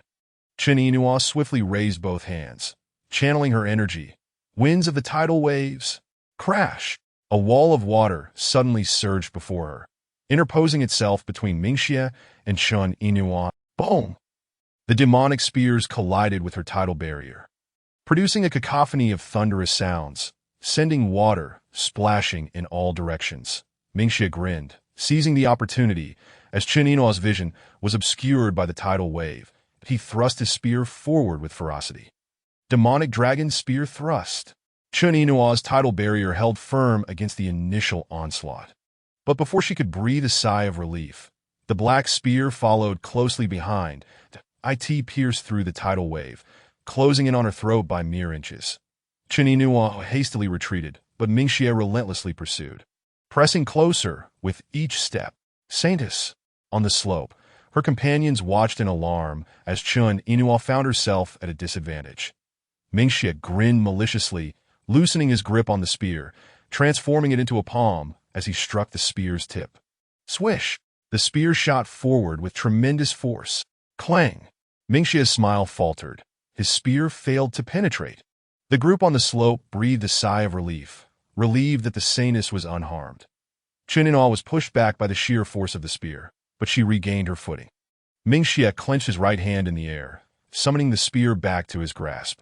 Noticing the small dagger in Chun Inua's hand, Mingxia's expression turned grave. So it is a celestial artifact. No wonder it could withstand my spear. Chun Inua exhaled slowly, grateful for the fish intestine sword bestowed upon her by Elder Li. Otherwise, she would have sustained grave injuries just now. Channeling her energy, the fish intestine sword radiated with formidable power. Wait! Mingxia waved his hands urgently, exclaiming, You wield a celestial artifact against me. That is hardly fair. Fair? Chun Inua scoffed. Just moments ago, I fought without a weapon. Why did you not deem that unfair? Disregarding his protests, Chun Inua thrust the fish intestine sword forward with vigor. As the sword approached, a glimmer of cold light preceded it. That Mingxia's expression shifted as he found himself surrounded by a dense cloud of sword energy, with no means of escape. He could only brace himself for the impact. Mingxia raised his spear defensively, unleashing a torrent of demonic energy to form a black shield. That moment, the sword energy surged forth. Bang! The demonic shield shattered upon contact with the sword energy, and the spear splintered into several fragments. Ah! Mingxia cried out in agony as his dark armor shattered instantaneously, his body seemingly subjected to a relentless barrage of blades. Ah! Mingxia continued to shriek, attempting to conjure a blood shield, but found himself utterly immobilized. Ah no! Swish! In an instant, the fish intestine sword's energy surged forth, piercing through Mingxia's body before crashing into the distant snow-capped mountains. Boom! Rumble! The distant mountains erupted in a deafening roar, collapsing under the weight of the falling snow. With Mingxia's demise, the corpses engaged in battle with the group ceased their movements, collapsing lifelessly to the ground. The group stared in astonishment at the distant mountains, utterly dumbfounded. Was this the power of a celestial artifact? A mountain several kilometers away had been leveled in an instant. As Mingxia's lifeless body plummeted from the air, the wind whisked it away, reducing it to dust that scattered into the ether, vanishing without a trace. Chinhua surveyed the fish intestine sword in her hand, then glanced at the long trail of sword energy and the flattened mountains in the distance. Ha! The celestial artifact gifted by elderly seemed exceedingly powerful. The dense sword energy began as fine threads, growing increasingly robust as it progressed. The demon, caught at close range, was reduced to dust by the minute sword energy, while the distant mountains succumbed to the larger, heavier sword energy, leading to their obliteration. Gasping for breath, Chinhua gradually descended. Indeed, her cultivation could only sustain the use of a celestial artifact once before reaching its limit. The group hurriedly approached, their expressions filled with concern. Saintess. Are you all right? Chinhua shook her head and settled into a cross-legged position. I am unharmed. Please protect me. Upon receiving the command, the crowd remained vigilant, cautiously scanning their surroundings. To the north, in the land of perpetual night, a strikingly handsome man slowly opened his eyes, his golden gaze directed towards Chinhua. Is Mingxia dead? Chapter 145. Ready to begin. Miao Yu and Xia Yao tirelessly searched the northern territory, encountering several heaps of corpses heading towards the sealed land. They paid no heed to these bodies or the leading demon clan. Both were acutely aware that the true threat had never been these, but rather the one capable of effortlessly slaying a void Ming at its peak. If all went as expected, it was a demon with golden pupils. Rumble! As Miao Yu and Xia Yao continued their search, a distant sound suddenly halted their steps. Miao Yu furrowed her brow and remarked, It's in the direction of Inua. Such powerful sword energy. Xia Yao squinted towards Inua's direction, to be felt from this distance. It must be utilizing an immortal artifact. Miao Yu nodded, somewhat anxious. Could it be that they've encountered the golden-eyed demon? Xia Yao shook her head, responding, I don't think so. When we previously scouted the sealed land, he must have sensed our presence. He wouldn't come out so easily. Miao Yu fell silent for a moment, retracting her gaze. Let us proceed. We must quickly locate the golden-eyed demon. Xia Yao nodded, and their figures swiftly vanished from sight. Did I end the land of perpetual night? The golden-eyed demon gazed at the ever-changing lights in the sky, slowly extending his arms. Even if a crack is formed in the temporal seal, am I still unable to make a move? The golden-eyed demon withdrew his gaze and exhaled heavily. It appears I still need to seek the tiger's blade of the otherworldly demon god. With that, the golden-eyed demon turned his attention southward at Li Muzhi. Riding Wenjing, arrived at the foot of Kaishan's sect, suddenly feeling a pang of unease. Li Muzhi furrowed his brow, glancing around, sensing an unseen presence plotting against him. But I don't see anyone, he pouted, chuckling softly. Perhaps it's those snack vendors craving boiled eggs made with boy's urine again. After speaking, Li Muzhi nudged Wenjing's belly with his foot. Let us go up. Wenjing looked up at the seemingly endless staircase before him, a look of helplessness on his face. Truly, a kind horse is ridden by others, and this saying applies not just to horses but also to cattle. How foolish I was to let my master ride me so readily. Now it seems my master has developed a habit of riding me. Walking on level ground is one thing, but what on earth is this steep staircase? Huff! Wenjing exhaled heavily. Well, at least now. Besides plowing fields, I have another purpose. My master surely won't be thinking of feasting on my flesh. Wenjing began to ascend the stairs that Li Muzhi quickly hunched down, fearing he might tumble due to the steep incline. With his head lowered, Wenjing trudged upward, while Li Muzhi felt the wind continually whip past him, unknowingly arriving at the little wooden hut selling books. The old man selling books was startled. This young man was actually riding a demon beast to Kaishan's sect. Li Muzhi smiled slightly at the old man, thinking to himself that without his guidance, he would never have purchased the Chronicle of the World. "Hello, old man." Li Muzhi grinned, saying, "Thank you so much for your help with the book yesterday." The old man felt a lump in his chest. "Pfft. Are you intentionally trying to irritate me? It was better when you didn't mention it. I was beginning to let it go, but now you're bringing it up again. Truly infuriating." Li Muzhi paused, puzzled by the old man's seemingly displeased expression. Could it be my gratitude wasn't sincere enough? Ahem. Li Muzhi cleared his throat, straightened his attire, and with utmost sincerity declared, "Thank you, old man." Pfft. The old man, seeing Li Muzhi's earnest demeanor, was even more convinced that Li Muzhi was here to vex him. "Get lost." Li Muzhi stood in astonishment. What on earth is wrong with this old man? I was genuinely grateful. If you don't appreciate it, that's one thing, but why insult me? Li Muzhi shook his head and continued urging Wenjing to ascend. The disciples guarding the entrance were startled at the sight of a large black bull. Taken aback at a demon beast. What is a demon beast doing here? Huff! Wenjing exhaled through his nostrils, his bovine eyes fixed on the gatekeepers at last. They had arrived. That staircase was truly exhausting within Kaishan's sect. Yi Xiuqi and Bai Nong sensed Wenjing's aura and hurried over.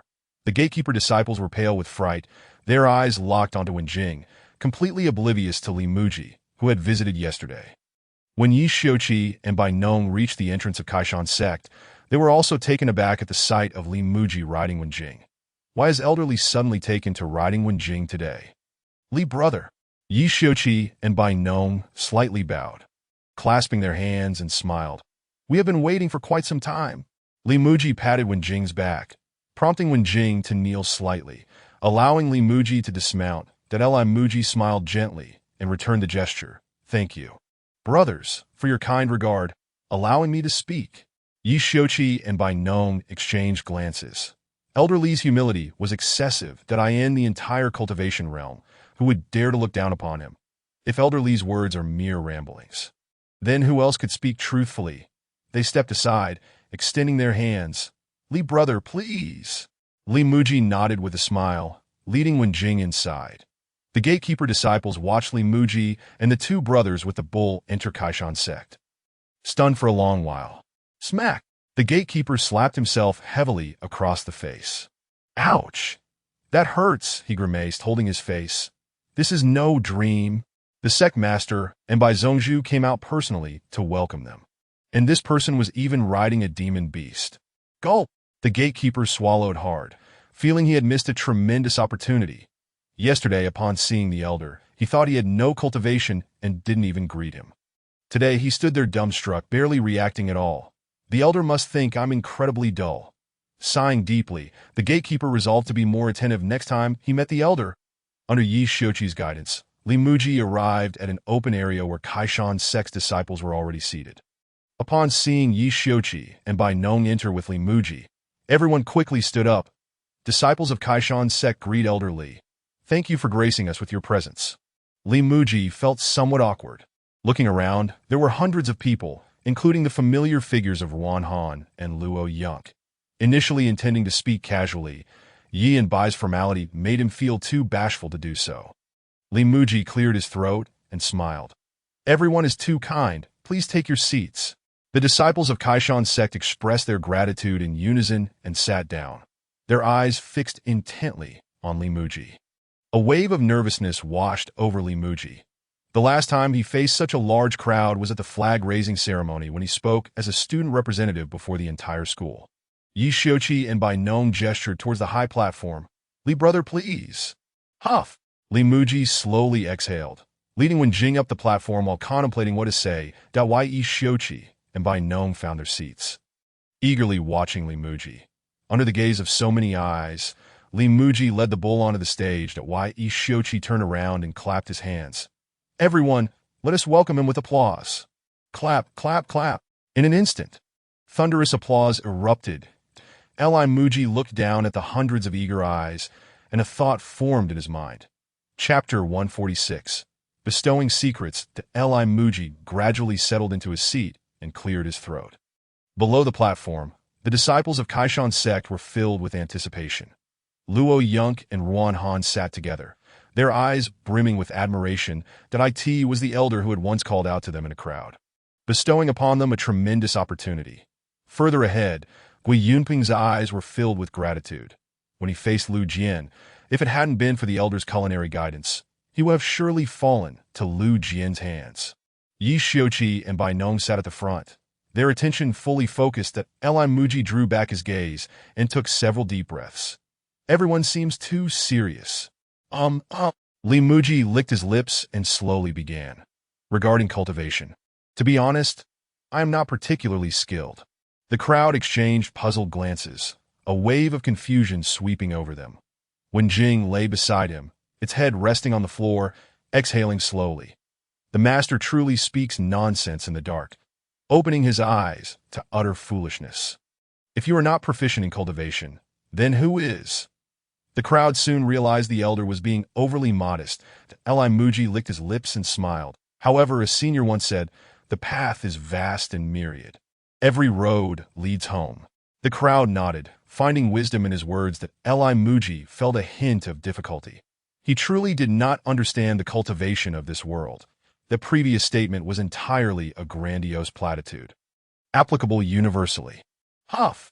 Li Muzhi exhaled slowly. Although he had prepared what to say before stepping onto the stage, he feared that his words might cause harm, if taken literally, that if these people followed his advice and something went awry, it could lead to dire consequences. Taking a deep breath, Li Muzhi's expression turned serious. What I am about to say, you may listen to, but do not attempt lightly. He paused for a moment before continuing. If something goes wrong, it could lead to death. The crowd nodded vigorously, becoming somewhat tense. To Muzhi's side in relief. It seemed they would not take his words lightly. In truth, the so-called spiritual energy is merely a form of energy present in the universe. This energy is akin to the wind. It can gently caress and provide comfort, or it can rage violently and destroy everything. The crux lies in how we apply it.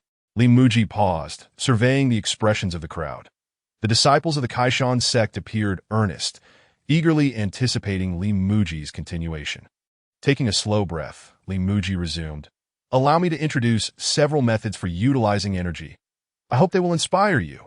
The audience perked up, as it seemed the moment for substantive knowledge had finally arrived. Yi Xiuqi quickly turned his head and exclaimed, Pay attention. Make sure to take notes. Li Muzhi was momentarily taken aback. He had intended to discuss elements from novels and films originating from Earth. Yi Lao's remark made him feel a tad embarrassed.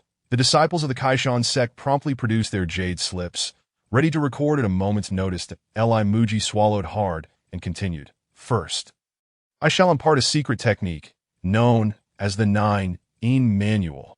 The crowd's eyes sparkled with excitement. The elder was indeed selflessly sharing. To commence with the impartation of a secret technique was simply delightful. Yi Xiuqi and Bai Nong were equally astonished, having expected Li Xianpei to merely share insights on cultivation philosophy and experience, rather than directly disseminating a secret manual.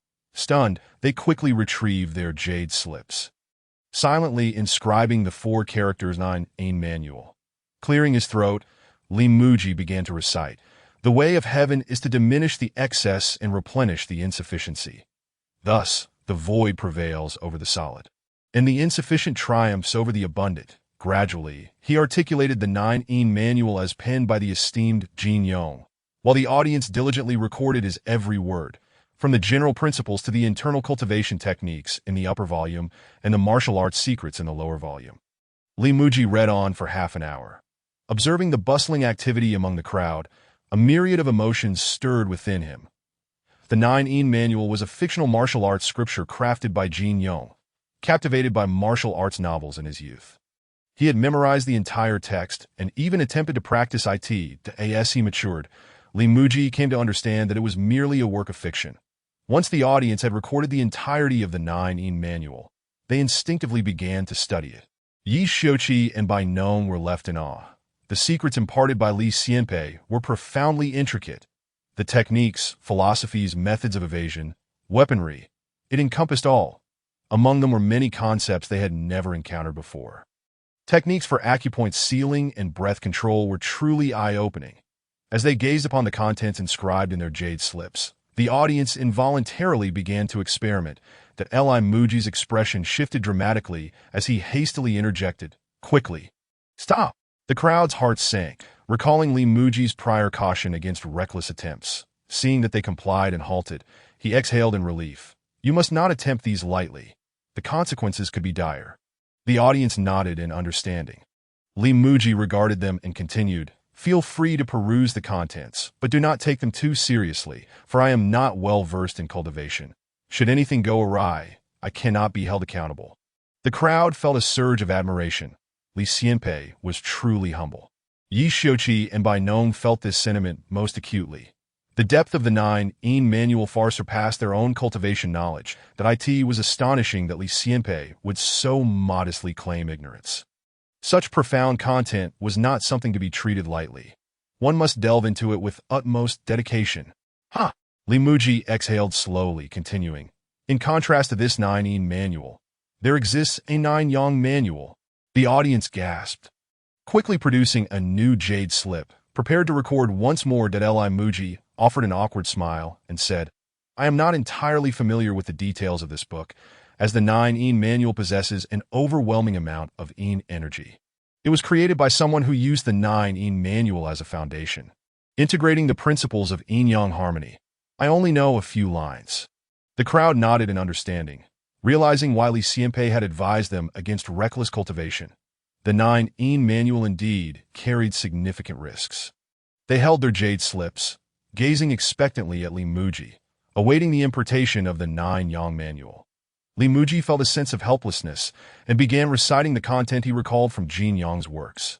"He who is strong may act as he pleases, while the gentle breeze caresses the mountain ridge. That he who is haughty may do as he wishes, while the bright moon illuminates the great river. That he may harbor malice and bitterness.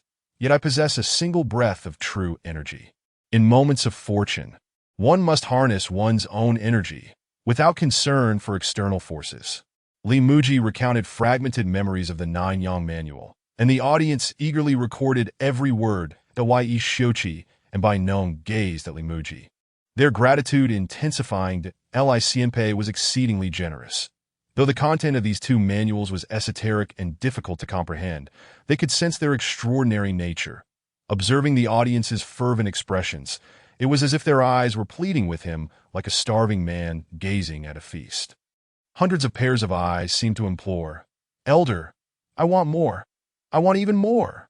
Li Muji swallowed hard, feeling a chill run down his spine under their scrutiny. "Ahem." He cleared his throat and smiled. "Let us leave it at 2 for now. It is getting late, and I have matters to attend to, so I shall take my leave." With that, Li Muji swiftly took hold of Wenjing and descended from the platform. Chapter 147. The Solitary 9 Swords. Yi Xiuqi and Bai Nong quickly rose, bowing respectfully. "Li Xiong, we are immensely grateful." Li Muji offered an awkward smile and waved his hand. "It's nothing. Please do not attempt anything recklessly." Yi Xiuqi and Bai Nong exchanged glances. Li Xianpei was surely concerned that the content of the manuals was too profound and that haphazard practice could lead to mishaps. They nodded earnestly, assuring, "Rest assured, Li Xiong, we will exercise utmost caution." Li Muji nodded in acknowledgement. Reflecting on it, he realized that Yi Laoj and Bai Laoj, being sect leaders, must possess considerable cultivation depth. Although the 9-yin manual and 9-yang manual were fictional constructs of Jin Yong, what if they were indeed effective? Li Muji gazed at Yi Xiuqi and Bai Nong and said, "Brothers, upon my return from my journey, I would appreciate hearing about your research findings." Yi Xiuqi and Bai Nong felt a surge of delight and promptly agreed. Even if Li Xianpei hadn't mentioned it, they would certainly share their findings. Perhaps they might even receive further guidance from Li Xianpei, which would be far superior to solitary study. After their initial joy, they noted Li Muji's mention of going on a journey. "Where is Li Xianpei headed?" they quietly inquired. "Oh," Li Muji replied with a slight smile. "I am heading west to gather some materials. I expect to be away for some time." Yi Xiuqi and Bai Nong felt a sudden jolt. Westward. If one traveled a few hundred miles further west, they would enter the territory of the demon race. What could Li Xianpei be collecting from the realm of demons? They exchanged glances. Knowingly, Xianpei's destination already felt inappropriate, and inquiring further would be even worse. They averted their gaze, wisely refraining from asking more. Li Muzhi led Wenjing to the entrance of the Kaishan sect, saying, "Brothers, no need to see me off. Please return." Yi Xiuqi and Bai Nong smiled politely and bowed. "Thank you, Li Xiong, for your generous teachings today." Li Muzhi felt a wave of embarrassment. If what he had shared proved to be truly useful, that would be one thing. However, if he Laoj and Bai Laoj scrutinized it further and discovered it to be entirely unhelpful, their next meeting would certainly be awkward. "You two are being too kind. What I shared was merely all just nonsense on my part." Yi Xiuqi and Bai Nong nodded, their faces radiating smiles. They understood. Li Muzhi sighed softly. It appeared they did not quite believe his words that, oh well, he had at least conveyed his honest sentiments to them.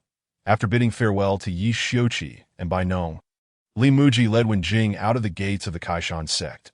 Upon seeing Li Muzhi, the gatekeeper disciple immediately knelt, respectfully proclaiming, "Ling Hutsong humbly bids farewell to the elder." Li Muzhi was taken aback, feeling somewhat embarrassed as he replied, "No need for such formality. Please rise." Ling Hutsong remained kneeling, still not getting up. To Yi Xiuqi, with a glint in his eye, stepped forward and said, "Li Xiong, he previously lacked the discernment to recognize the great, and has caused many offenses." Li Muzhi was momentarily astonished. Was it truly an offense to not greet him? "It's really nothing, please get up." Only then did Ling Hutsong stand, his expression tense. "The elder is magnanimous. I am profoundly grateful." Li Muzhi sighed softly. If he were to become irate over someone failing to greet him, he would have been furious long ago. Gazing at Ling Hutsong, he was suddenly reminded of Ling Huchong from the smiling, proud wanderer. This Ling Hutsong also held a sword. Yi Xiuqi glanced at Li Muzhi and chuckled. "Li Xiong, are you perhaps inclined to impart something to him?" "Ha!" Li Muzhi blinked, taken aback by the notion of imparting knowledge.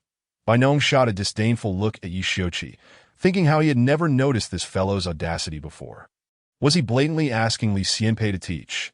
Bai Nong silently spat in his heart and discreetly took out a jade slip, preparing to record. Yi Xiuqi shot a glance at Bai Nong, pursing his lips. The fellow was indeed shameless, letting him take the lead while he reaped the benefits from behind. Ling Hutsong, hearing Yi Xiuqi's words, was taken aback for a moment before realizing the sect leader was advocating for him. "Thought!" Ling Hutsong immediately knelt on both knees. Bang! Bang! Bang! He fervently bowed 3 times, exclaiming, "Thank you, elder. I am profoundly grateful." Li Muzhi was left in a state of confusion, glancing at Yi Xiuqi. This Yi Laoj was truly pushing him into a corner. It is indeed imperative to express something. Fortunately, my extensive reading of Mr. Jin Yang's novels has endowed me with considerable knowledge of various martial arts techniques. "Is your name Ling Hutsong?"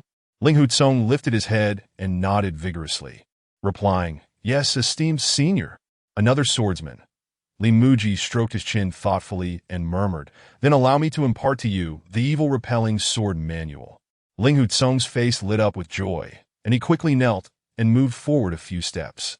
Bai Nong also hastily inscribed the 4 characters of evil repelling sword manual onto the jade slip, preparing for further notes. No. Li Muzhi shook his head with a chuckle, saying, "Practicing this will lead to a rather effeminate demeanor." Bai Nong was taken aback and promptly erased the contents from the jade slip. Ling Hutsong was stunned. An effeminate demeanor? Perhaps that should be avoided. Well then, let it be the Sunflower Manual. Bai Nong glanced at Li Muzhi and hurriedly wrote the 4 characters of Sunflower Manual on the jade slip. Li Muzhi observed Bai Nong's busy demeanor and smiled. The first line of this divine skill states, "To practice this skill, one must first undergo castration. Even if one does so, success is not guaranteed." To practice this skill, Bai Nong murmured Li Muzhi's words while recording, "One must first undergo castration." Castration. Bai Nong's hand paused in writing, and Yi Xiuqi was equally astonished. Is there truly such a method of cultivation? Is Senior Li merely jesting? Li Muzhi grinned broadly. After all, who compelled me first? Though I, Li Muzhi, possess no cultivation, I detest being coerced into action. Yi Xiuqi immediately realized that his earlier behavior must have provoked Senior Li's ire. Senior Li, Yi Xiuqi said with a rueful smile, bowing his head in apology. I was in the wrong regarding the earlier matter, and I, Yi Xiuqi, offer my sincerest apologies. Bai Nong quickly followed suit, bowing and clasping his hands, feeling a wave of anxiety. Indeed, while Senior Li appears cultured and affable, one must not overstep boundaries. Li Muzhi looked at Yi Xiuqi and Bai Nong, momentarily taken aback. Why do these two seem afraid of my displeasure? I am but a person of no cultivation. And both brothers are leaders of their respective sects. This seems rather inappropriate. They have extended an olive branch. It is of little consequence, so let us all take a step back. You too. Please rise. Li Muzhi exhaled slowly, smiling. I was merely jesting earlier. Yi Xiuqi and Bai Nong swallowed hard, standing up stiffly. Ling Hutsong, still on the ground, was too frightened to speak, realizing that his prior actions had been rather ungracious. You may rise. Li Muzhi urged Ling Hutsong with a smile. If you wish, I shall bestow upon you the Dugu 9 Swords. Chapter 148. The beastmen never bow to slavery upon hearing Li Muzhi's words. Ling Hutsong was eager to kneel and express his gratitude. Arise! Li Muzhi quickly stopped him, saying, a man should not kneel so easily. Ling Hutsong was moved to tears that Li Muzhi hastily released him, fearing the potential mess. The essence of the Dugu 9 Swords is derived from the I Ching, focusing solely on offense. With 360 variations that Li Muzhi recalled the contents he had previously encountered in books and began to recite. Gui Mei, pursue Wu Wang, pursue Tong Ren, pursue Diyu. As Li Muzhi chanted, the three promptly recorded his words, anxious not to overlook any phrase. Bai Nong, being a swordsman himself, fell into deep contemplation upon hearing the principles of the Dugu 9 Swords. Such a sword technique exists in this world. Though my Wanjian sect possesses hundreds of sword techniques, none can rival the combat prowess of the Dugu 9 Swords as described by Senior Li. Hiss! Bai Nong inhaled sharply. Truly, Senior Li is remarkable. In contrast, Li Muzhi felt reassured about the Dugu 9 Swords. This martial arts manual places a significant emphasis on technique, likely rendering it more beneficial for them without posing any danger. After imparting the Dugu 9 Swords, Li Muzhi mounted the back of Wenjing and descended the mountain. Yi Xiuqi and Bai Nong stood at the entrance of the Kaishan sect, their gazes fixed on the direction in which Li Muzhi departed. Phew! Yi Xiuqi blew on his beard in astonishment, exclaiming, the knowledge imparted by Senior Li is truly astonishing. Bai Nong, holding the jade slip inscribed with the Dugu 9 Swords, murmured, Brother Yi, I must take my leave. Yi Xiuqi turned to glance at Bai Nong. This fellow, who could not be driven away before, is now voluntarily proposing to return to the Wanjian sect. Clearly, he has been deeply influenced by Senior Li's Dugu 9 Swords.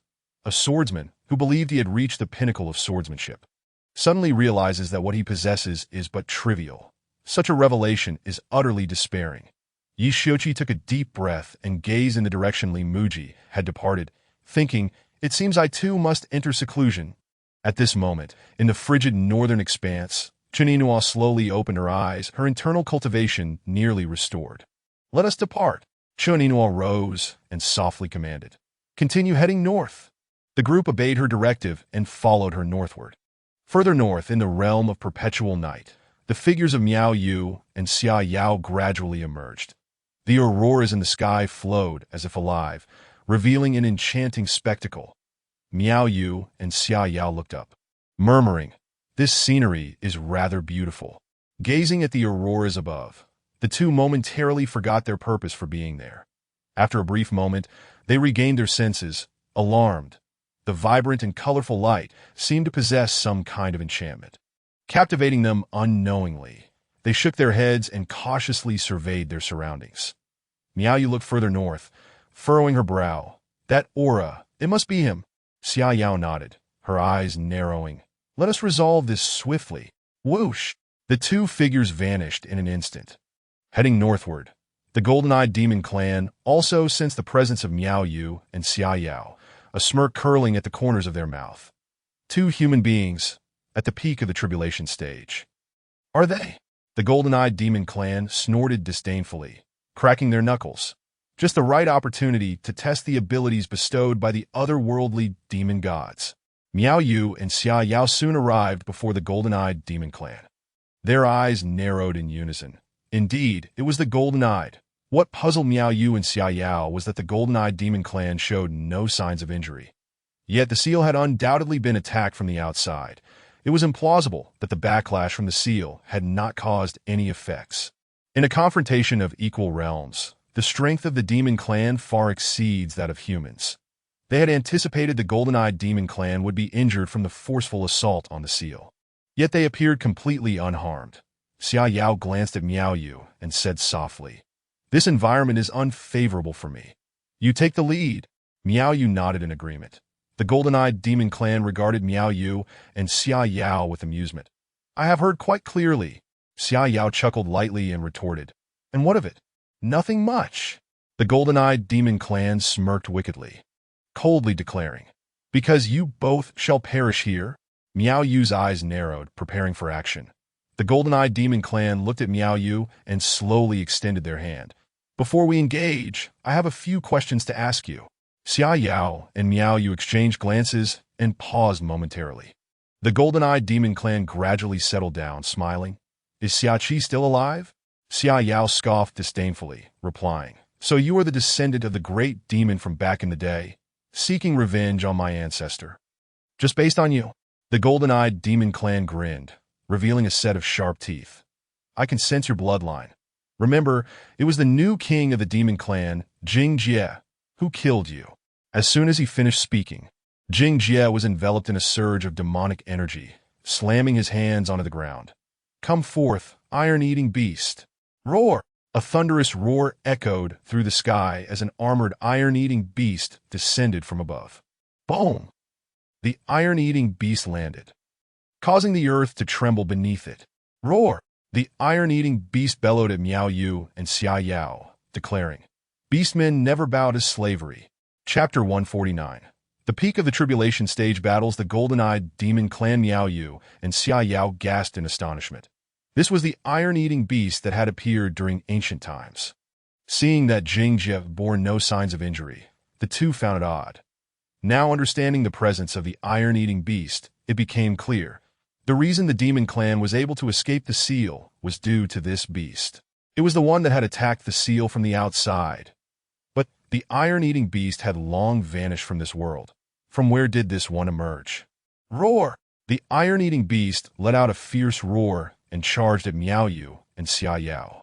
Xia Yao's eyes narrowed, her cultivation surging. Bang, bang! The ground erupted as thick vines surged forth, rushing towards the iron-eating beast. Roar! The iron-eating beast roared, swiping its front paws to sever the encroaching vines. Meanwhile, Miao Yu remained vigilant, closely watching Jing Jie. Jing Jie had inexplicably produced a longbow, drawing the string with demonic energy, coalescing into two pitch-black arrows. Whoosh, whoosh! The two arrows of demonic energy shot forth with terrifying might, hurtling towards Miao Yu and Xia Yao. The moment the arrows were unleashed, Miao Yu swiftly formed a hand seal, invoking her magic. As if a spring breeze arrives in the night. Instantly, a gust of wind began to swirl before Miao Yu and Xia Yao. Jing Jie scoffed derisively, thinking, "Is this all a peak tribulation stage cultivator can do?" The two demonic arrows approached in an instant. Buzz, buzz! The two arrows suddenly halted a mere 10 feet from Miao Yu and Xia Yao, their shafts trembling ominously. Jing Jie furrowed his brow, sensing something amiss. Miao Yu smiled slightly, raising her right hand. Whoosh! Suddenly, the wind roared to life. In an instant, the gentle, warm spring breeze transformed into a violent, frigid gale. Two magical arrows gradually faded in the wind, and after enduring for approximately 3 breaths, they were whisked away without a trace. The Iron Eater at the forefront was relentlessly pushed back by the howling gale. Clang! Ding crack! The armor adorning the Iron Eater was incessantly sliced by the wind blades, producing a cacophony of sounds. Crack! With a soft sound, the armor was instantaneously shattered, revealing its black and white fur. Roar! stripped of its armor. The Iron Eater was soon riddled with countless wounds from the wind blades. Jingjia's expression shifted as he swiftly drew his bow. Buzz! Dark magical energy rapidly coalesced, and a thick, black magical arrow was abruptly knocked onto the bowstring. Concentrate! Jingjia narrowed his eyes, propelled himself off the ground, and drew the bow taut. Upon gazing at the arrow, golden light flickered upon its dark surface. Aiming at Miaoyu, Jingjia relaxed his right hand's fingers. Whoosh! Xiaoyao's expression changed as she hurriedly manipulated the vines to intercept the arrow. Crack! Crack!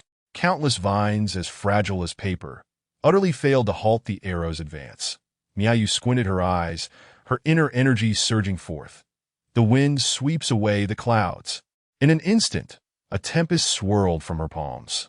The airflow transformed into a colossal, spiraling dragon, colliding with the arrow shot by Jingjia. Boom! At the moment of impact, an invisible energy radiated outward. Cheninua and the others were nearing the ceiling site when they suddenly sensed a disturbance emanating from the northern direction. Cheninua halted, glancing toward the north. This aura belongs to Master S. Wind sweeps away the clouds. In the north, the winds were fierce, and Master S. combat prowess in such a locale was akin to a tiger gaining wings. Cheninua chuckled softly and urged the group onward. Master and the Empress had already engaged the formidable foes of the demon clan, and it would not be long before they emerged victorious. I too must hasten to complete the sealing. Rumble in the land of eternal night. Miaoyu chuckled coldly and significantly increased her inner energy output. Whoosh! The swirling airflow intensified, and cracks began to appear on the shimmering golden arrow. Crack! The initial fissures on the arrowhead were minuscule, yet within mere moments, the shaft was riddled with cracks. Bang! The magical arrow shattered explosively, a burst of dark energy dissipating into the air. Whoosh! Following this, the airflow surged forth rapidly. Jingjia, taken by surprise that his arrow could not approach the adversary, was ill-prepared to evade. As the powerful airflow rushed towards him, Jingjia finally reacted. Boom! The airflow grazed Jingjia's body, ultimately vanishing into the sky. Puff! With the arrow destroyed, Jingjia suffered backlash and was struck directly by the powerful gust, spitting forth a mouthful of golden blood. Miaoyu withdrew her hands and smiled faintly at Jingjia. With the powerful winds of the north, my Dao techniques can exert 2 to 3 times their usual strength. What of those with golden pupils? They shall all perish. Miaoyu formed seals with her hands, and the air around her surged violently. From a distance, she resembled the eye of a tornado, the surrounding winds becoming exceedingly chaotic. As if seeking to shred everything apart, Jingjia felt a sudden chill. This woman was truly intent on killing. The Iron Eater, sensing the fluctuations around Miaoyu, let out a startled cry and fled hastily. Hey, come back! The Iron Eater disregarded everything and dashed away, leaving Jingjia pouting. Indeed, this Iron Eater was as unreliable as the demon deity from another realm had claimed. Gulp! Jingjia swallowed hard.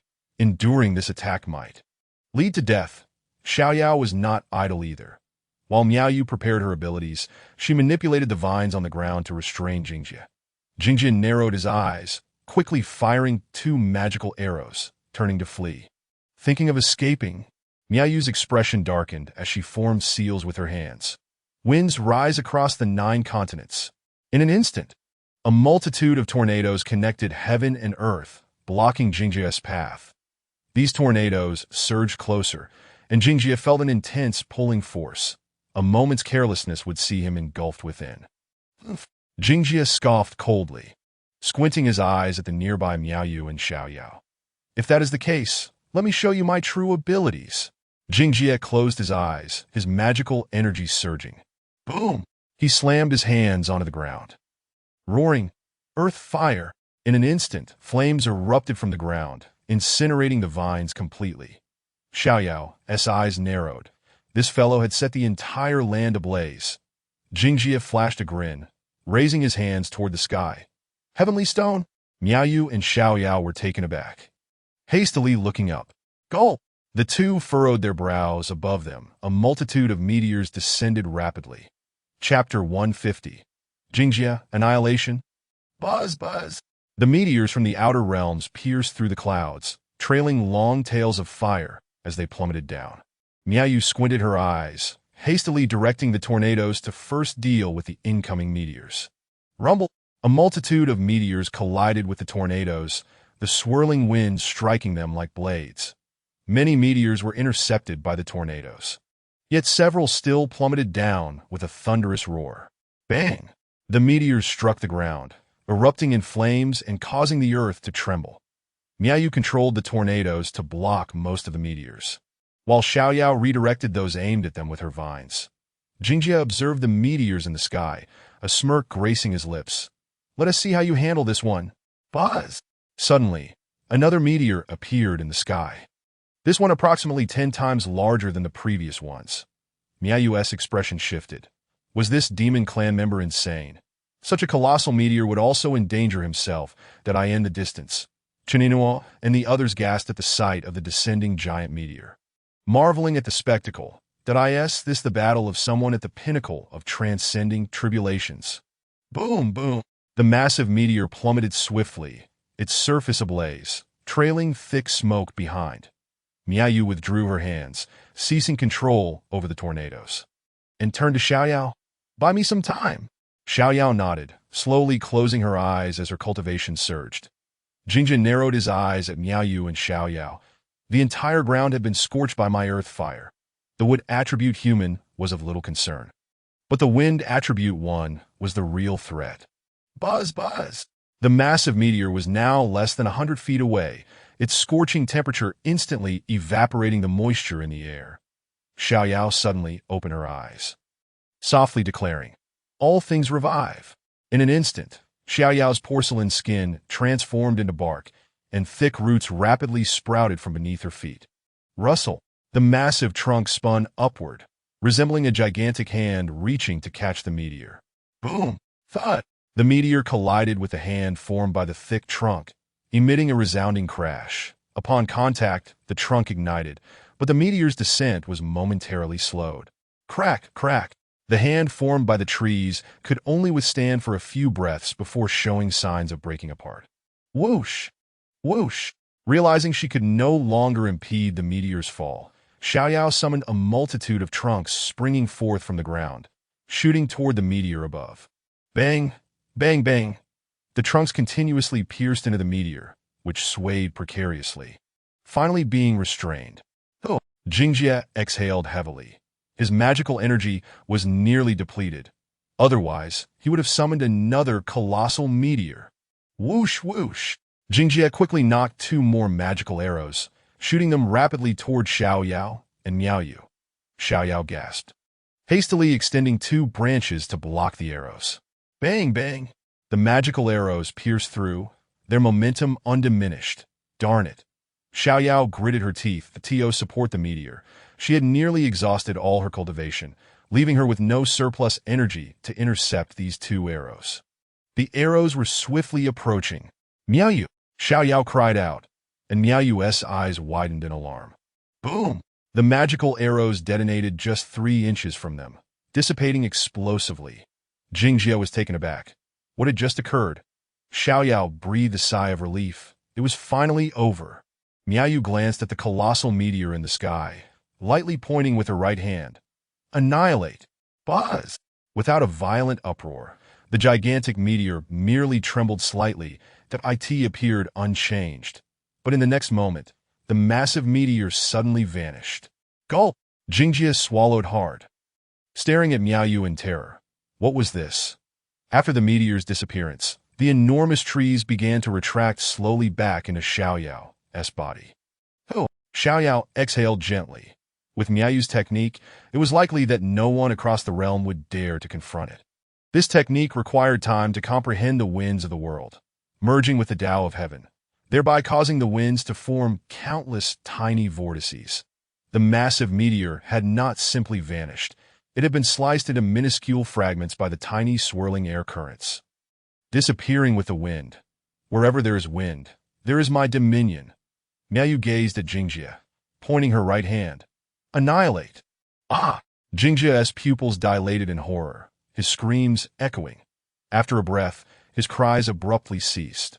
Oh! A gust of wind swept by, leaving Jingjia's body without a trace. After pointing, Miaoyu's energy was entirely exhausted. Xiaoyao hurriedly approached to support Miaoyu, releasing a sigh of relief. At last, we have eliminated him. With a nod, Miaoyu gasped. Now, all that remains is to repair the seal and deal with that iron-eater beast. Xiaoyao nodded in agreement, murmuring, let this task be entrusted to the child.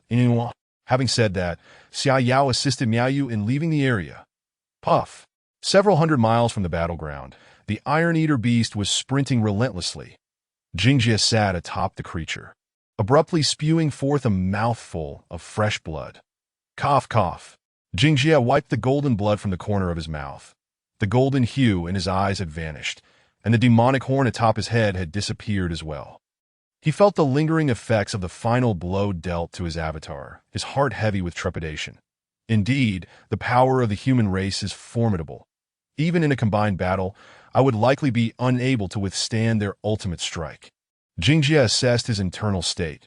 With the demise of his avatar and his own serious injuries, he surmised it would take a considerable amount of time to regain his peak condition. Just right. Jingjia glanced southward, murmuring, first, I must seek out the tiger blade of the demon lord. As Jingjia contemplated his subsequent plans, the iron-eater beast suddenly came to a halt. Furrowing his brows, Jingjia looked down at the beast. What is the matter? If we're caught by the pursuing humans, it will be troublesome. The iron-eater beast's dark eyes shifted slightly as it spoke. I am hungry. Jingjia wore a helpless expression and soothed. Let us first distance ourselves from here. Shall we? We can eat once we've left this place. Oof. The iron-eater beast exhaled heavily, its face contorted in displeasure. No, I want to eat now. With a resigned sigh, Jingjia produced a bamboo stick. The iron-eater beast took the bamboo, sat down, and Jingjia, caught off guard, tumbled to the ground. Alas! Jingjia dusted off the accumulated snow on his body, cautiously surveying his surroundings. And no wonder the demon lord had mentioned this iron-eater beast with such exasperation. Despite its formidable strength, it would neglect everything for the sake of food. Chapter 151. The seal is complete after consuming one bamboo stick. The iron-eater beast extended its paw. I want more. Jingjia adopted a stern expression and retorted, if you don't hurry and leave, you'll never get to eat again. The iron-eater beast huffed defiantly, standing upright with its forepaws on its hips. If it weren't for Lord Chiyu asking me to assist you, I would have devoured you by now. Gulp! Jingjia swallowed hard, given his current injuries. If the iron-eater beast truly decided to attack, he would stand no chance. Don't be angry. Jingjia quickly produced another bamboo stick, smiling. I am just concerned about delaying the demon lord's affairs. The iron-eater beast took the bamboo stick, contentedly ignoring Jingjia as it began to munch. As it ate, the iron-eater beast sighed. Alas, I wish for bamboo shoots. This dry stuff is quite unpalatable. Jingjia felt a pang in his heart, looking into the iron-eater beast's eyes and forcing a smile. The demon lord didn't provide me with bamboo shoots. Only bamboo. Wah! The iron-eater beast emitted a sorrowful sound, examining the bamboo in its claws. I want to find bamboo shoots. With that, the iron-eater beast rose from the ground, surveying its surroundings. Jingjia, alarmed, exclaimed, have you forgotten your mission? We must revive the demon race in this land. Revive the demon race? The iron-eater beast looked at Jingjia and shook its head. Right now, all I desire is bamboo shoots. Jingjia, feeling exasperated, shouted, what happened to the promise that beastmen would never be enslaved? The demon lord mentioned that your kin are also confined in a place called a zoo. The iron-eater beast paused, contemplating for a moment. I've seen it. They seem to enjoy it there. Roar! The iron-eater beast let out a roar and laughed heartily. Beastmen will never be enslaved, unless food and lodging are provided. With that, the rotund creature dashed away swiftly. Jingjia stood in shock, watching the iron-eater beast vanish into the distance. Alas! He sighed softly, muttering, it appears the revival of the demon race will rest solely on my shoulders. As night descended, Chun Inua had already brought 29 individuals to the site of the seal. The area was densely populated with human corpses. 9 members of the demon race manipulated these bodies, relentlessly charging towards the seal. Upon contact, the corpses were obliterated. Chun Inua's eyes narrowed. The demons intended to use these human remains to drain the energy of the seal, thereby weakening its power. Truly cunning. Surveying the mass of human corpses, Chun Inua's eyes brimmed with fury. These demons have slain so many innocent lives. They are truly despicable. The demons noticed Chun Inua and her group, their blue eyes all turning in unison. Blue eyes. Chun Inua's gaze hardened with murderous intent. Commanding, eliminate all these demons. Upon receiving the order, the group utilized their escape techniques and charged forward. Evil.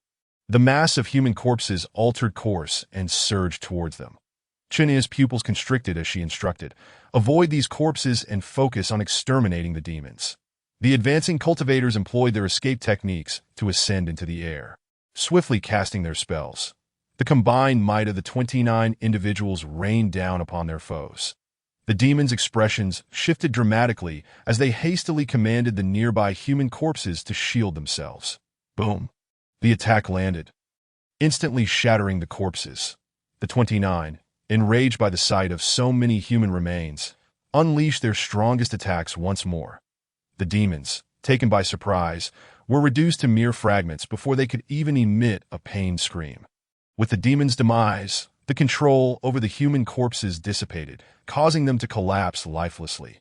Chun Inua gazed at the fallen bodies, her heart heavy as she struck the ground with her right hand. Boom! A resounding crash echoed as a massive pit formed in the earth. Raising her hand once more, she gathered all the human remains into the pit. Chun Inua solemnly interred the corpses, exhaling slowly. Prepare for the sealing. Upon receiving the command, 5 scouts dispersed to guard the surroundings, while 22 mid-stage cultivators positioned themselves according to the heavenly stems and earthly branches. Chun Inua surveyed her companions and declared, "Seal." As soon as her words fell, the 22 swiftly formed their seals, with the battle array in place.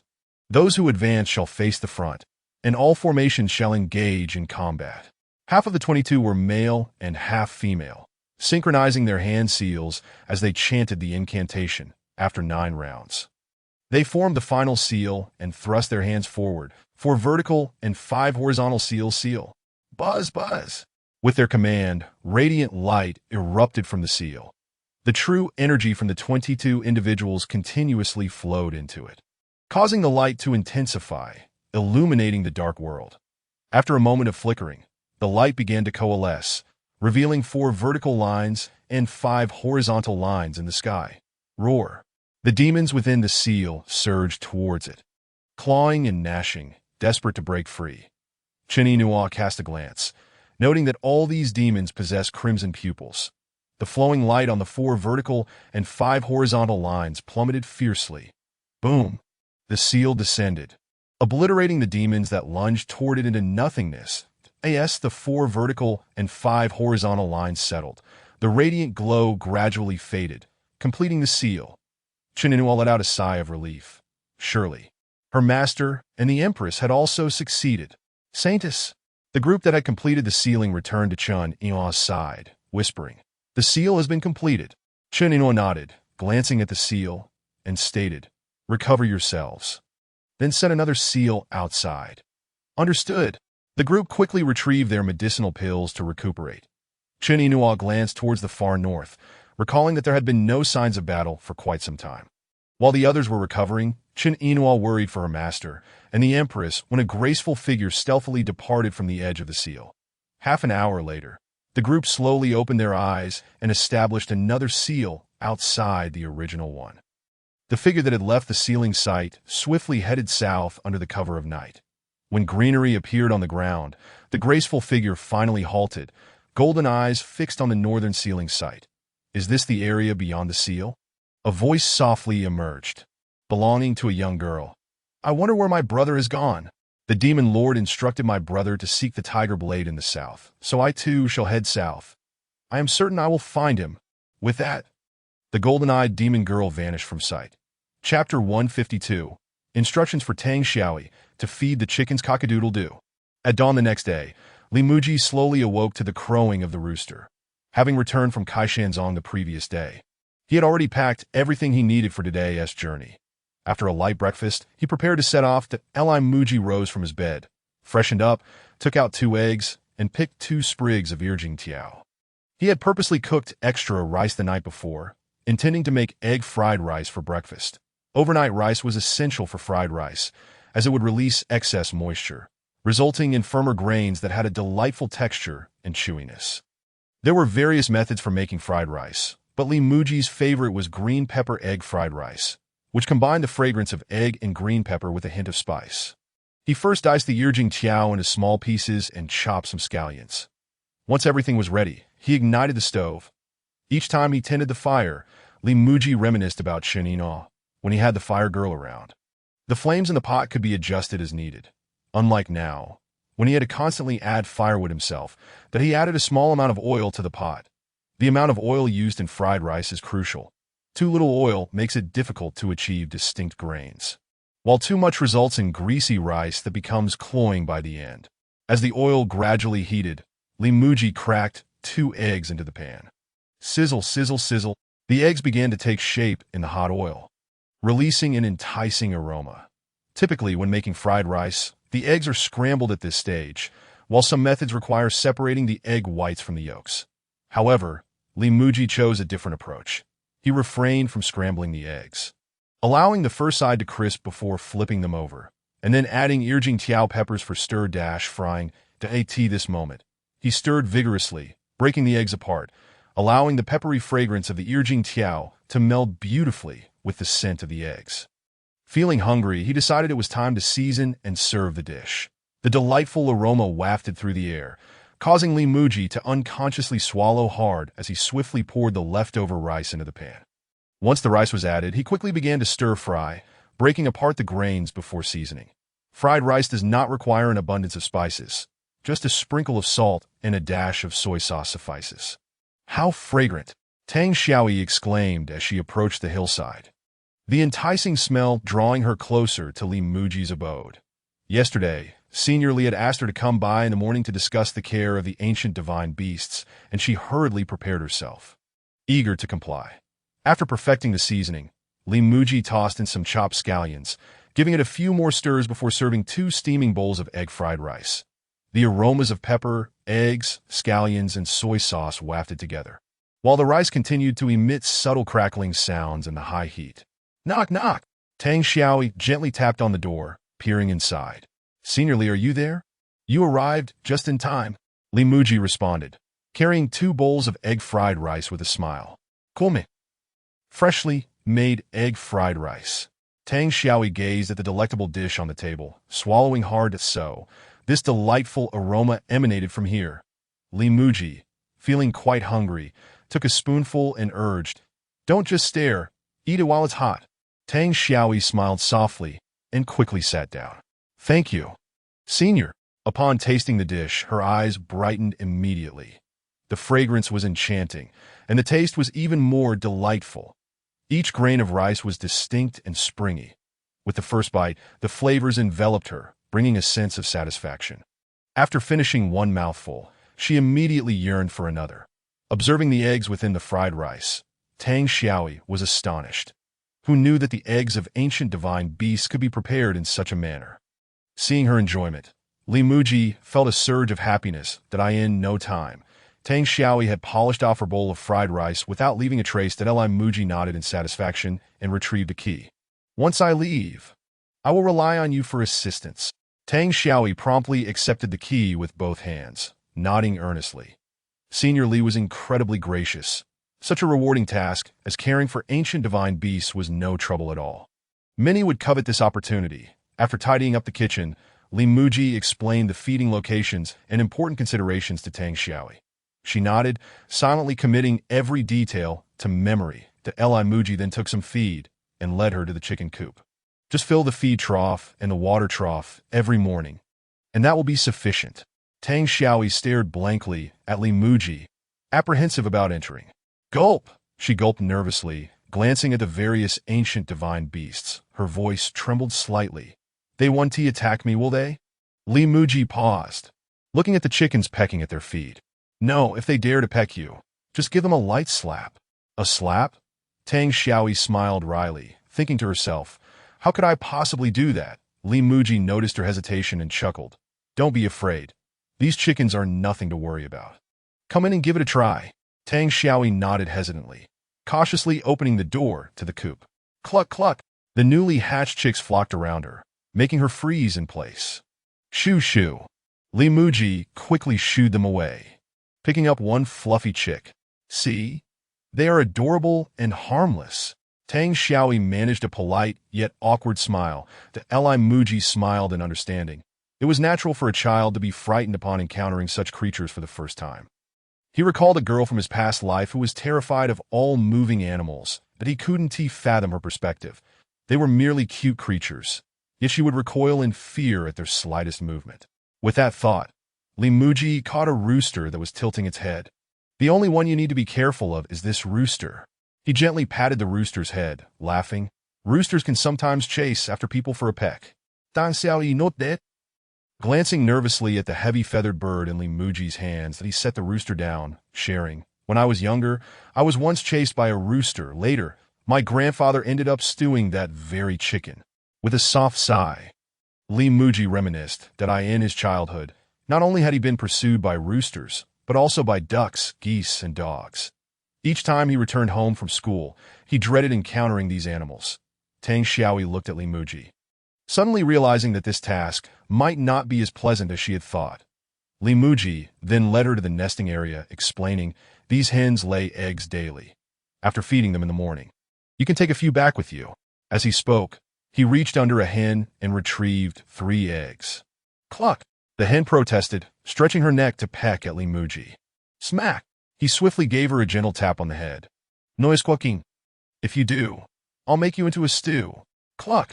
The hen lowered her head dejectedly. Deterred from further protest, Li Muzhi stood up and handed the 3 eggs to Tang Xiaoyi, instructing, there is a shovel beside the chicken coop. After you finish feeding, please shovel the droppings into the compost pit behind the house. Tang Xiaoyi accepted the eggs, feeling overwhelmed by the responsibility. Once Li Muzhi had explained everything, he brought Wenjing out. I'll leave this in your capable hands. When I return, I'll treat you to some chicken. Chapter 153. The cultivation method of the Chronicles. Holding the 3 warm eggs against her chest, Tang Xiaoyi watched Li Muzhi ride off on Wenjing, feeling a sense of bewilderment. Senior Li, please return soon. I fear I cannot manage this alone. As Li Muzhi rode on Wenjing's back, he confirmed the location in his mind before retrieving the Chronicles. The large black cow moved at a leisurely pace, providing ample time to delve into the text. The latter sections contained information on cultivation, which piqued Li Muzhi's interest. When his eyes grew weary, he could also enjoy the scenery along the way. Since arriving in this world, he had not ventured far from the vicinity of the Kaishan sect, so exploring further would be refreshing. When Jing carried Li Muzhi forward, it harbored its own concerns. The dear demon elder had warned that his return to the human realm would bring calamity to the demon clan. Now, as his master journeyed westward, could this signal something ominous? Sighing, Wenjing thought. When did I become responsible for the fate of the demon clan? It chuckled to itself, feeling a bit like a small cow ascending to immortality. Quite the amusing notion. Seated atop the cow, Li Muzhi gently tapped Wenjing's belly with his foot. Walk steadily. No need to show off. Wenjing pouted but complied, settling into a more respectable pace. That Li Muzhi shifted his focus back to the Chronicles. Spiritual energy, a manifestation of the movement of heaven and earth. It is nothing more.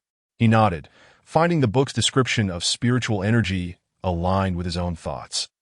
The spiritual energy present between heaven and earth is merely a form of energy.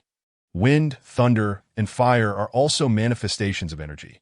The reason he could perceive these elements was due to their more tangible forms.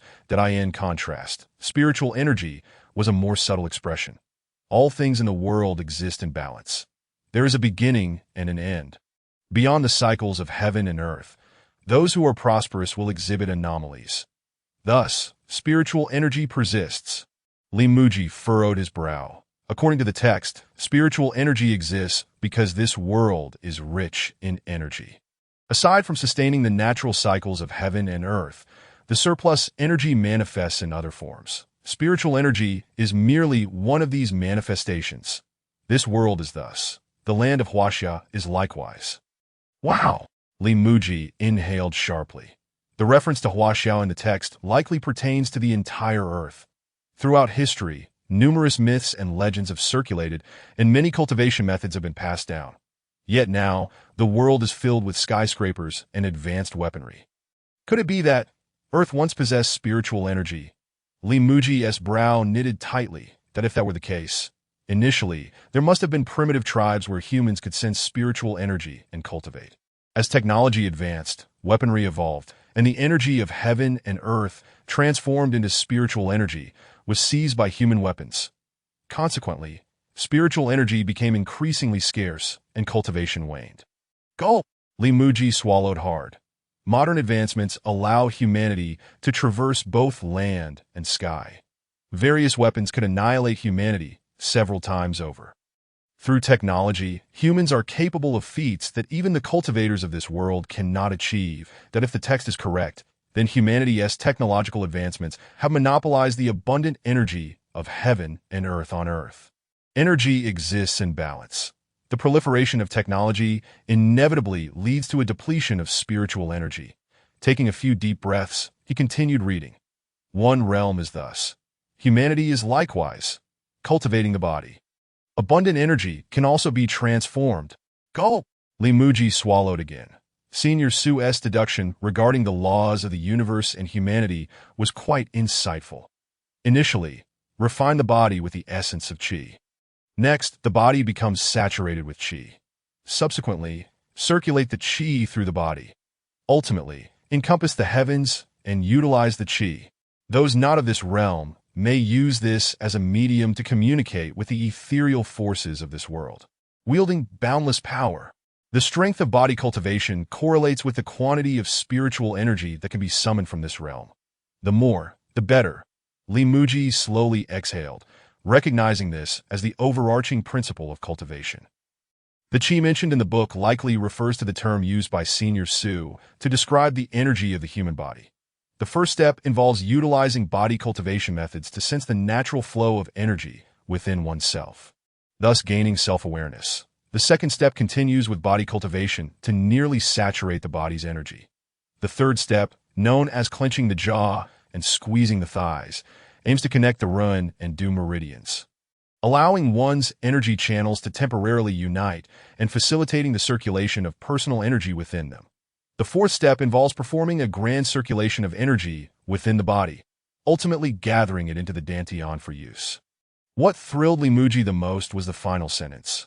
Upon reaching a level of cultivation where one can harness the body's energy into the dantian, one would then be able to communicate with the celestial forces through this energy. This feels oddly familiar. Li Muzhi stroked his chin, furrowing his brow in recollection. Smack! Li Muzhi abruptly slapped Wen Jing on the back, exclaiming, "Isn't this just like the sage mode from Naruto?" Wen Jing, startled by Li Muzhi's sudden action, shuddered. "What is wrong with the master?" Li Muzhi paused, glancing at Wen Jing. "Why aren't you moving?" Suddenly, Li Muzhi caught a whiff of an unpleasant odor and murmured, "Oh, so you need to relieve yourself. After that, let's continue on our way."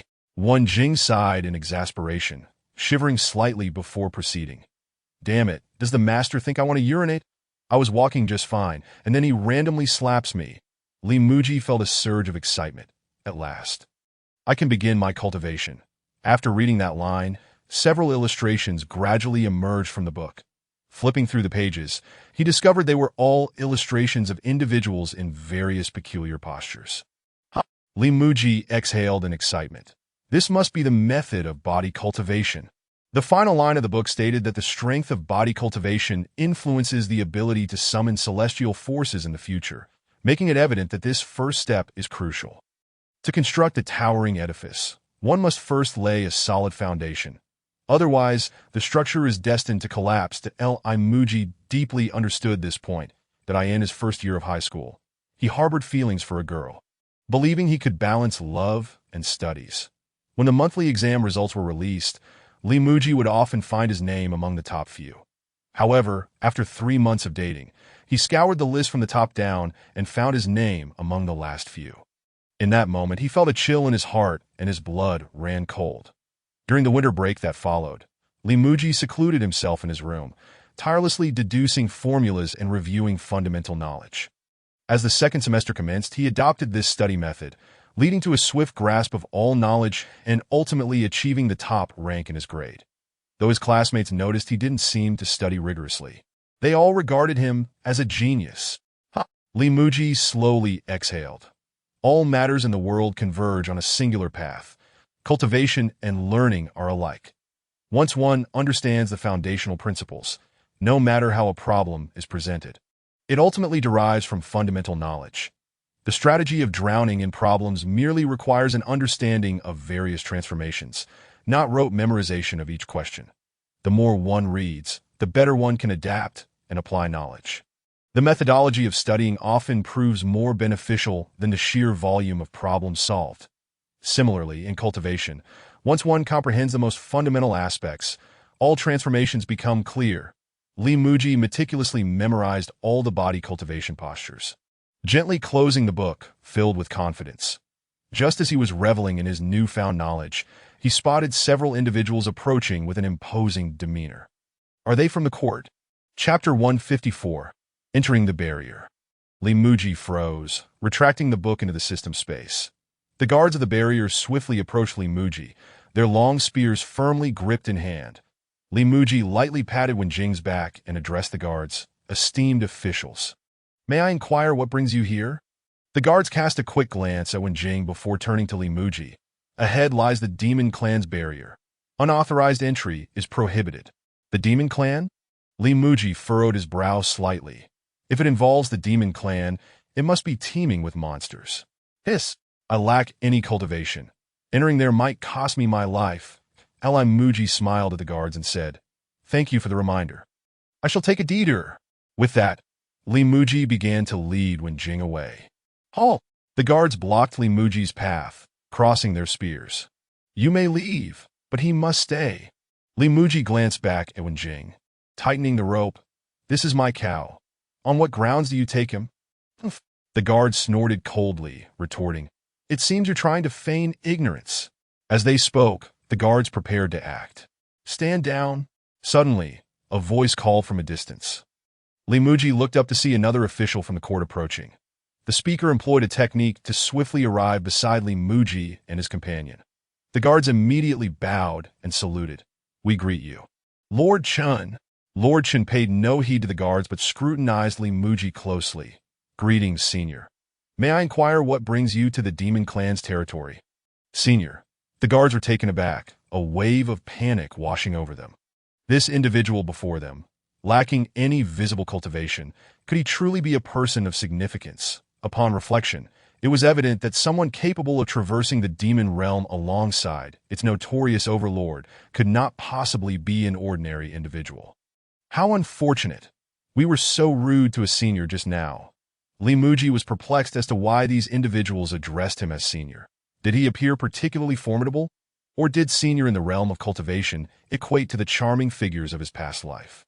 Li Muzhi narrowed his eyes. He had always referred to cultivators as immortals. Perhaps there was indeed some parallel. I came to gather some resources. Li Muzhi replied with a slight smile, gesturing in the direction he intended to go. If that's not permissible, I shall take a different route. Lord Chin smiled gently and replied, Generally speaking, this barrier is off limits to both humans and demons. However, if you wish to enter, it may be arranged. Li Muzhi was momentarily taken aback. Was it not stated that humans could not enter? He looked at Lord Chan with suspicion. Was he implying he was not human? Judging by Lord Chin's demeanor, he did not seem like one to speak in riddles. Could it be that he truly intended to grant me passage? Li Muzhi exhaled slowly, waving his hand. Thank you, but I think I shall take a detour. It is unwise to owe favors without cause, and the Demon Clan is fraught with danger. I might lose my life. A detour it is. Lord Chin paused and said, Senior, the direction you indicated will inevitably lead you through the barrier. There is no way around. Li Muzhi furrowed his brow. feeling somewhat troubled, and a way around. What trickery is this system up to? It seems it is compelling me to venture into the demon clan. Muzhi awkwardly chuckled. Are you suggesting that I can pass through? Lord Chen nodded, smiling. I shall submit a request on your behalf, as long as both the human and demon clans agree. You may enter. Request. Muzhi grimaced, sighing. How long might that take? Lord Chen smiled slightly. Well, approximately 3 to 5 days. Muzhi pondered for a moment and nodded. Very well. Please proceed with the request. Lord Chen nodded. Retrieving 2 jade slips. We need to fill in some information. May I trouble you to provide your name? Muzhi. Gender? Muzhi frowned. Can't you tell whether I'm male or female? Male. Age? 18. Nearly 19. Lord Chen appeared startled. 18 or 19? So young? May I ask about your cultivation level? Cultivation level? Muzhi was momentarily taken aback and replied, I have no cultivation. Lord Chen's lips twitched, chuckling. Senior, do not jest with me. How could you possibly lack cultivation? Muzhi looked at Lord Chen in confusion, insisting, Do I look like someone with cultivation? I truly have none. Lord Chen looked exasperated that I asked this person playing games with me. If I were unaware of the connection between the Saintess and you, I might believe you. Moreover, you are leading the demon realm's notorious overlord with a celestial artifact. Are such feats typical of someone without cultivation? Seeing Lord Chen's incredulous expression, Muzhi sighed. Really, I truly have no cultivation. If I were lying, I would be a little dog. Lord Chen awkwardly chuckled. Senior, this is becoming rather tedious. Muzhi shrugged. Surely, I know whether I possess cultivation or not. If I did, would I not be soaring through the skies instead of riding a cow? Lord Chen, recognizing Muzhi's unwillingness to elaborate, refrained from pressing further. Senior, if you insist you possess no cultivation, then there is no need to apply. Muzhi's eyes lit up. Really? Lord Chen smiled. Of course, if you can enter the barrier without cultivation, then you need not apply. Muzhi looked at Lord Chen, grinning. Then it is settled. Lord Chen nodded. This barrier may only be accessed collectively by both the human and demon clans, or one must possess at least the cultivation level of the nascent soul stage to breach it. Without utilizing any cultivation, it is impossible to cross. Muzhi led Wenjing, slowly following behind Lord Chen. Moments later, Lord Chen came to a halt. Senior, we have arrived at the barrier. Mu looked around in astonishment. Seeing nothing at all, are you saying there is a barrier ahead? Lord Chen was taken aback, but nodded affirmatively. Indeed, those shimmering lights signify the barrier. Mu furrowed his brows tightly, glancing left and right, then up and down. Shimmering lights? There was nothing here. Is this truly the Emperor's barrier? Mu pouted slightly and asked Wenjing, so I could just walk in, right? Thank you, everyone. With that, Mu stepped forward. Lord Chen felt a wave of confusion. Having not sensed any cultivation from Mu, could it be that he truly lacked any power? As Mu was about to touch the barrier, Lord Chen's eyes widened in disbelief. The barrier naturally opened a gap, allowing Mu to pass through without any exertion of power. Fuck! Panic filled Lord Chen's heart, mirrored by the guards around him. What kind of sorcery is this? Wenjing, following closely behind Mu, was equally astonished that is this truly the master's ability? Every time we pass through the barrier, we have to force our way through, yet the barrier willingly opened for the master. Mu walked a few steps ahead and noticed nothing unusual. When he turned back, the previous figures had vanished from sight. Where did those people suddenly go? Mu shook his head lightly and climbed onto Wenjing's back. Let us go. Lord Chen and the guards gazed at the now closed barrier, muttering. The barrier didn't even give a warning. They had guarded this barrier for hundreds of years and had never witnessed such an odd occurrence.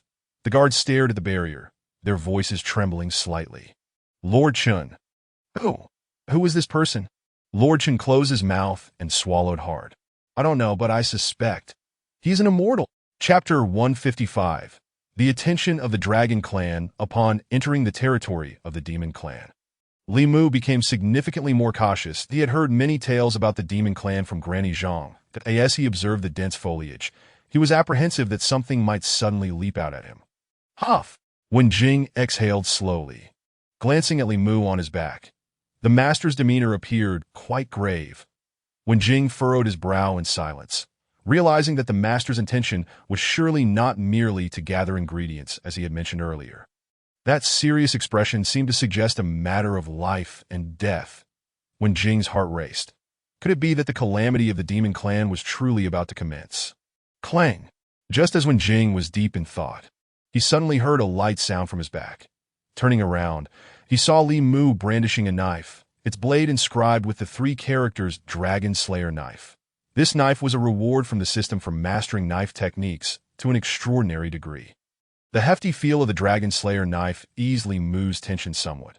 Regardless of whether you are a beast or a demon, if you dare to approach, I, Li Mu, will ensure you receive a strike even if it costs me my life.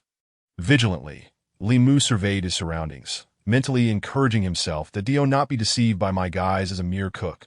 Cooks also wield knives. As the saying goes, no matter how skilled you are, the kitchen knife can still be fearsome.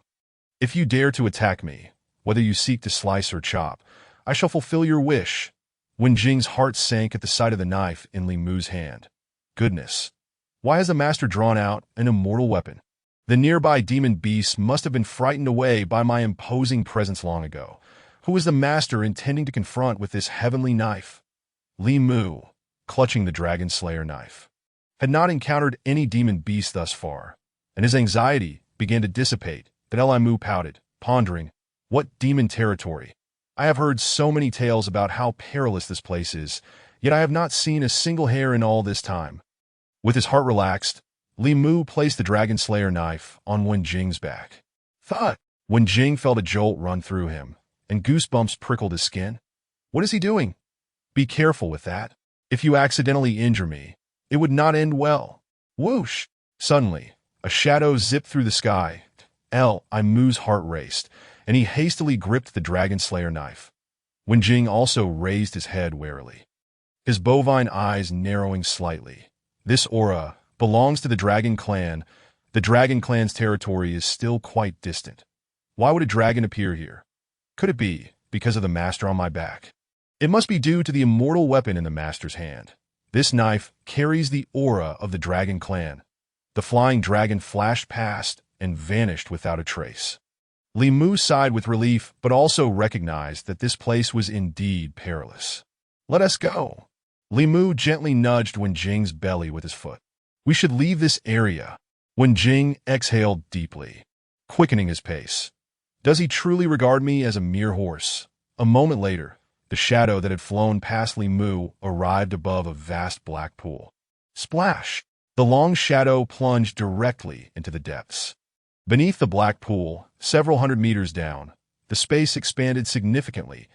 At the very bottom of the black pool stood a palace, faintly shimmering with a weak light in the pitch-black world, that on the throne at the center of the palace coiled a massive black dragon, its scales subtly glimmering with golden light. Patriarch, we have completed the reconnaissance. The black dragon's body rose and fell with its breath, a deep voice emanating. Speak. The aura of the Dragon Clan emanates from a knife. The reporting dragon knelt before the patriarch and continued. It is a human riding on the back of Wen Jing. The black dragon's eyes widened suddenly, its head leaning closer to the informant. You did not mistake it. The reporting dragon nodded vigorously, hastening to clarify. Patriarch, it is indeed a human, and he appears to have no cultivation. The black dragon squinted. No cultivation? How could that be? It is impossible to traverse the barrier between humans and demons without cultivation. Furthermore, how could Wen Jing allow a person with no cultivation to ride him? That knife bears the aura of my Dragon Clan. An ordinary person cannot possess it. The black dragon's body began to spiral upward slowly, murmuring, he is likely a perfected tribulation-transcending human. It seems I must pay a personal visit. The dragons in the hall displayed expressions of alarm. Humans and demons had previously signed an agreement forbidding any unauthorized crossing of boundaries, that if a perfected tribulation-transcending human truly entered the demon realm, it would signal a dangerous development. Could it be that the humans intend to breach the agreement? Father, a young woman with a pair of dragon horns entered the palace. Allow me to go. The dragons in the hall immediately bowed respectfully. "We greet the little princess." The dragon princess smiled gently, gazing at the black dragon. "Father, you are the patriarch of the dragon clan. If you go, it will be too confrontational." The black dragon exhaled slowly, its long whiskers swaying gently. "If humans wish for war, will our demon clan fear them?" The dragon princess approached the black dragon, playfully smiling. "Father, you clearly wish to engage in battle." "Huff!" The black dragon exhaled heavily, coldly stating, "It is the humans who first broke the rules." The dragon princess nestled against the black dragon, her eyes sparkling as she looked at her father. "Father, strictly speaking, it seems we demons were the first to break the rules." The black dragon gazed at his daughter, sighing softly. "Why do you always speak in defense of humans?" The dragon princess smiled playfully, sticking out her tongue. "I speak only the truth." "Gore!" The black dragon emitted a low growl. This was not entirely untrue. Initially, it was when Jing and the two little demons from the deer clan who trespassed in a human territory. However, the humans did not inquire about the reason, and when Jing was not killed. Now, when Jing was brazenly carrying a human into the demon realm, the black dragon narrowed its eyes, feeling an undercurrent of conspiracy beneath the surface. "Father," the dragon princess looked at her father and said with a smile, "Did we not capture a human recently? Perhaps interrogating him might reveal something." The black dragon's eyes lit up, slowly nodding in agreement. "You remind me. I had almost forgotten." The dragons in the hall promptly bowed respectfully. "I will fetch that group of humans right away." Moments later, Chan Yuan and his companions were escorted into the grand hall by the dragon clan's guards. Umitba, with his hands bound, Chan Yuan could only draw a cross in front of him with his head.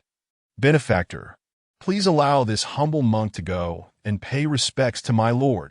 The guards kicked Chan Yuan, shouting angrily, "Kneel! This is our dragon clan's patriarch, Ao Bai Bai." Sun Wukong, standing nearby, twisted his body and mocked, "Clearly just a filthy black bug, I say. Let's call him Ao Hey Hey." Chapter 156. Ao Bai Bai's decision. Ao Bai Bai's eyes narrowed, revealing a murderous intent. Chan Yuan sighed and quickly smiled. "Ah, it is the esteemed patriarch. This humble monk pays his respects. It is my fault for not teaching him properly. I shall punish him now. Amen." With that, Chan Yuan glanced at Sun Wukong with a faint smile, muttering incantations. "This humble monk is here to pay respects to the supreme deity of the Western Paradise," as Chan Yuan spoke. Sun Wukong pouted and weakly cried out, "It hurts. I'll stop reciting." Ao Bai Bai gritted his teeth, his 4 dragon claws squeezing tightly. "Dio, this man and monkey think I am a fool. Patriarch, please calm your anger." Chan Yuan awkwardly smiled, sighing, "This humble monk truly means it." Chan Yuan shook his head. "This monkey is truly something. The humble monk wishes to spare you from suffering, and thought it would be prudent for you to cooperate in this performance. Given your current display, do not hold the monk accountable. Only you." Zhen Yuan began to chant, causing the golden hoop atop Sun Wukong's head to constrict. "Ah!" Sun Wukong immediately cried out in agony, rolling incessantly within the palace. As Zhen Yuan continued his chant, he inwardly sighed. Why must they force the monk's hand? Why this compulsion? Sun Wukong, in a fit of turmoil, bared his teeth and growled lowly. "Do as you will, whether to kill or mutilate. I, Sun Wukong, shall never yield." Zhen Yuan chanted a few more lines before promptly halting. "Esteemed leader, considering that the monk has already punished him, may you show mercy and overlook this matter." Ao Bai Bai observed closely, confirming that this was not a mere act, and slowly nodded. After all, Sun Wukong was still a creature of the demon clan, and his intent was to extract information about the human race. Ao Bai Bai gazed at Zhen Yuan and inquired, "You trespass into the demon realm without permission. What is your purpose?"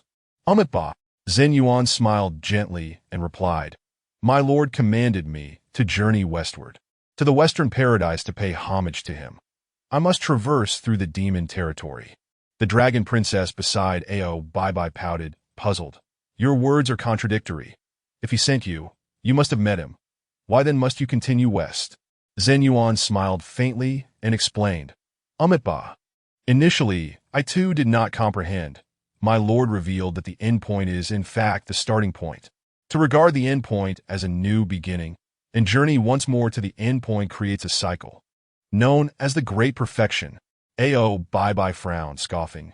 Nonsense. Departing from the endpoint only distances you from your original place. How could you ever return? Zhen Yuan chuckled again and replied, the leader may not be aware, but my lord has stated that the world is round. Departing from the endpoint and traveling westward will eventually lead one back to the origin. Ridiculous. Bye-bye's dragon whiskers fluttered as he retorted, utter nonsense.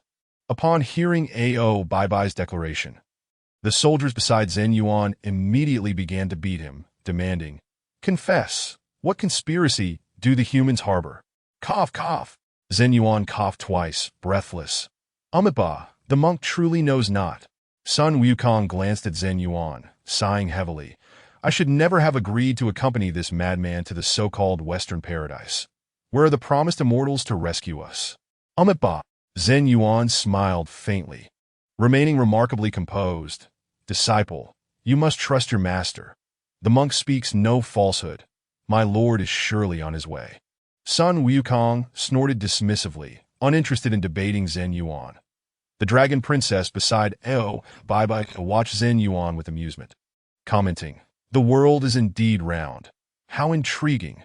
Father, she turned to Bye-bye, giggling. Could the outsiders be the god he speaks of?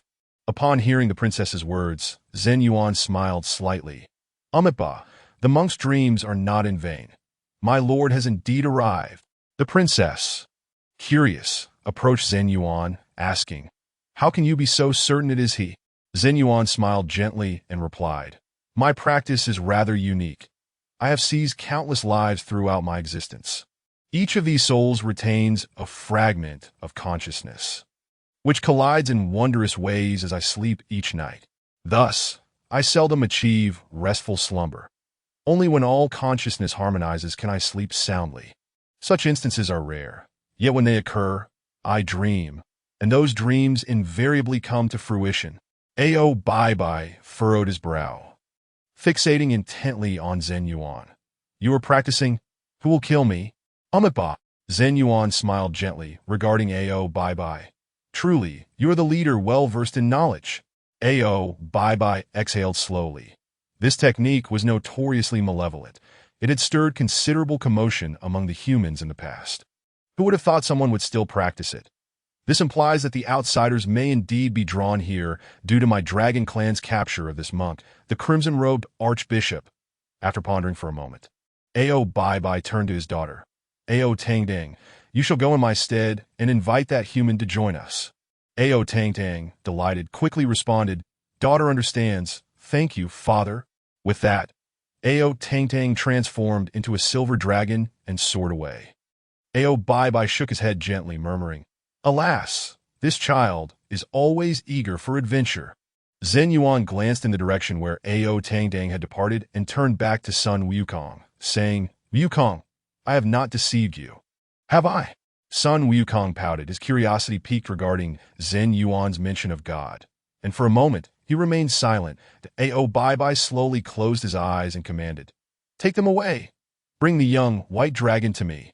The soldiers obeyed, escorting Zhen Yuan and Sun Wukong back to their holding cell. Shortly thereafter, the young white dragon was brought before the grand hall. Bye-bye opened his eyes slowly, releasing a soft sigh. Lai, it seems you harbor some resentment. Lai snorted, glaring fiercely. After the dragon scales were stripped from me, I have been targeted by various factions within the demon clan, calling upon heaven with no response, and earth offering no solace. I have lingered on the precipice of death multiple times, and I still bleed profusely. How can I not harbor resentment? How can I not feel hatred? Bye-bye's eyes widened, his voice sharp. This is the price you pay for slaying your kin. Unfazed, Lai fixated on Bye-bye, sneering. The lecherous and the licentious deserve their fate, if you fear not the elders. Why should I? Bye-bye slowly lowered himself, sighing. Even at my station, many matters do not unfold as one desires. Lai chuckled, shaking his head before erupting into laughter. Haha, so, you wish for my forgiveness? I'll bye-bye you shalet deeply. Shaking his head. I require no one's forgiveness. I merely seek knowledge regarding that human. Lai narrowed his eyes, clenched his jaw, and remained silent. Bye-bye sighed again, slowly closing his eyes. Take him away. Meanwhile, Tang was soaring towards Li Mu. Chapter 157. Tang arrives. Li Mu had been riding Wenjing for several hours, stopping briefly in a thicket for convenience. That was no trouble until he had finished, and, just as he was pulling up his trousers, felt his stomach growl. Alas! As Li Mu fastened his belt, he turned to glance at the steaming pile of excrement behind him. Animals in the wild usually bury their waste to avoid detection by predators. Li Mu hesitated, contemplating whether he should bury his own steaming pile too. In his musings, he looked at Wenjing and sighed. If only you were a dog. Wenjing was taken aback, wondering what that meant. Here he was, a fine bull. Why should he be likened to a dog?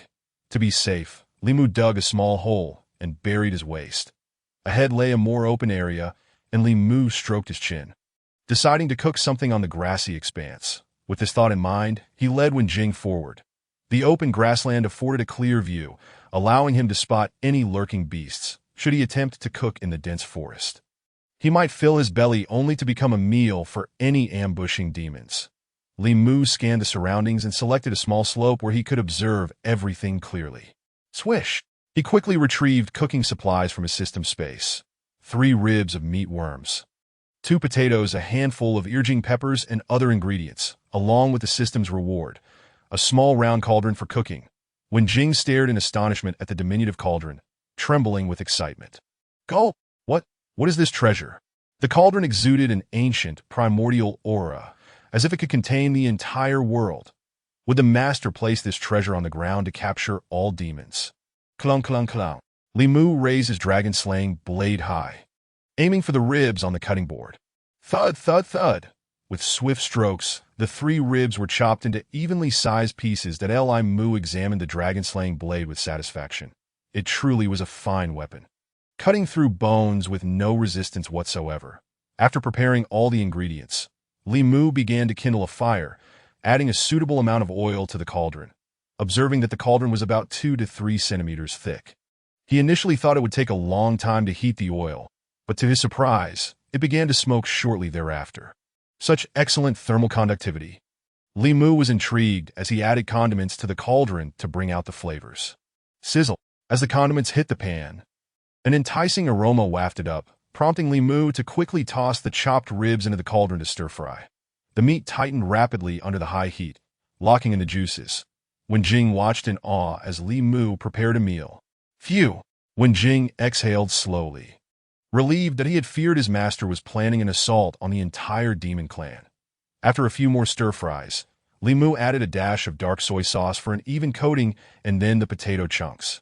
Splash! A bowl of clean water entered the pot, and after searching for a while, he covered the cauldron with the cutting board. Crackle! The fire blazed beneath the cauldron, quickly producing thick smoke. That Li Mu glanced around to ensure no beasts were hiding in the grass before adding more firewood. Tang soared through the sky, her silver form swaying gently as the wind and clouds swept past. Tang suddenly caught a whiff of a delightful aroma wafting through the air, piquing her curiosity as she inhaled a few more times. What is that scent? She pondered, her heart stirred with intrigue, murmuring, It smells wonderful. Glancing from her lofty vantage point, she swiftly spotted Li Muzhi amidst a patch of grass. What is that magical artifact? Tong's gaze fixated on the round cauldron before Li Muzhi, an inexplicable sense of trepidation gripping her heart. Wenjing, sensing Tong's presence, quickly looked up. Gulp! A dragon, a dragon. Moo! Wenjing called out towards Tong's direction. Li Muzhi, startled, raised his head cautiously. Hiss! A dragon? He rubbed his eyes, and upon reopening them, found Tang had drawn near. Gulp! Li Muzhi swallowed hard. Indeed, it was a dragon. That in his previous life, he had never even encountered a dragon in service. And now he was face to face with one. That amazement flooded his heart as he slowly stood up. Although dragons were revered as totems in Huaxia, Muzhi couldn't shake the fear that gripped him. Lacking cultivation, a mere brush from this dragon could spell his doom. As Ao Tang Tang descended gracefully, a wave of concern washed over her. The individual before her appeared devoid of any cultivation, yet the artifact emanating heat exuded a terrifying aura. This person should not be underestimated. Whoosh! Ao Tang Tang employed her transformation technique. Adopting the guise of a young maiden, Muzhi's eyes brightened at the sight of the girl clad in a flowing silver gown. Her head adorned with a pair of dragon horns, momentarily lost in thought. With horns atop her head, he wondered if she possessed a tail as well. Bowing slightly, Ao Tang Tang flashed a playful smile. Esteemed one, I am Ao Tang Tang, sent by my father to invite you to visit the dragon clan. She spoke. The dragon transformed into a charming maiden, and she was conversing. Muzhi rubbed his face vigorously, taking half a step closer to Ao Tang Tang, then retreating again. You are a dragon? Curious. Ao Tang Tang glanced at Muzhi and nodded. Indeed, I am the 108th child of my father. Muzhi Agjalad Depali. Inquiring with curiosity, is your father named Song Jiang? Ao Tang Tang pouted, shaking her head in confusion. Who is Song Jiang? My father is called Ao Bai Bai. No matter. It was just a random guess. Muzhi smiled gently, feeling a wave of tension ease within him. This dragon was not only non-threatening, but also quite adorable, instantly diminishing her formidable aura. Suddenly, Muzhi caught a whiff of something burning, and his expression shifted in alarm. Oh no! Sizzle! He hurriedly uncovered the cutting board and stirred the potatoes and ribs in the cauldron. Phew! He sighed in relief. Thankful that only a small portion was scorched, Ao Tang Tang approached. Her curiosity piqued as she peered into the cauldron. It smells divine. Turning around, Muzhi found Ao Tang Tang standing just inches behind him. Oh! He jumped back in surprise. How'd she approached him so silently? Could it be that she was drawn by my cooking? Muzhi turned back, beginning to season the dish. Would you like to try some? Ao Tang Tang's face lit up with delight as she playfully stuck out her tongue. Is it really okay? Muzhi nodded. If he could prepare a meal for a dragon, then certainly he would oblige, especially since she was such a charming little dragoness. Chapter 157. A distended belly. Muzhi had initially intended to feast solely on the potatoes and ribs. However, with the unexpected presence of a dragon, it was evident there would not be enough to satisfy them both. Splash! He poured the potatoes and ribs from the cauldron into a wooden basin. Commencing the preparation of a second dish, Ao Tang Tang squatted nearby, watching as the enticing aroma wafted from the basin. Her mouth watering, Muzhi smiled gently, assuring her, just a little longer, it will be ready soon. During the slaughter of 2 meat worms earlier, he had meticulously collected their blood in bowls. Now outside, he opted for a simpler approach. The 2 bowls of blood were just enough to create a rich hot pot. Ao Tang Tang watched Muzhi with curiosity, her eyes wide with trepidation as she regarded the dragon-slaying knife in his hand. The knife radiated a potent dragon essence, as if it had either slain dragons or been forged from dragon bones. Esteemed one? Ao Tang Tang shrank her head slightly. Speaking in a hushed tone, what is that knife in your hand? Muzhi, slicing through the congealed blood with the dragon-slaying knife, chuckled lightly. This knife, it's for, just as he was about to speak, he realized the enchanting maiden before him was, in fact, a dragon. Ahem. He cleared his throat, laughing. It's merely a knife for cutting bones, nothing extraordinary. Oh! Ao Tang Tang hugged her knees with both hands, pouting as she fell silent. Muzhi cast a sidelong glance at her and hastily sheathed the dragon-slaying knife. The knife bore its name inscribed on the blade. If this dragon could read, it might lead to misunderstandings. Minutes passed, and soon the blood-hot pot was ready. Muzhi retrieved 2 sets of utensils. Preparing for their meal, Ao Tang Tang looked quizzically at the pair of chopsticks he offered, blinking her big, watery eyes. What delicate wooden sticks! Muzhi was taken aback. It seemed this dragon had never encountered chopsticks before. Here, take them, and I'll show you how to use them. Oh! Ao Tang Tang pouted, accepting the chopsticks from his hand. Muzhi raised his right hand, holding the chopsticks, and smiled. Hold them like I do. Ao Tang Tang leaned in closely, Scrutinizingly Muji's hand as she fiddled with the chopsticks for a while, Muji chuckled softly, placing his chopsticks down and gently grasping Ao Tong Tong's hand with his left, guiding her to position the chopsticks correctly. The round side is for picking things up, while the flat side points upward. This is called heavenly round and earthly square. Ao Tang Tang blinked in curiosity, asking, "By the way, didn't you mention that the whole world is round?" Li Muji, momentarily taken aback, nodded. "Did I say that? How do you know?" Ao Tong Tong's eyes crinkled into crescent moons as she explained. "We caught a red-robed priest who looked like a monk, and he told us." And Li Muji eyed Ao Tang Tang in confusion. "Zhen Yuan?" Ao Tang Tang pouted, gently biting her left index finger. "I think that was his name. He was accompanied by the monkey king of the monkey clan and my brother Ao Lai." Hiss! Li Muji frowned slightly. A monkey, Ao Lai, Sun Wukong, and the White Dragon. No way. He had merely spoken in jest, and yet Zhen Yuan seemed to have had an experience akin to that of Tang Sung. Curious, Li Muji inquired, "What did you capture him for?" Ao Tang Tang clearly was not keen on discussing the matter. Her gaze fixated on the potatoes and ribs before her. "Can we eat now?" Li Muji chuckled, awkwardly nodding. "See if you can pick it up like I do." Watching as Li Muji effortlessly lifted a piece of rib with his chopsticks, Ao Tang Tang pursed her lips and attempted to do the same. Noticing her delicate hands struggling to maneuver the chopsticks, Li Muji quickly realized she was having difficulty. The chopsticks in Ao Tong Tong's grasp seemed to have a mind of their own, making the rib dance about, refusing to leave the pot. Ao Tang Tang pouted, exhaling in frustration. "Oh, this is so troublesome." "Ha!" Li Muji chuckled, biting into the meat and expertly twisting the bone, swiftly separating the meat from it. "You see, the top chopstick is controlled by your thumb, while the bottom one follows along. It's a dance of motion and stillness." Ao Tang Tang gazed at Li Muji with a look of dismay. Pouting, "Can I not just use my hands? This is such a hassle." Li Muji chuckled awkwardly. As a Huaxia person, it was hard to hear chopsticks being dismissed, especially from a creature that was the very totem of Huaxia, the dragon. "Do not underestimate these chopsticks," Li Muji said with a serious expression. Lifting them, this dance of motion and stillness corresponds to yin and yang. According to the I Ching, the two chopsticks represent the number 2, corresponding to the DY hexagram, signifying the mouth. The chopsticks are long and straight, relating to the Sun hexagram, meaning to enter. When holding chopsticks, the thumb and index finger are above, the ring finger and pinky below, and the middle finger in between, symbolizing the unity of heaven, earth, and humanity. "Ah!"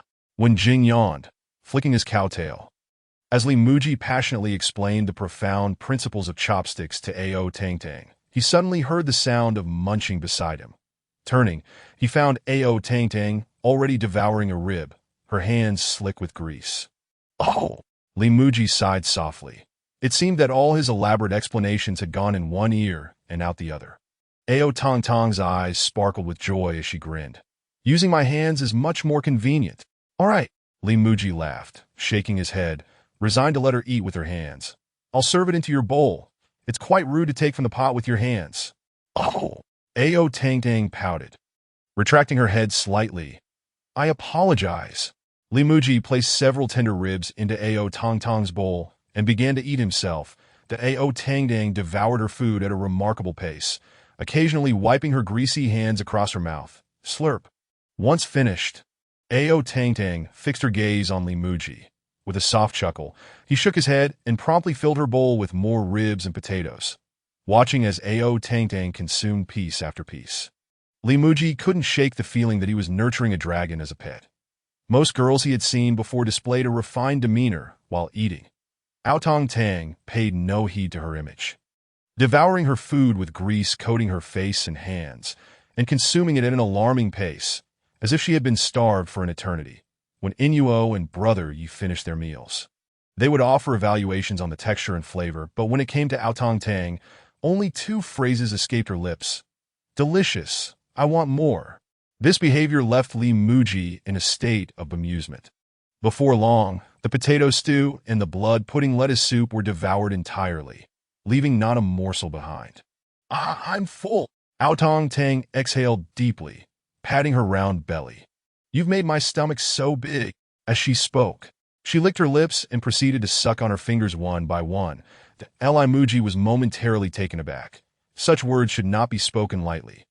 What did she mean by made my stomach big? He certainly had done nothing of the sort. Chapter 159. The embarrassment of riding a dragon and having feasted to her heart's content. Tong Tang suddenly recalled the purpose of her visit, to invite Li Muzhi to the dragon clan. Senior, when shall we set off? As Li Muzhi tidied up, he inquired. Set off? To the dragon palace? Tong Tang looked at Li Muzhi with curiosity. Dragon palace. That sounds far more appealing than Black Dragon Pond. Li Muzhi chuckled heartily. The name Black Dragon Pond lacked grandeur, that a residence for the dragon clan should not be so mundanely named. If it were to be called Black Dragon Pond, then what would one call the tiger's lair? White Tiger Den. Something fell off. Li Muzhi handed Tong Tang a towel he had wrung out, saying, Here, wipe your mouth. Tong Tang accepted the towel, wiped her mouth, and grasped Li Muzhi's hand. Senior, when are we setting off? Li Muzhi took the towel from her hand and helped her wipe the spots she had missed. I still need to gather ingredients, so I cannot go to the dragon clan just yet. Tong Tang's face fell with disappointment as she gently shook Li Muzhi's hand. Senior, please come with Tang Tang first, okay? Cough, cough. Feeling the softness of her arm, Li Muzhi quickly cleared his throat and withdrew his hand. Next time, I promise. Tong Tang pouted, firmly grasping the hand that Li Muzhi had just pulled away. No, Senior, come with me to the dragon clan first, and then you can gather your ingredients. The softness on his arm intensified, causing Li Muzhi's heart to race with confusion. This beautiful girl was, after all, a dragon. Why did she behave like a child? Though one could argue she was quite mature in her development. Ah! Li Muzhi sighed, helplessly saying, Could you please let go of me? Tong Tang shook her head, a mischievous smile gracing her lips. If I let go, you'll run away. If I don't bring you back, Father will surely be angry, and I won't be allowed to play anymore. Li Muzhi felt a wave of helplessness wash over him. If anyone were to see them, he wouldn't know how to explain. All right. Li Muzhi sighed deeply and smiled. Once I finish tidying up, I will accompany you to the dragon palace, all right? Tong Tang's face brightened, and she joyfully leaped into the air. Yay! Li Muzhi chuckled, shaking his head. She truly possessed the spirit of a child. If such a personality encountered a nefarious individual, she might not even realize she was being led astray. He swiftly finished cleaning the bowls, while Tong Tang was already eager to set off. Whoosh! Tong Tang transformed into a silver dragon over 10 meters long and looked back at Li Muzhi.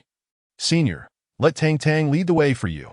With that, she soared into the sky, disappearing in an instant. Li Muzhi stood rooted in place, staring at the now diminutive figure of Tong Tang. Was this what she meant by leading the way? Was she certain this wasn't just a hasty departure after devouring everything? After a brief moment, Tong Tang turned her head back and quickly halted. Where is Senior? Why haven't you followed? Oh dear, could it be that Senior has fled? Tong Tang swiftly flew back, soon spotting Li Muzhi still standing where she had left him. Thank goodness! Tong Tang exclaimed, landing gracefully. You scared me. I'm relieved to see you still here. Tong Tang approached Li Muzhi, puzzled. Senior, why didn't you come along? Don't think you can fool me. Tang Tang is quite clever. Li Muzhi's lips twitched. With only a pair of muddy legs, even if he could outrun Lu Xiang, he still wouldn't be able to keep up. Well, Li Muzhi chuckled awkwardly, adding, I still have a cow here. Tong Tang glanced at the nearby Wenjing and laughed. He knows the way to the dragon clan. He'll come on his own. Li Muzhi shot a quizzical glance at Wenjing, a sudden realization dawning upon him. Could it be that this great black cow was also a demon beast? Gulp! Li Muzhi's eyes narrowed as he recalled his time with Wenjing. Aside from being somewhat intelligent, he hadn't perceived any particular anomalies. Wenjing nodded at Li Muzhi, letting out a moo. Hiss! Li Muzhi's eyes widened. It truly was a demon beast. Something felt amiss. Why would this demon beast willingly stay by his side? While he might be somewhat handsome, it shouldn't warrant such affection from both humans and demons alike, right? Casting a cautious glance at Wenjing, Li Muzhi tentatively asked, "So, will you come along on your own?" Wenjing nodded, suddenly feeling as though he could communicate with Li Muzhi. "Master, you may go ahead. I will keep up." Li Muzhi instantly felt goosebumps rise all over. Goodness, it really was a demon beast, calling him master? Upon hearing that title, Li Muzhi felt a wave of relief wash over him. After all, he had once struck Wenjing with a branch. If he regarded him as a master, then perhaps he wouldn't seek revenge for past grievances. Aotong Tang giggled and turned to Li Muzhi. "Senior, can we leave now?" "Wait a moment." Li Muzhi quickly called out to Aotong Tang, feeling embarrassed as he said, You might need to carry me." Aotong Tang paused, her eyes widening in surprise. Did Senior want to ride her? After Li Muzhi finished speaking, he suddenly felt it was inappropriate. While she was a dragon, she was also a girl, and riding on her back seemed somewhat improper. "I should ride." "Not a problem. Tang Tang flies quite fast." Before Li Muzhi could finish his sentence, Aotong Tang lowered her body, interrupting him. Li Muzhi glanced back at Aotong Tang, then at Wenjing, ultimately deciding to ride the dragon. Despite his reservations regarding her being a girl, his body was alarmingly honest.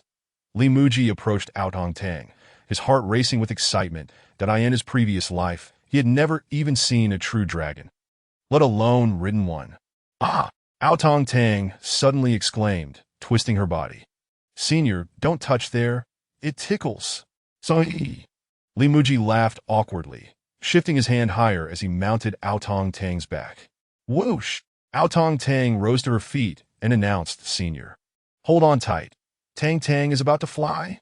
Li Muzhi nodded, pressing his body against Aotong Tang's back, embracing her tightly. Whoosh! Aotong Tang's demonic energy surged, and Li Muzhi felt the wind whip around him as they ascended rapidly into the sky. Wenjing glanced at Aotong Tang, carrying Li Muzhi away, swiftly tossing the golden rope around his neck. His master truly had a penchant for beauty. Just moments ago, it seemed he could barely move. Despite possessing the power to soar, he insisted on riding that female dragon.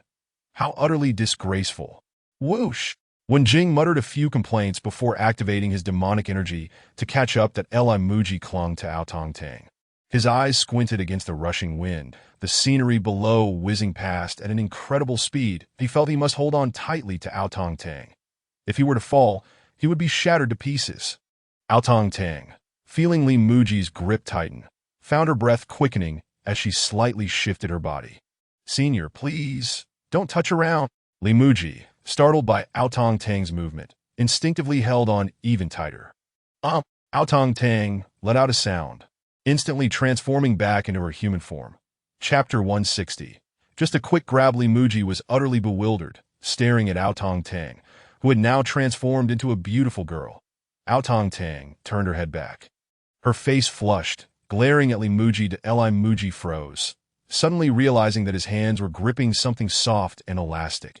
His body was pressed closely against Aotong Tang's back, and his legs were tightly entwined around hers. "Ah!" Li Muzhi exclaimed in shock, hastily releasing his grip. I'm so sorry."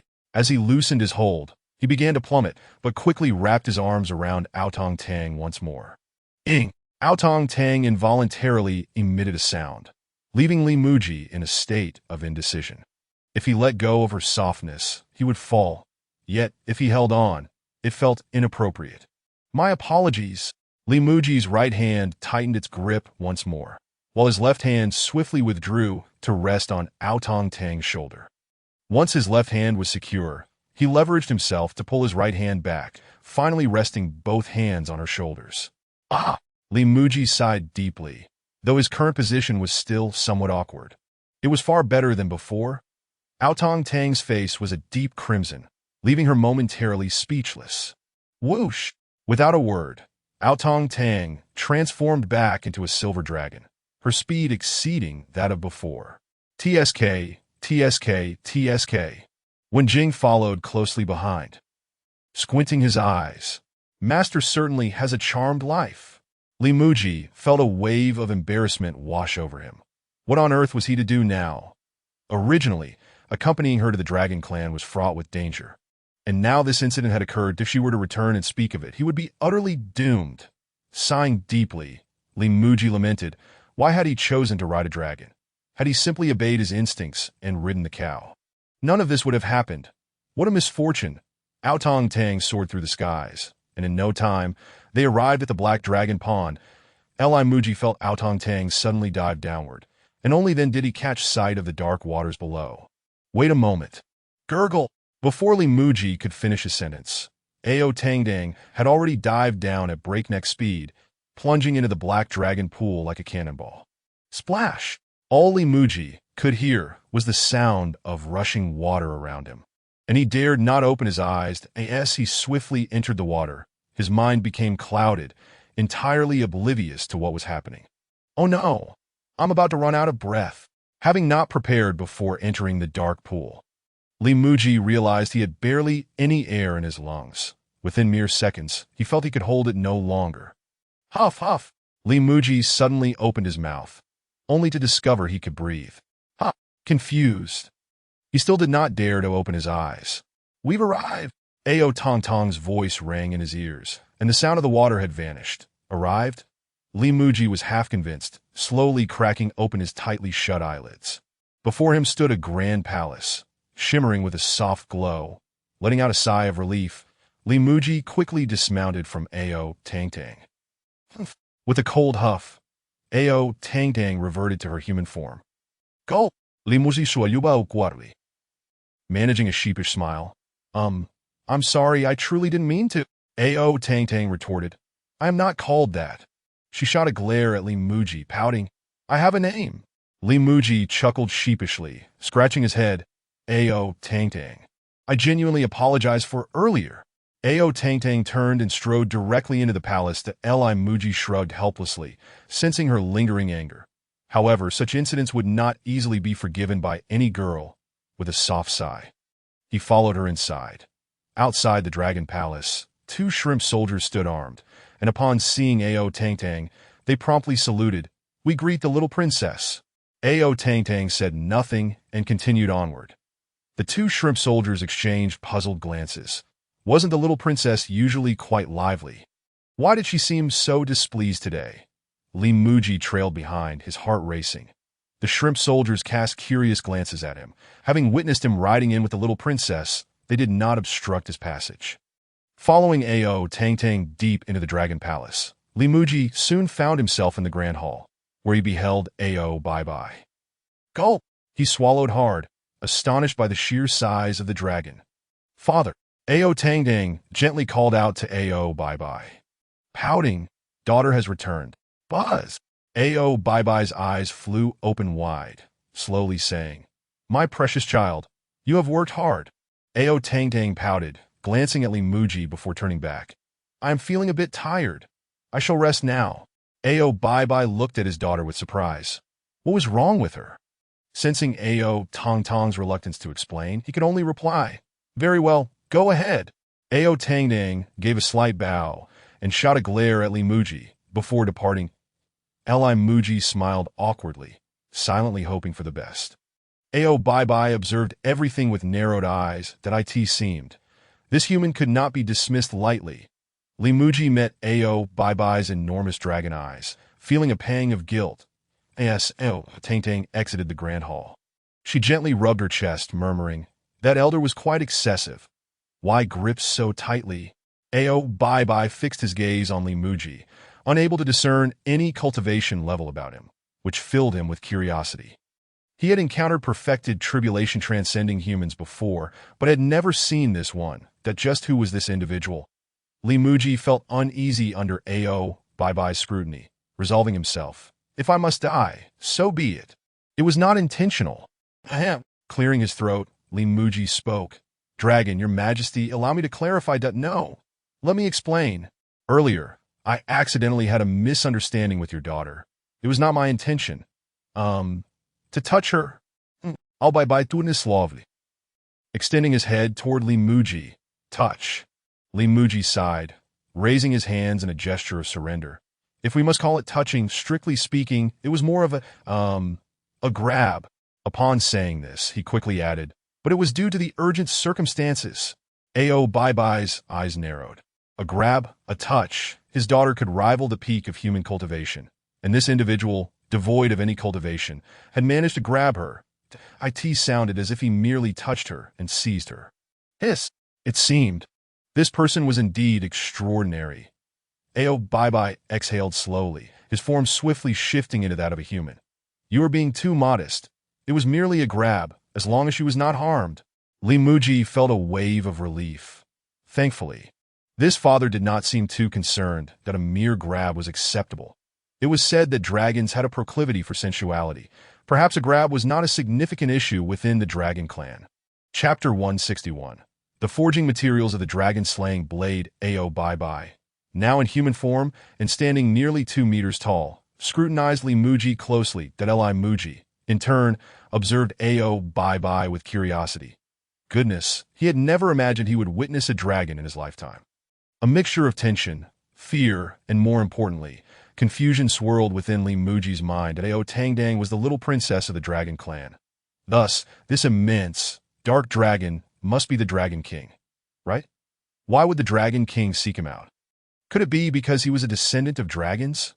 Bye-bye scrutinized him for a while, pondering how to initiate a conversation. This human appeared to be feeble, yet he had managed to seize his daughter. It would be wise not to be overly arrogant. A touch of courtesy would be more fitting. Stroking his beard, Bye-bye instructed a nearby attendant, "Prepare a seat." "Yes." Muzhi smiled, slightly bowing in gratitude. "Thank you." After the formalities, he cautiously sat down. Bye-bye nodded, noting that this human was rather polite. Muzhi glanced at Bye-bye, smiling. "Might I inquire why your majesty summoned me to the Dragon Palace?" "Your majesty? Dragon Palace?" "The king of dragons, the palace of the dragon clan." Bye-bye's eyes narrowed with satisfaction. These titles were rather pleasant, far more appealing than clan leader or black dragon pool. This human displayed a sense of reverence, appearing neither servile nor overbearing. Quite commendable. Bye-bye nodded approvingly, smiling. "This king sensed the presence of my dragon clan in the outside world. My kin reported it emanated from a blade in your possession." Muzhi was momentarily taken aback, abruptly recalling the dragon-slaying blade rewarded by the system. "Oh!" Embarrassed, he chuckled and explained. "It is merely an ordinary knife, used for cutting bones. You see, I'm a vendor of snacks, so it's quite reasonable to carry a bone-cutting knife." "Right." Bye-bye's eyes narrowed, his tone calm. "Might I see it?" Muzhi hesitated.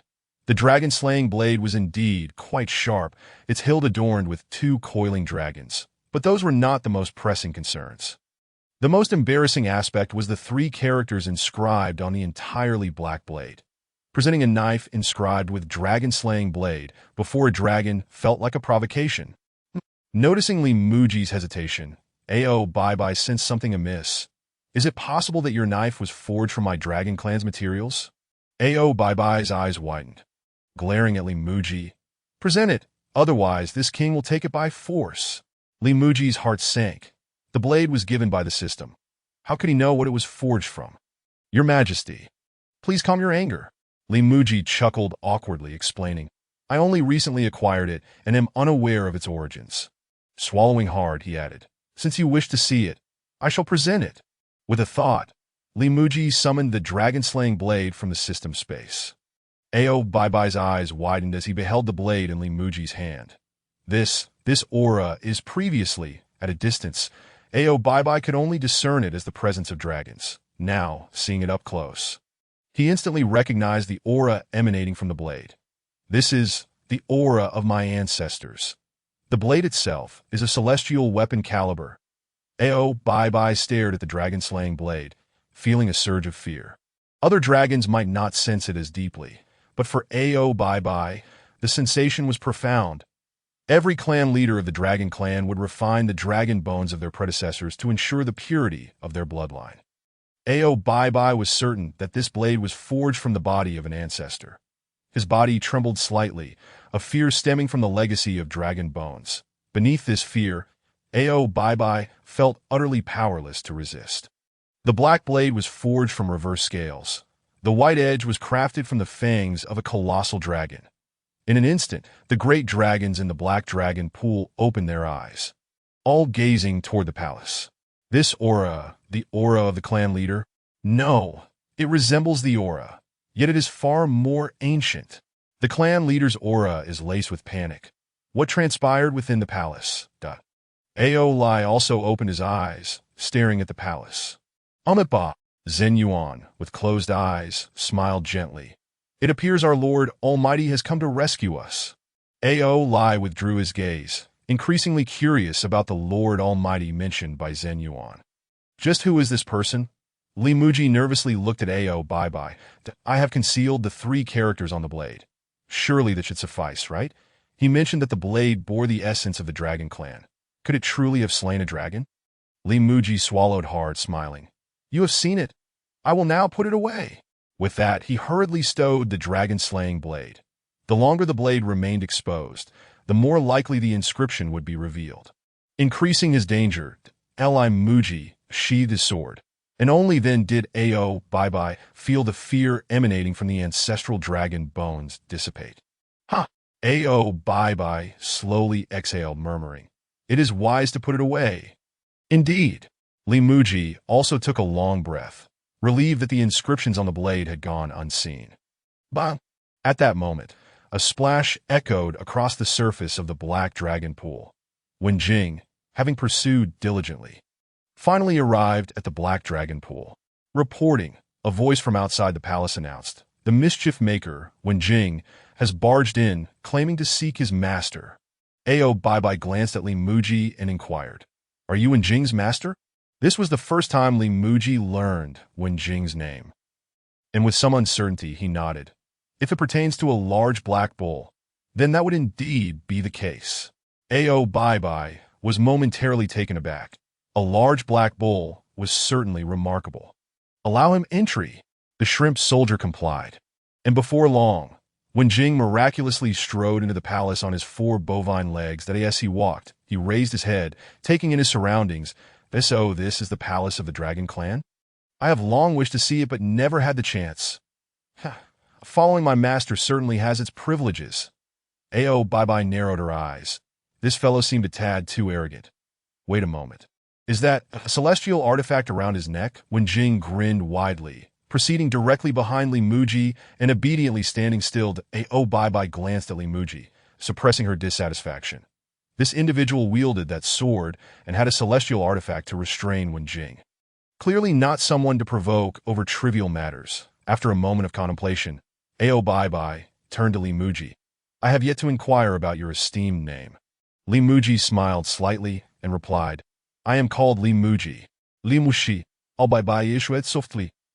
Then asked, Might I ask what brings you to the demon realm? Li Muji was taken aback. Why had this dragon's demeanor suddenly shifted to one of politeness? It dawned on him that upon seeing the unremarkable sword, she had lost her hostility. Ha! Li Muji sighed in relief, secretly marveling at his own cleverness. Oh! Li Muji smiled gently and said, As I previously mentioned, I am a vendor of snacks, here in the demon realm to gather ingredients. Quite reasonable, wouldn't you agree? Chapter 162. No Golden Cudgel. Gathering Ingredients. Ao Bai looked at Li Muji in astonishment, furrowing her brow. What ingredients? Li Muji scratched his head and smiled sheepishly. I am not entirely sure at present. I only know I need to travel southwest for over 1,000 miles. Ao Bai narrowed her eyes. Over 1,000 miles to the southwest. That place harbors a formidable individual. Ao Bai's eyes gleamed mischievously. Perfect. Let that individual test this human strength. When Jing observed Ao Bai and, recalling something, his expression shifted to, the destination my master seeks, that individual's territory. However, he thought, if my master takes action, there should be no issue. With that thought, Wen Jing not only felt unafraid but even somewhat expectant. Ao Bai smiled slightly and addressed Li Muji. Then this king shall not detain you further. I wish you success in gathering your ingredients. Li Muji slowly exhaled, relieved to finally be leaving. Engaging in this awkward conversation with the Black Dragon had proven both tedious and a hindrance to his quest for ingredients. Then I shall take my leave. Li Muji stood and cupped his hands, adding, Please convey my apologies to Ao Tang, as my previous actions were entirely unintentional. Ao Bai nodded, her face adorned with a smile. After taking a couple of steps, Li Muzhi suddenly remembered Ao Tang Tang mentioning that Zhang Yuan had been captured by the Dragon Clan. Although Li Muzhi was not particularly fond of Zhang Yuan, he had initially deceived him into heading west, and he never anticipated that Zhang Yuan would not only believe his ruse, but also bring along a monkey and a little white dragon. Now, having been misled westward and captured by the Dragon Clan, Li Muzhi felt a pang of guilt at the thought of Zhang Yuan coming to harm. That Ao Bai noticed Li Muzhi pausing and inquired, "Is there something else?" Oh. Li Muzhi turned around, smiling. "Might I ask if you could release Zhang Yuan and his companions?" Ao Bai's eyes narrowed slightly, contemplating. "I have heard it was you who urged him to journey west?" Li Muzhi awkwardly chuckled and nodded. "And you also stated that this world is round." Li Muzhi's smile faded as he earnestly nodded. "Indeed. The world is round." Ao Bai frowned, scoffing. "Nonsense. That is utterly impossible." Li Muzhi shrugged, laughing. "If you release them and allow them to continue westward, wouldn't you discover the truth?" Ao Bai smiled faintly, stating, "You humans are truly cunning. After all this talk, you merely wish to deceive this king into setting them free." Li Muzhi chuckled. "If you do not believe me, you could also fly westward yourself and see if you can return." Ao Bai snorted, her expression stern as she regarded Li Muzhi. "This king is not foolish. Traveling west leads only to the boundless ocean, and at the world's edge, one would fall to their demise." Li Muzhi sighed in exasperation. Realizing that discussing science with this dragon was futile, Ao Bai gazed at Li Muzhi and remarked, "Speaking of which, I am quite curious about what lies at the end of the sea." With that, she turned to a nearby attendant. "Go, bring Ao Lai, Sun Wukong, and that human here." Li Muzhi sighed in relief, but felt a flicker of curiosity upon hearing Ao Lai and Sun Wukong's names. Ao Bai turned to Li Muzhi, stating, "This king can allow them to journey west, but if the world is not round, I have one condition." Li Muzhi regarded Ao Bai, perplexed. "What condition?" Ao Bai exhaled slowly, declaring, "I want you to give me that sword." Li Muzhi was taken aback. The Dragon Slayer's sword. It was quite handy for slicing through bones, and he felt somewhat reluctant to part with it. However, since the world was indeed round, there was no way that sword could be inferior to her. Li Muzhi nodded in agreement to Ao Bai's request. "No problem." Ao Bai smiled in satisfaction.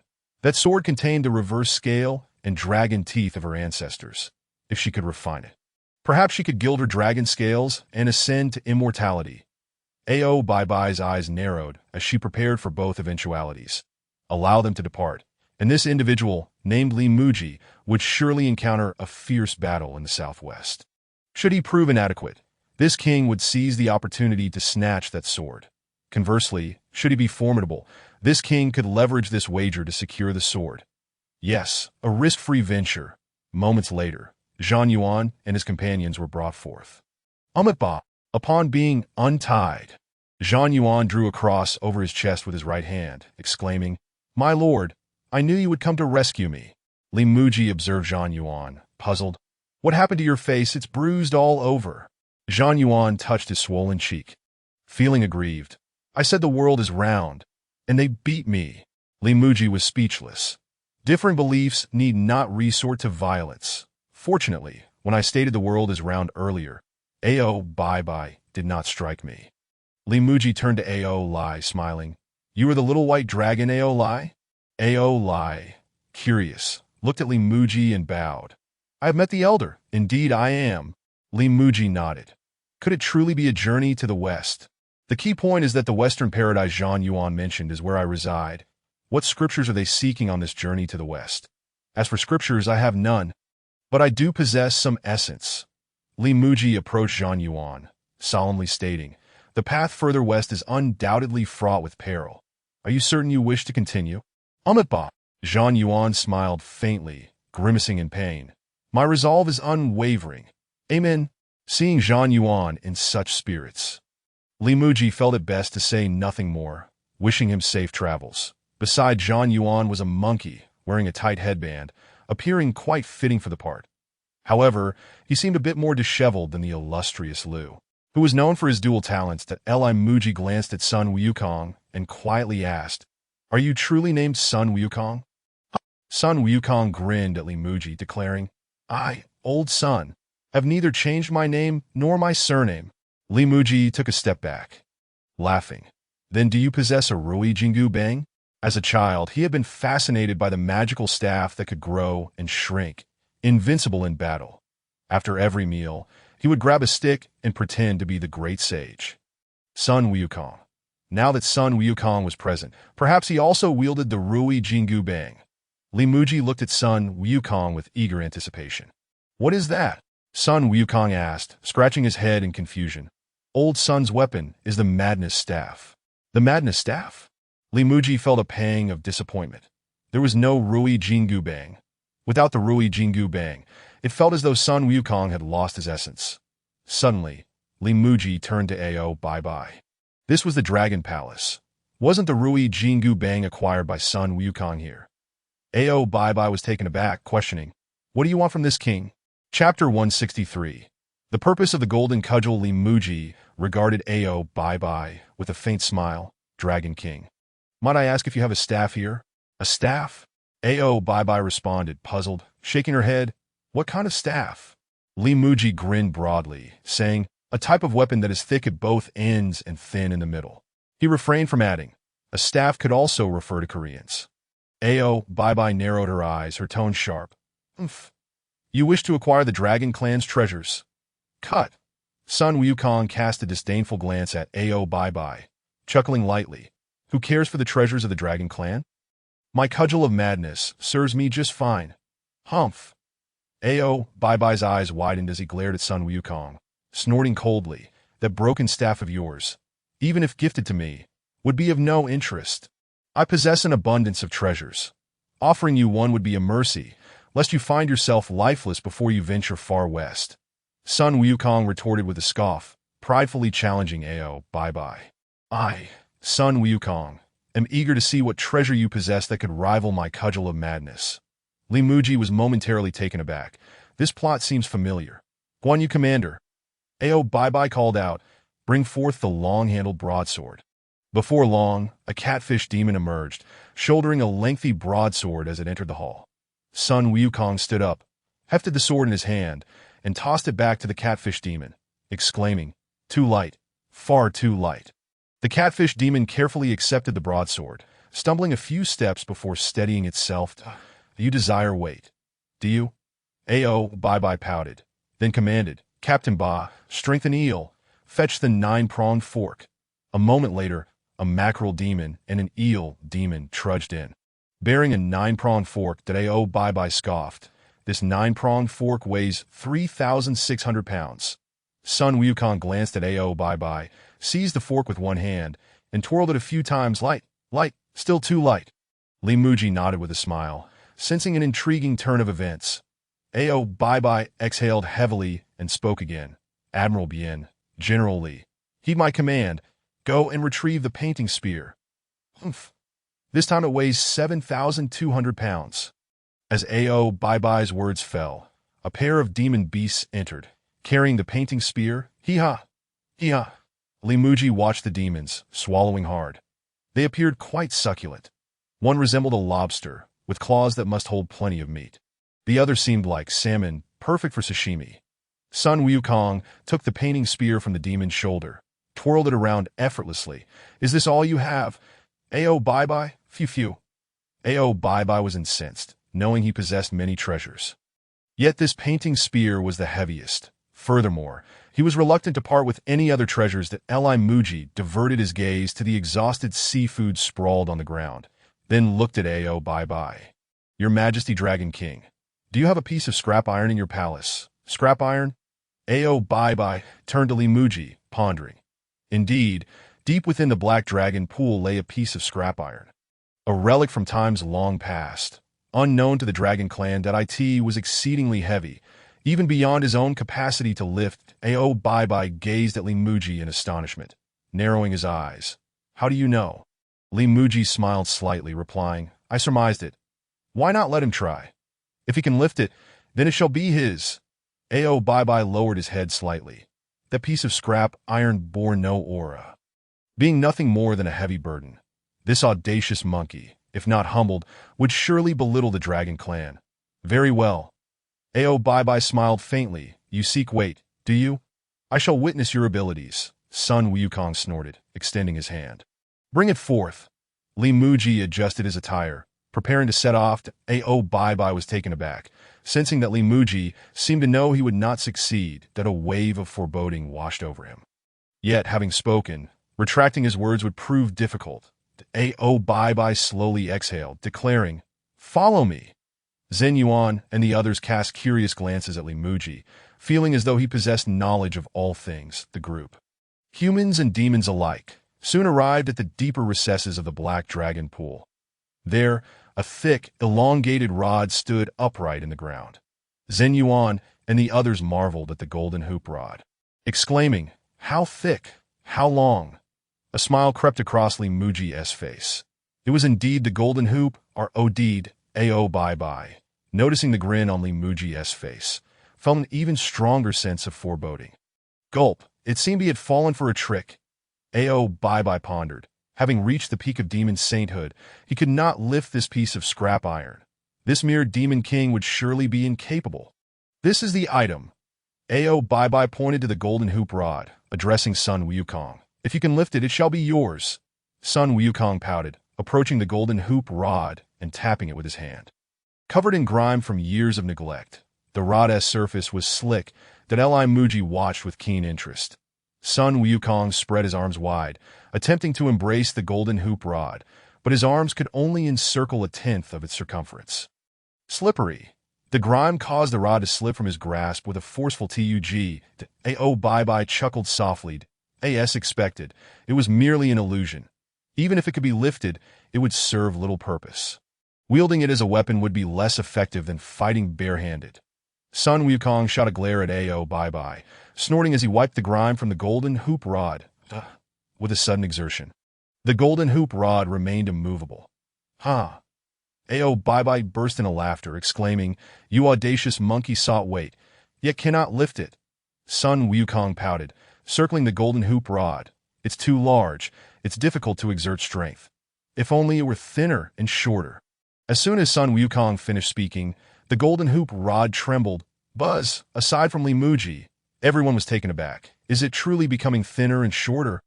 Ao Bai glanced at the golden hoop rod, then at Li Muzhi. Hiss! It appeared that his ominous premonition was not mere folly. Elated Sun Wukong eagerly urged, Make it even smaller, shorter. Buzz. The golden hoop rod shrank once more. After several iterations, the rod became perfectly suited to his grip. Sun Wukong seized the golden hoop rod, and in an instant, it shimmered with golden light, inscribed with Rui Jingu Bang, weighing 13,000 pounds. Ao Bai's expression shifted dramatically, and upon gazing at Li Muzhi, his heart filled with dread. This man had come prepared, clearly anticipating this turn of events. I have been deceived. Just as the crowd was engulfed in astonishment, torrents of seawater surged forth from where the golden hoop rod had been removed. Not good. Ao Bai's complexion changed, exclaiming, This piece of scrap iron is a seal. Quickly, put it back. Chapter 164.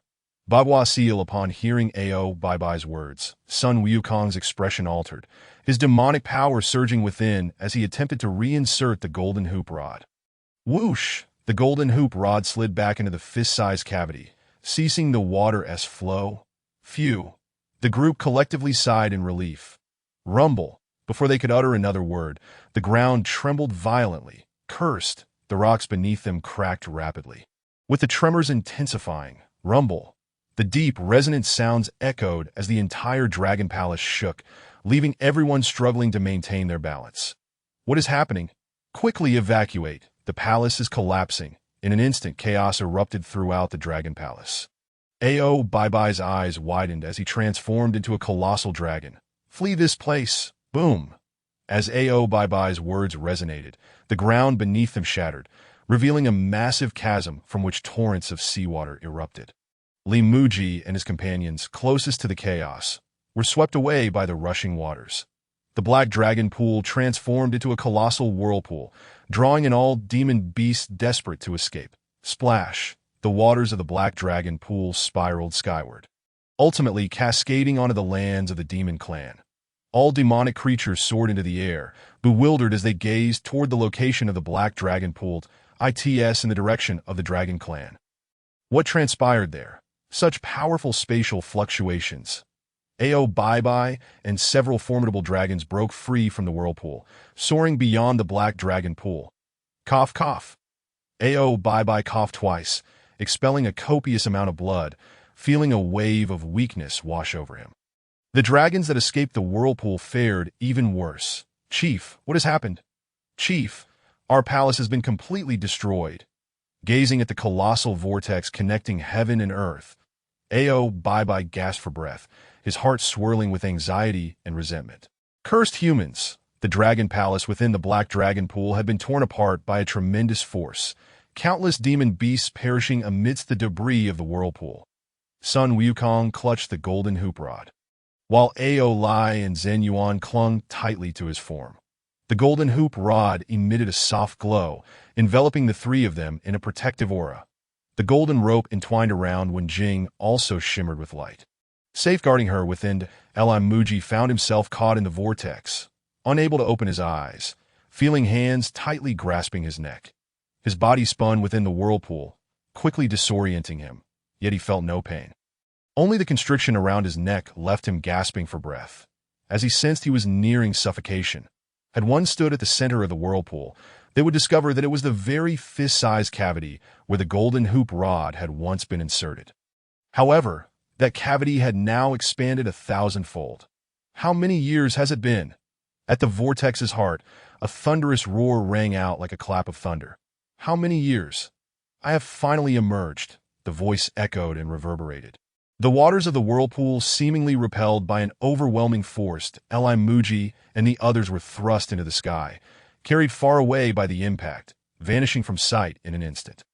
In a heartbeat, the entire sky darkened, obscuring the sun. Boom! Crack! The sky was filled with the ominous rumble of thunder. While lightning incessantly struck the earth, Ao Bai's face was etched with terror. Disregarding the injuries within, he hastily summoned all his demon power to escape with his kin. Crack! Lightning continued to rain down, transforming the entire world into a realm of thunder and lightning. The demon beasts hovering in the air, caught unawares, were struck dead by the heavenly wrath. At the foot of the Kaishan sect, Bai Shernan gazed in horror towards the west to Wei Shiochi, who had been in seclusion, diligently studying the ancient texts left by Li Muzhi. Was also startled by the commotion of the demon clan and hastily soared into the sky. After a few breaths, the wise words of Miao Yu from the Hundred Flavors restaurant, Chinina, and the depths of the imperial palace, Xia Yao, all sensed the stirring of the dragon clan. The powerful members of the human race wore expressions of astonishment, their hearts tinged with an ominous premonition. In the skies of the demon clan, the flashes of lightning and the roars of thunder persisted for a moment, before a sliver of light finally pierced through the clouds to Ao Bai, his spirits somewhat steadied. Cautiously approached the direction of the black water pool. Thud, thud! Within the black water pool, a viscous black liquid churned, obscuring whatever lay beneath that produced the sound of collisions. Gulp! Ao Bai swallowed hard, ascending to the heights. Is there still a seal? Accompanied by the resounding clashes from the thick black liquid, the surface of the Black Dragon Pool shimmered with radiant light. The Ao Bai's eyes narrowed. At the very center of the Black Dragon Pool was a swirling pattern of black and white, reminiscent of two fish chasing their tails. Encircling the black and white fish were two layers of strange designs, each composed of long and short lines, with 8 forming one layer. Ao Bai stared in astonishment at the Black Dragon Pool. The Black Dragon Pool of my dragon clan is entirely a seal. Ao Bai inhaled sharply, and oh wonder, the spiritual energy within the entire demon clan was most potent at the Black Dragon Pool. The dragon clan had thrived here for countless generations, yet had never received a whisper of information regarding this seal. Who could have set this seal? What is sealed within? Who is it? That rod was the first seal, and the Black Dragon Pool constituted the second seal. Thud, thud, thud, thud. The Black Dragon Pool continued to emit the sounds of impact, each echo sending a tremor through Ao Bai's heart. The Bagua diagram above the black dragon pool slowly rotated, remaining impervious to the shocks. Suddenly, the Bagua diagram ceased its motion. The two layers of Qian, Qinjin, Zhen, Sun, Lei, Kuan, and Dui aligned in the same direction that I in the next moment. The Bagua diagram radiated a brilliant golden light. Boom! A bolt of heavenly thunder struck down upon the Bagua. At the bottom of the black dragon pool, the earth fire erupted, that as the thunder descended and the earth fire surged. The black liquid ignited fiercely, transforming into a sea of flames that in an instant. The sheer force was staggering, causing Ao Bai to retreat in fright. Ah! From beneath the black dragon pool, anguished cries echoed. Ah, damn those foreign beings! Ah! The harrowing screams persisted for half an hour, gradually fading away, yet the entire black dragon pool remained engulfed in flames. Hiss! From a distance, Ao Bai watched the towering inferno of the black dragon pool, a wave of fear sweeping through him that on one hand, he was relieved that whatever was sealed within had not escaped, yet on the other, he was continually terrified by the might of the human race. From the sounds emanating from the seal, it was evident that these seals were established by the humans. Humans. What about that human named Li Muzhi? Ao Bai searched around, realizing that Li Muzhi knew the rod was called the Golden Cudgel. How could he, a mere human, possess knowledge of something unknown to my dragon clan? After searching for a considerable time, Ao Bai found no trace of Li Muzhi. Damn it! Ao Bai gritted his dragon teeth, exhaling heavily. That human must know something. Chapter 165, The Unconscious Ao Tang. Li Muzhi gradually regained consciousness.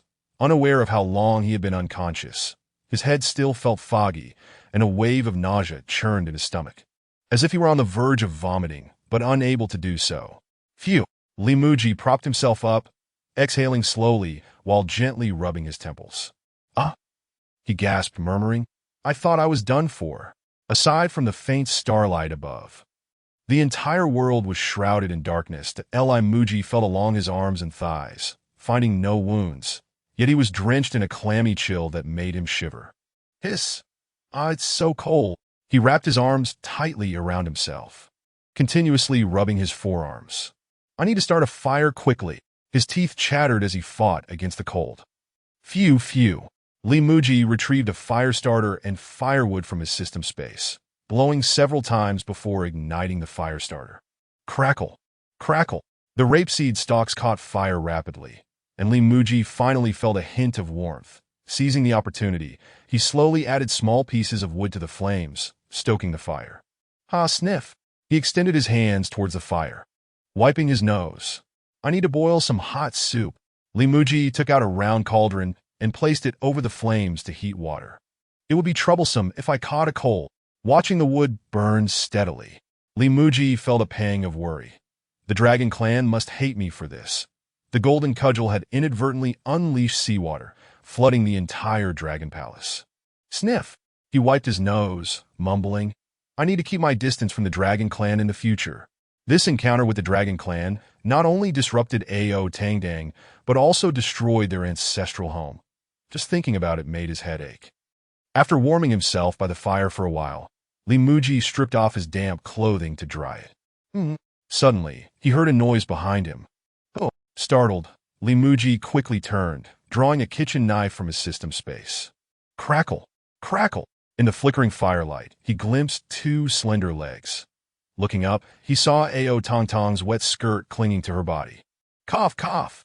Ao Tangtang weakly coughed twice, her brows furrowed, appearing pitiable. That Li Muzhi breathed a sigh of relief. It was merely Ao Tangtang. He sheathed the knife, recalling how someone had been tightly clinging to his neck earlier, and now he understood who it was. Ao Tangtang emitted faint, weak sounds, her frail form trembling slightly. That Li Muzhi sighed softly. Had he known it would turn out like this, he wouldn't have mentioned the golden cudgel. Alas! He approached Ao Tangdang and gently lifted her. Wow! Li Muzhi was taken aback, furrowing his brows tightly. Why are you so cold? He touched Ao Tangtang's forehead, which felt burning hot. She's burning up. Li Muzhi quickly brought her closer to the fire, murmuring, At least she's a dragon. She shouldn't be this weak, right? He added a few more pieces of wood. Glancing at the cauldron, which was already boiling, Ao Tang Tang lay in Li Muji's arms, her body still shaking uncontrollably. Li Muji swiftly retrieved 2 bowls, adding a pinch of salt to each. Phew. He picked up 1 bowl, blowing on it for a long time, testing the temperature himself. Ao Tang Tang, come drink some salt water. He called out several times, but Ao Tang Tang showed no response. Anxious, Li Muji set the bowl down, retrieving a spoon from his system space. Dipping the spoon into the salt water, he slowly brought it to Ao Tang Tang's lips. Her lips were parched and cracked, sticking together. As soon as the salt water touched them, it dribbled down the sides. Tisk! Li Muji frowned, dabbing a bit of salt water on her lips to moisten them. Phew! He sighed in relief, finally managing to part her lips, that he then scooped another spoonful of salt water, carefully feeding it to Ao Tang Tang. After 2 or 3 spoonfuls, Ao Tang Tang still did not swallow. Any further attempts resulted in the salt water spilling out. This. Li Muji glanced at Ao Tang Tang, pressing his lips together. It seemed he would have to offer his first kiss. He took a small sip of salt water and leaned down slowly. The moment his lips touched Ao Tang Tang's icy ones, a shiver ran through him. It is so cold. Could she be dying? I, a mere mortal, am fine. Yet she, a dragon, shouldn't be this fragile. Li Muji attempted to deliver the salt water into Ao Tang Tang's mouth, but it continued to flow out. This, he gently patted Ao Tang Tang's cheek and called out, Ao Tang Tang. Can you hear me? Ao Tang Tang. A wave of anxiety surged through him as he suddenly recalled the events in the whirlpool that I, a mere mortal, was unscathed, yet she lies unconscious. A pang of realization struck him. She must have protected me, thus putting herself in this state. Oh no! Guilt washed over him as he quickly felt for Ao Tang Tang's breath. Her breathing is very weak. Li Muji tightened his embrace, his eyes misting with tears. Al Tang Tang, you must not come to harm. He took another sip of salt water, positioning his lips against hers that as the salt water flowed in. Li Muji gently blew into Ao Tang Tang's mouth, using the pressure to push the salt water inside. It worked! Joy surged within him as he disregarded the tears on his face. Hastily continuing to feed her salt water, Li Muji was uncertain if this method would be effective, but it was all he could do. After feeding her an entire bowl of salt water, Ao Tang Tang's body remained icy. Li Muji draped his dried clothes over her and inched closer to the fire. Ao Tang Tang. Tears streamed down Li Muji's face as he choked out. Wake up, don't sleep anymore. Despite having met only once and shared no significant connection, you are saving me like this that if you truly perish, how will I face your father? Li Muji embraced Ao Tang Tang, his tears falling on her lips. Ao Tang Tang felt herself trapped in a cold, dark place, her heart racing with fear. Suddenly, a warm energy began to descend upon her, providing comfort. This was soon followed by a continuous flow of warmth enveloping her entirely. As senior, Li Muji was momentarily taken aback, quickly lifting his head. Hearing her call him senior felt like witnessing sunlight breaking through the harsh winter. You finally woke up. Ao Tang Tang gazed at Li Muji with a hint of weakness, slowly pursing her lips. Senior. Why are you crying? Li Muji wiped away his tears and smiled. It's nothing, just got something in my eyes. Ao Tang Tang swallowed with difficulty, her voice weak. Senior, you want water, don't you? Li Muji swiftly reached for his bowl of salt water. Ao Tang Tang shook her head and said slowly, I'm hungry. Chapter 166. Serving Ao Tang Tang glanced at Li Muji, her lips still somewhat chapped, that Li Muji found himself speechless. Typically, when someone regains consciousness, their first instinct is to desperately cry out for water. Yet here was Ao Tang Tang, expressing her hunger. He chuckled helplessly, relieved that she was all right. Do you feel unwell anywhere? Li Muji helped Ao Tang Tang sit up, concerned. Are you injured? Ao Tang Tang shook her head, slightly pouting. I'm just hungry. Li Muji shook his head and replied with a smile. That's easily remedied. With that, he assisted Ao Tang Tang to the side and began preparing a meal. As he moved Ao Tang Tang aside, he suddenly realized he had removed his own clothing and hurriedly dressed. Although his clothes had dried, they had become damp again after wrapping around Ao Tang Tang. Li Muzhi dismissed the concern. He couldn't possibly remain unclothed in front of a young girl. Ao Tang Tang looked at him and smiled softly. "Senior, it felt so warm in your arms, just like." Li Muzhi froze for a moment, hastening to put on his clothes. Ao Tang Tang pouted, gently biting her finger. "Just like being in my father's embrace." Li Muzhi felt a pang in his chest. Goodness, he had inadvertently gained another daughter. Embarrassed, he glanced at Ao Tang Tang and asked, "How old are you? Do you even remember what it was like to be in your father's arms?" Ao Tang Tang puffed her cheeks, counting on her fingers, murmuring, "I still have 200 years to go until I reach 1,000. 1,000 years old means I'm an adult." Li Muzhi couldn't help but pout. At 800 years old, she could still find a fatherly feeling in his embrace. Here he was, merely an 18-year-old boy.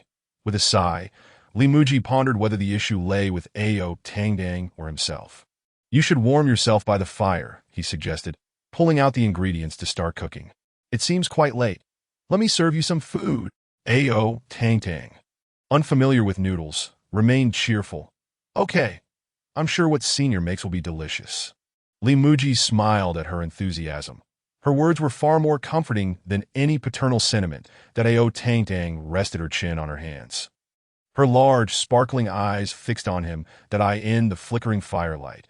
Her eyes resembled luminous jewels. Li Muzhi smiled gently. Her gaze was so pure, devoid of any ulterior motives. Clearly, her words were sincere, stemming from a genuine appreciation for his cooking. As he gazed into Ao Tang Tang's eyes, Li Muzhi felt an invigorating energy coursing through him. Such a gaze demanded that he present her with a flawless dish. That it seemed he was about to gamble his identity as a gourmet chef tonight. Smack! Li Muzhi donned an apron, his expression turning serious as he tied it around his waist. Swish, swish, smack! A spatula spun in his hand, perfectly balanced at a precise angle. "Wow!" Ao Tang Tang gasped in awe, clapping her hands. "So impressive." Li Muzhi turned his head slowly, a slight smile gracing his lips. Sizzle, sizzle, sizzle. He glanced at the last remnants of water in the round pot. As the water was on the brink of complete evaporation, Li Muzhi narrowed his eyes. "Oil.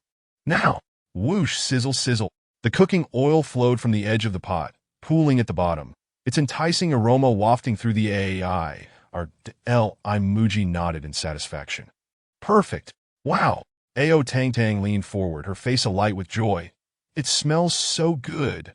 Li Muzhi chocolat confidently, gradually closing his eyes. Secret technique. Temperature sensing method.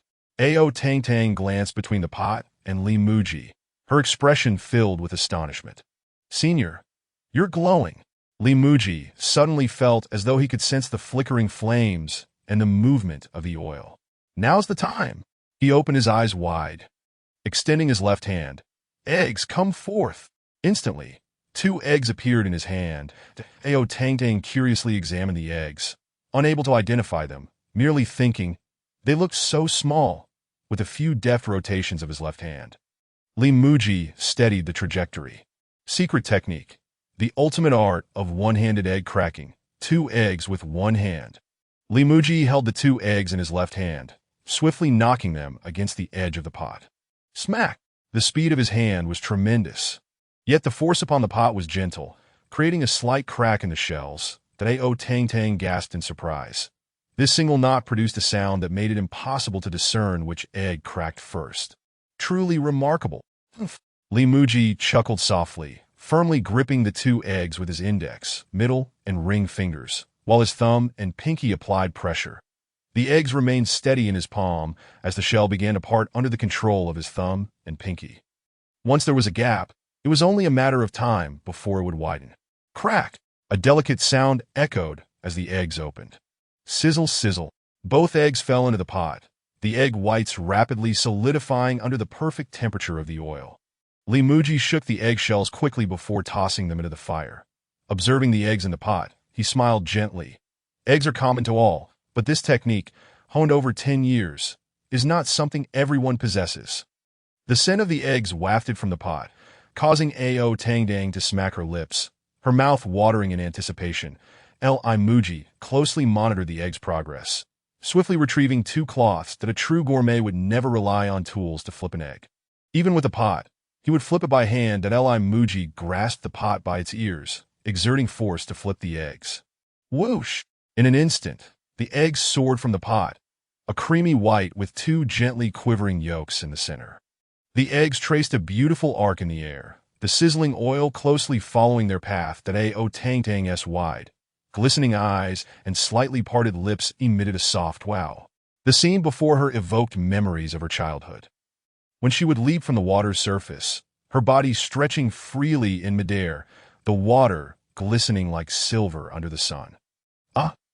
Saintess couldn't help but exclaim, her face lighting up with a smile. That twilight represents my lost childhood. The eggs landed perfectly back in the pot. Muzhi glanced at Saintess. Just for you, I'll make a soft-boiled egg.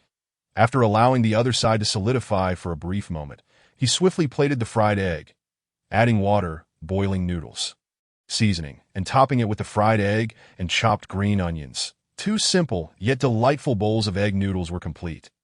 Saintess, her eyes sparkling with anticipation, blinked at him. Is this what Senior made? It looks so delicious. Chapter 167. Yeah, another complication. Muzhi produced a pair of chopsticks, grinning mischievously. This time, you can't just use your hands. These are so thin and short. Saintess pouted, her face scrunching in distaste. Using these is less comfortable than using my hands. Muzhi pouted back, handing the chopsticks to her. You won't be accustomed to it at first, but once you get the hang of it, you'll become addicted. Saintess bit her lower lip, reluctantly grasping the chopsticks, that Muzhi smiled gently, patiently guiding her on the proper technique. That at first, Saintess struggled to pick up the noodles. After several failed attempts, she was on the verge of giving up, but through Muzhi's persistent encouragement, she finally succeeded in grasping a noodle with the chopsticks. Senior, look. Saintess did it. Saintess beamed, holding up a noodle like a blooming camellia. Muzhi felt a wave of happiness, promptly urging her, hurry and eat. If the noodles clump together, they won't taste as good.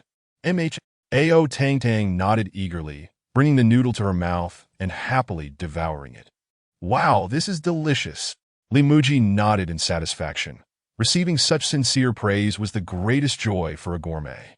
Observing Saintess, he realized that although she appeared quite mature, her heart remained that of a child. Reflecting on the matters concerning the dragon clan, Muzhi released a deep sigh. Her father must be furious right now. He could not return her home. If Bai saw him, he would surely tear him to shreds. She should know the way home by herself. It would be best to let her return alone tomorrow. Muzhi averted his gaze and began to eat his noodles. After finishing a bowl, Muzhi felt considerably more at ease. That Saintess contentedly patted her belly and giggled. Senior, Tongtong's belly has grown thanks to you. Muzhi, sipping the soup, suddenly choked. This 800-year-old child truly had no filter. Cough! Cough! Looking at Saintess, Muzhi awkwardly replied, Saintess, please refrain from saying such things in the future. It's inappropriate. Why? Tongtong's belly was indeed made bigger by you, Senior, and it feels quite comfortable. Observing Tongtong's innocent expression, Muzhi found himself at a loss for words. Just don't speak of that again, he said sternly. It's referred to as the belly being distended. Al tungtum blinket nodging out nestly. Oh, he tungtum understands. Phew! Muzhi sighed in relief. Fortunately, no one else had overheard. If this were to spread, who knows what rumors might arise. Once Saintess returned to the Dragon Clan, Bai would surely inquire about me, given how unfiltered this child was. If she were to let that slip, Bai would undoubtedly want to take my life. Just the thought of it made Muzhi feel anxious. As night fell, Muzhi hurriedly tidied up the dishes, preparing for bed. The sky was clear, suggesting that rain was unlikely. He retrieved straw and a quilt from the system space, laying them out simply on the ground. Saintess glanced at the makeshift bed and asked curiously, Senior, is this a bed for humans? Muzhi nodded, responding, Indeed. You shall sleep here tonight. After saying this, he turned to gather more straw and began laying it out beside her, that he hadn't anticipated Tongtong's appearance. So he had only prepared one quilt.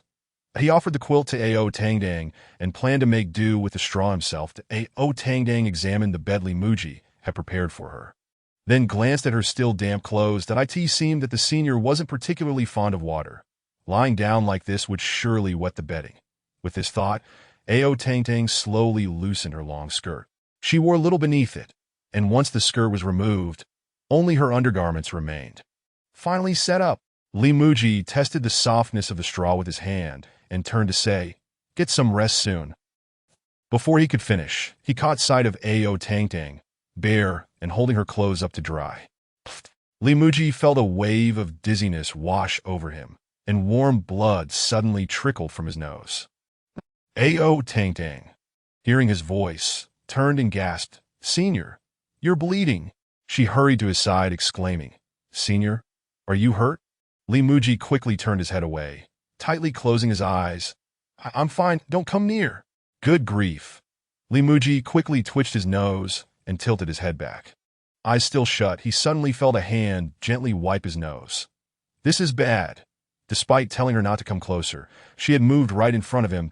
Ao Tangdang stood very close, allowing Li Muzhi to feel her warmth and the prominent contours of her form. "Senior, where do you feel unwell?"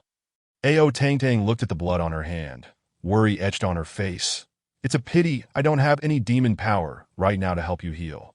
Gulp! Li Muzhi's throat moved as he hurriedly replied, "No, it's unnecessary. Quickly put on your clothes." Ao Tangdang looked at her garments, murmuring, "But my clothes aren't dry yet." Li Muzhi was at a loss for words. "Then dry them quickly and go to sleep."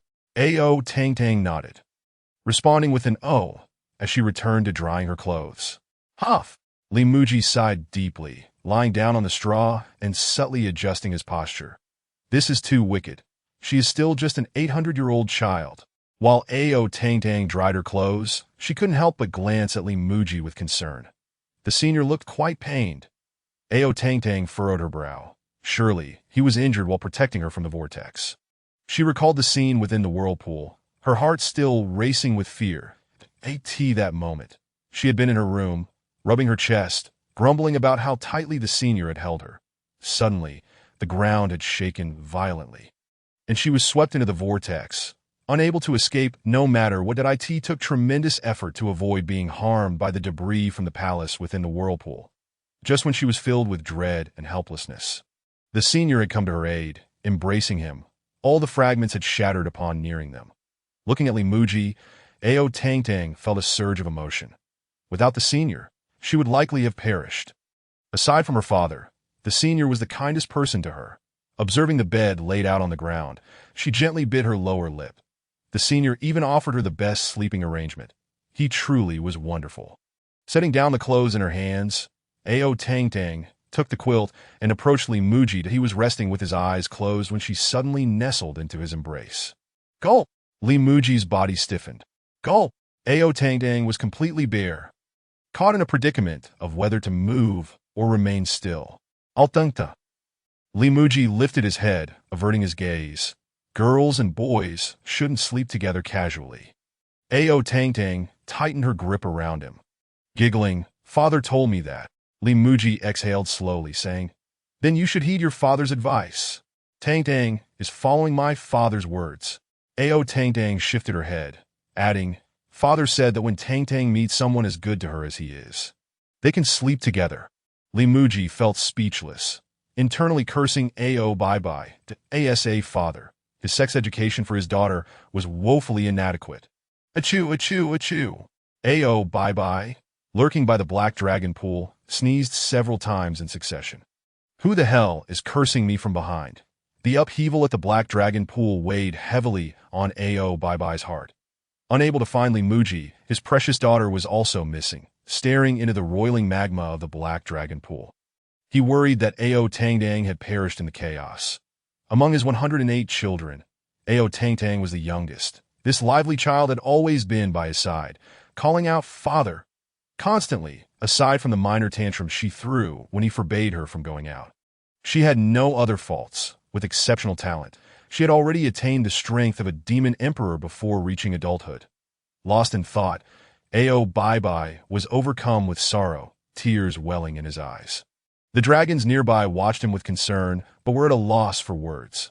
Wiping his tears, Ao Bye-Bye cursed himself for not being able to protect his daughter and harbored a deep hatred for Muzhi.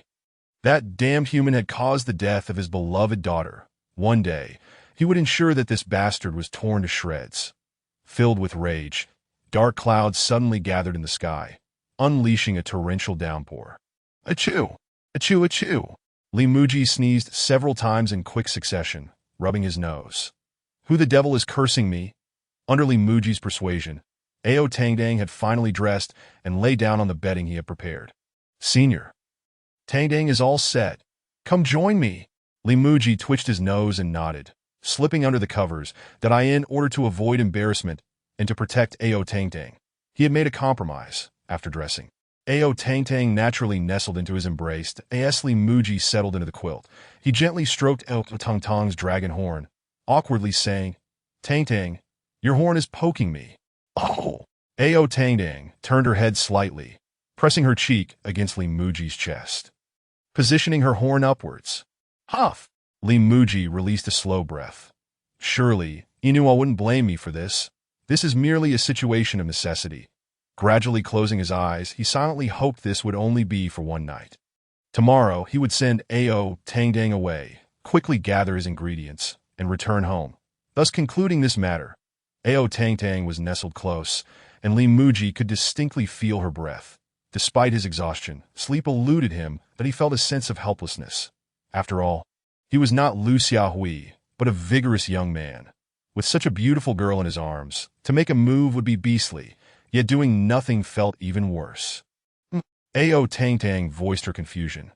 Shifting slightly, Senior, something is poking me. Muzhi felt a wave of embarrassment and quickly shifted backward, discreetly adjusting himself to Ao Tangtang regarded him curiously, suddenly bursting into laughter. Senior, do humans have dragon horns too, but located below? Cough! Cough! Muzhi felt a tightness in his chest, awkwardly replying, Don't ask, just go to sleep. Muzhi felt an overwhelming discomfort, wishing fervently for Ao Tangtang to fall asleep quickly, so that he might set her aside to rest. Suddenly, he felt a tightening sensation, his entire body jolting. Senior touched my dragon horn, so Tangdang wants to touch Senior's too. Ao Tangtang giggled, then exclaimed in surprise, Senior's dragon horn is bigger than Tangtang's. Muzhi hastily rolled over and sat up. There was no way he could sleep now. Ao Tangtang startled questioned, Senior, what's wrong? Taking several deep breaths, Muzhi fixed his intense gaze on Ao Tangtang. She was taken aback, wondering why Senior's eyes had become so fearsome. Senior. Muzhi, panting heavily, replied, There's no choice now. We must begin. Confused. Ao Tangtang blinked. Begin what? Muzhi inhaled deeply and stated, It is necessary for me to give you a lesson on hygiene and safety. What is that? Is it delicious? Muzhi waved his hand dismissively, saying, It's not a matter of whether it's tasty or not. It's truly something quite difficult to articulate, but exceedingly important. Ao Tangtang nodded earnestly, gazing intently at Muzhi, closing his eyes. He finally steeled himself to impart an engaging lesson on hygiene to Ao Tangtang. In Chapter 169, the first posture was introduced to Muzhi explained the principles of hygiene in a clear and accessible manner. Ao Tangtang listened, wide-eyed and with a flushed face. Observing the change in her expression, Muzhi nodded in satisfaction. It seemed she had grasped the distinctions between genders. With a gentle smile, he asked Ao Tangtang, Do you understand now? She wrapped her arms tightly around herself, her gaze towards Muzhi becoming somewhat shy. Tangtang understands. Ao Tangtang murmured. Then Senior can sleep here, and Tangtang will sleep over there. Muzhi smiled with relief, helping Ao Tangtang settle down and covering her with a blanket. Don't be polite. Just sleep. Ao Tangtang looked at him, obediently nodding, and slowly closed her eyes. Muzhi let out a long sigh, gradually returning to his straw bed. It was indeed better to clarify such matters. Fortunately, Muzhi was a man of integrity. Had he encountered someone less resolute, Lying down, he draped a change of clothes over himself. Through the gaps in the branches, the sky sparkled with stars. Ao Tongtong's breathing gradually became steady, indicating she had fallen asleep. After the earlier commotion, Muzhi found himself unable to sleep while gazing at the stars above. Huff! He exhaled slowly, sitting up, unable to find rest after tossing and turning. He decided to forego sleep altogether. Approaching the fire, Muzhi retrieved the Chronicle of the Ages. By the firelight, he reviewed the body, refining diagrams illustrated by Senior Su, noting that the first posture required practice at midnight. The postures in the book appeared peculiar. The disciples of the mountain opening sect maintained their palms facing upwards, coordinating their breathing with their movements. The Chronicle of the Ages detailed only the postures without any mention of breath coordination. And these positions lacked names. Muzhi closed the book, furrowing his brow as he began to execute the first posture in this initial position. His right knee was bent at a 90-degree angle, with the sole of his left foot pressed against the inner thigh of his right leg. His body lay flat, suspended in midair, with his right hand hanging down and his 5 fingers touching the ground. This constituted the preparatory action, which would later require the gradual reduction of fingers until only the pinky remained to support him. The pinky was to hold for 10 breaths, after which the number of fingers would increase again. The 5 fingers were to maintain their position for 3 breaths before reducing to the ring finger for support, and this cycle would continue until the thumb was used for support. After completing this sequence, he would switch the positions of his legs and support his body with his left hand. As Muzhi completed the preparatory move, he gritted his teeth, reducing the fingers on his right hand. With each decrease, the pressure mounted.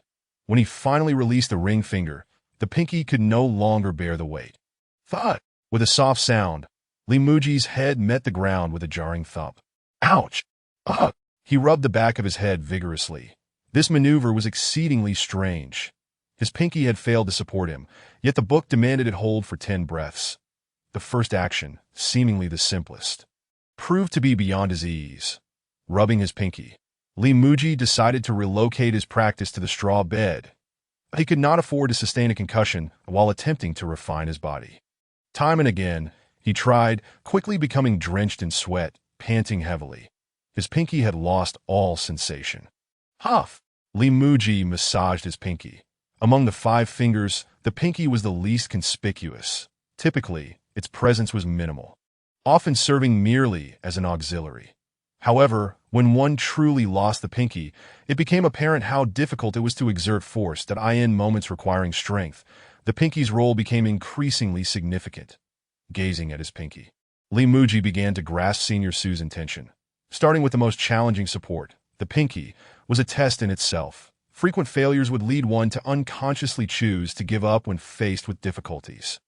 Furthermore, if the pinky could endure, the other fingers would pose no issue and would, in fact, become easier due to the pinky's strength. Nevertheless, Muzhi still found it puzzling that if the aim was indeed to discourage, why not begin with the left hand? Logically, the left pinky should be more challenging. Flexing his fingers, he chose to dismiss this question and resumed his practice. Through persistent attempts, his pinky managed to hold for a while. Muzhi, panting, sensed a warm current flowing through the Shaoyang, Sanjiao meridian of his hand. Simultaneously, a warm flow coursed through the Shaoyang gallbladder meridian of his foot. However, these 2 currents only flowed briefly before subsiding, vanishing without a trace. Muzhi's heart leapt with joy. This must be the qi that Senior Su mentioned. After such prolonged effort, his body had finally provided some positive feedback. Encouraged, Muzhi began to practice again. Gradually, he discovered that maintaining a calm breath made it significantly easier to release pressure from each finger. Previously, he had always been concerned that the pinky would falter the moment he released the ring finger, resulting in clumsy movements. This time, however, his breathing was much more natural. As he slowly retracted the ring finger, he felt no tremor, and the pinky steadily supported his body. Huff! Inhale. Huff! Exhale. Muzhi maintained a tranquil and natural breath, silently counting the time. After 3 breaths, a warm current coursed through his meridians, and the sensation of swelling continued to extend. Muzhi distinctly felt the qi within his body, and as the 10th breath approached, The two warm currents were on the verge of converging. That moment, he began to increase the number of supporting fingers that in an instant, the nearly converging warm currents hesitated before retreating, disappearing in the blink of an eye. Li Muzhi found this curious, but adhered strictly to the method outlined in the Chronicle of the Ages. Senior had specified to maintain the posture for just 10 breaths, indicating a desire to prevent the two qi from converging. Following the book's instructions, Li Muzhi cycled through the fingers of his right hand. Each time the two currents threatened to converge, without exception, it coincided with the moment he changed his fingers that he remained intrigued but refrained from experimentation. This was not something to be trifled with. Attempting it could very well lead to death. After a round of body refining, Li Muzhi genuinely felt the qi flowing through the meridians in his body, and he had begun to memorize their positions. Huff! He sighed deeply, feeling his hands had grown fatigued. This posture, while appearing static, consumed an incredible amount of energy. Lying down, he felt exhaustion and drowsiness wash over him. This is more effective than sleeping pills. Li Muzhi's murmured thought trailed off as he succumbed to sleep. Moments later, beneath the skin of his hands and feet, a subtle flow of qi danced, as if living creatures frolicked within him. In Chapter 170, the next day dawned bright and sunny. Senior. In a haze, Li Muzhi heard Ao Tangtang calling him. Frowning, he slowly opened his eyes a crack, shielding them from the light with his hand and pulling his clothing over his face. I'm so sleepy. Let me sleep a little longer. Ao Tangtang pouted, persistently shaking Li Muzhi's body. Senior, don't sleep. The sun is already shining on your backside. Ha! Li Muzhi sat up, his face still heavy with sleep, yawning and stretching thoroughly. As he stretched, Li Muzhi curiously glanced at his hands. Last night, both hands had been completely devoid of strength, and he had anticipated waking to a painful soreness. Yet, rather than feeling achy, his hands were now brimming with vigor. Clenching his fists, he broke into a delighted smile. Senior Su's body refining method seemed to show results rather swiftly. His hand strength had increased 2- or 3-fold, with 12 postures in total for body refining. Achieving such a noticeable effect after merely completing the first was remarkable. Li Muzhi felt that once he mastered all the postures, he would undoubtedly gain a measure of combat prowess. Senior, I'll tungta. Noticing Li Muzhi lost in thought, pouted and said, Tangtang is hungry. Li Muzhi snapped back to reality and smiled wryly at Ao Tangtang. And no wonder she had been so insistent on waking him. It was because she was hungry. However, it was indeed time for breakfast that Li Muzhi rose to his feet, feeling his legs considerably lighter. Quite delightful. Today, he was to embark on a journey to gather ingredients, so he simply warmed a few steamed buns he had prepared at home. Ao Tangtang glanced at the buns, then lowered her gaze to her chest, her cheeks flushing slightly. Isn't this the item that the senior used for demonstration last night regarding some physiological matters? Are we to consume this? Without further contemplation, Li Muzhi bit into a bun while mentally locating the ingredients. We are unexpectedly far from the Dragon Clan. Li Muzhi frowned slightly. Earlier, when he had been at the Dragon Clan, he had noted the distance and direction. Now, upon comparison, he realized that he and Ao Tangtang were over 3,000 miles northwest of the Dragon Clan. Goodness, how do we end up here? Li Muzhi sighed softly. This distance was indeed greater than anticipated. The gathering site for the ingredients was located over 1,000 miles southwest of the Dragon Clan, while their current position was over 3,000 miles northwest. Li Muzhi narrowed his eyes, employing the simple yet effective Pythagorean theorem for his calculations. The gathering site was approximately 66.66 degrees southeast, at a distance of the square root of 10,000 miles. Ao Tangtang squeezed the bun in her hands, contemplating. No wonder the senior used this to demonstrate. Its softness and elasticity are remarkably similar. Taking a bite, the densely packed air pockets within the bun provided ample chewiness. As she chewed, a subtle sweetness unfurled in her mouth. This is quite delicious. After finishing a bun, Ao Tangtang could not help but furrow her brow in confusion that if this was so tasty, then perhaps her own was equally delightful. Li Muzhi observed Ao Tangtang and said, Tangtang, if you fly in this direction, you will reach home swiftly. Ao Tangdang scrutinized the direction Li Muji pointed to, shook her head, and giggled. Tangtang wishes to accompany the senior. Li Muji was momentarily taken aback and quickly replied, "Did I not tell you last night? You must not follow strangers casually." "But the senior is not a stranger," Ao Tangdang protested, holding the bun with both hands and taking a small bite. "Moreover, the senior is very kind to Tangtang." Li Muzi sighed in resignation, softly stating, "Your father must be quite worried, unable to find you, so you should return home soon." Ao Tangtang lowered her head slightly, her expression one of innocent distress. "Does the senior dislike Tangtang?" As she spoke, her eyes brimmed with tears that Li Muji felt a pang in his heart and quickly reassured her. "No, Tangtang is very endearing. How could I possibly dislike you?" Yet, Ao Tangtang continued to keep her head down. With a gentle sigh, Li Muji finally relented, saying, "Very well, you may accompany me." Instantly, Ao Tangtang's face lit up as she exclaimed, "Yay! Tangtang knew the senior favored her most." Li Muji chuckled helplessly at her swift emotional shift, feeling as though she had merely feigned her previous demeanor. Upon reflection, he realized that the direction for gathering ingredients coincided closely with that of returning to the Dragon Clan. It would be acceptable to travel together. "Let us be off." Li Muji clapped his hands together, focusing on the path ahead. "The distance is still quite considerable, so we shall eat as we walk." "All right," Ao Tangtang replied enthusiastically. Li Muji extinguished the fire beneath him with soil and set forth. Ao Tangtang, cradling the bun, hopped alongside Li Muji, chattering incessantly. Li Muji smiled, feeling as if Ao Tangtang were akin to a younger sister. After last night's physical training, Li Muji walked with an unusual lightness. And before long, they had covered several dozen miles. After such a distance, his feet finally began to feel fatigued. Initially, he felt quite pleased, but upon considering the total distance, he swiftly realized that these few dozen miles were but a mere fraction of their journey. The thousands of miles ahead would require a considerable amount of time to traverse.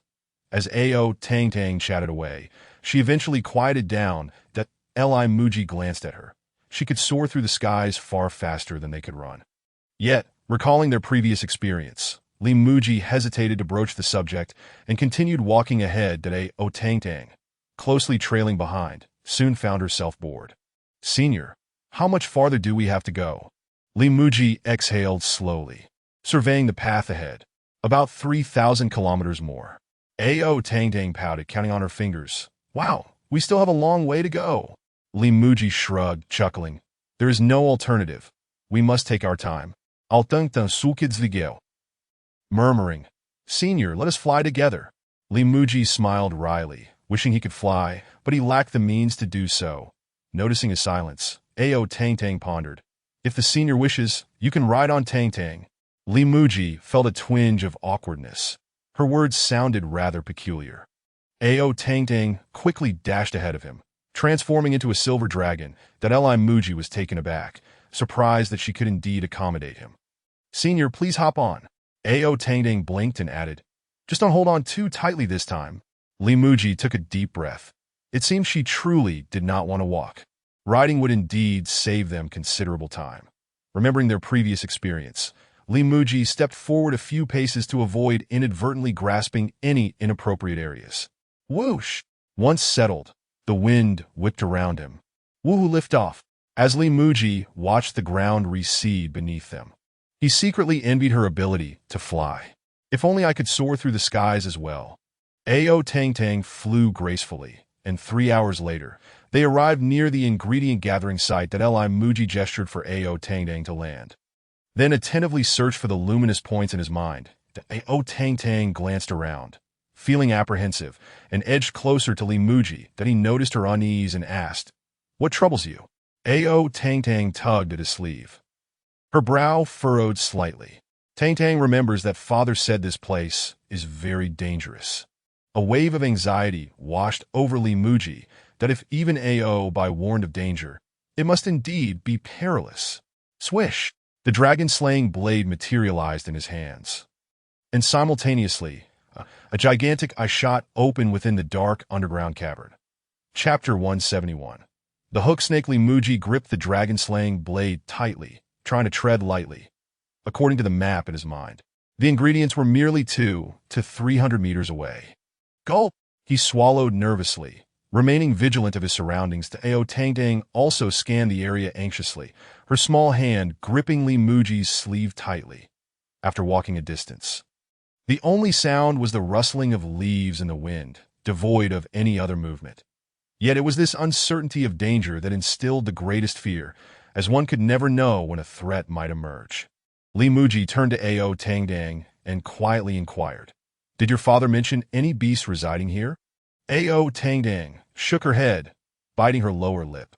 "No, father just said this place is very dangerous and that I must not come." Li Muzhi furrowed his brow. During their time in the Dragon Clan, he had expressed his intention to gather ingredients here. How could Ao Bai, knowing of the formidable beasts that lurked, fail to warn him? That was rather inconsiderate of him. Sigh. Li Muzhi sighed softly, reminding himself that he had unintentionally destroyed the Dragon Palace, which seemed even more inconsiderate. However, his actions were unintentional, while Ao Bai's were deliberate. They continued for over 100 meters, still encountering no disturbances. Li Muzhi's brow creased in thought. Could it be that the beasts had ventured out in search of food? Their sense of smell was far superior to that of humans, so logically, they should have detected their presence by now. Given the lack of appearance thus far, and the fact that it was dinner time, it was possible they were indeed absent. Gritting his teeth, Li Muzhi hastened toward the location of the ingredients. Hesitation could lead to failure. Some matters require patience. Yet this particular task must be executed swiftly. Minutes later, a precipice loomed before Li Muzhi. Did I in his mind? The ingredients were merely a few meters away. Gulp! His heart sank. Surely, the ingredients he sought were not growing upon the edge of the cliff. As he approached the precipice, Li Muzhi leaned forward to peer down. To his astonishment, 3 hawthorn trees grew precariously on the cliff's edge, their clusters of red fruits swaying enticingly in the mountain breeze. A perfect ingredient for making candied hawthorn. However, the positioning was rather treacherous, requiring him to descend several dozen meters to reach them. The mist swirling beneath the cliff obscured any view of what lay below. Should he fall, there would be no chance of recovery. Ao Tangdang followed Li Muzhi's gaze downward, her mouth watering at the sight. Those red fruits Tangdang has eaten before? They are quite sour. Li Muzhi chuckled awkwardly and turned to her.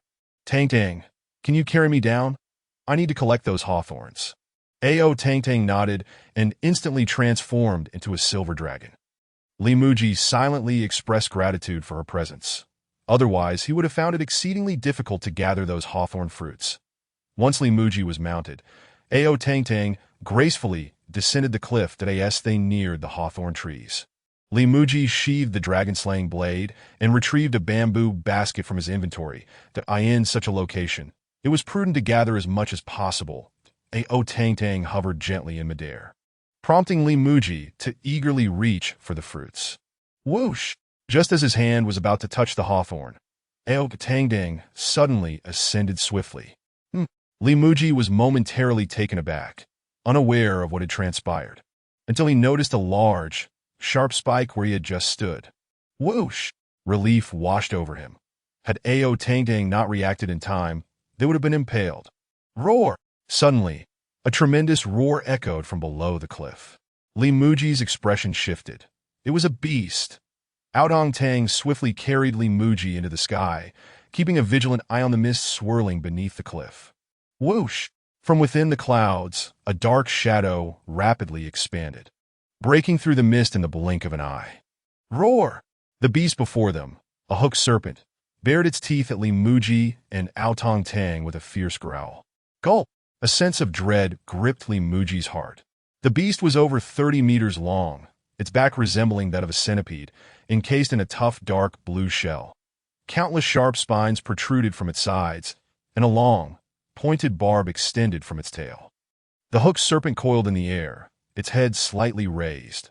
A dragon clan, reduced to a mere mount for the human race? Ao Tangdang glared at the hooked serpent in anger, demanding, "You strange uncle, why did you suddenly attack us?" The hooked serpent's eyes flicked towards Ao Tangdang, a sinister smile curling its lips. Even Albai must show me some respect upon seeing me. Yet you dare to bring a human to steal my fruits? Aotong Tang stuck out her tongue and muttered, "Those fruits are so unpalatable. If it weren't for the elder's wish, who would care for them?" The hook serpent turned its gaze to Li Muzhi, bursting into laughter. "Ha ha! You actually call this human a senior?" Li Muzhi stared in terror at the beast before him, quietly gripping the dragon slayer knife in his hand. But as the blade emerged, the smile on the hook serpent's face vanished, its eyes narrowing slightly. This knife. How could a mere human, devoid of cultivation, possess a treasure forged from the body of the dragon clan?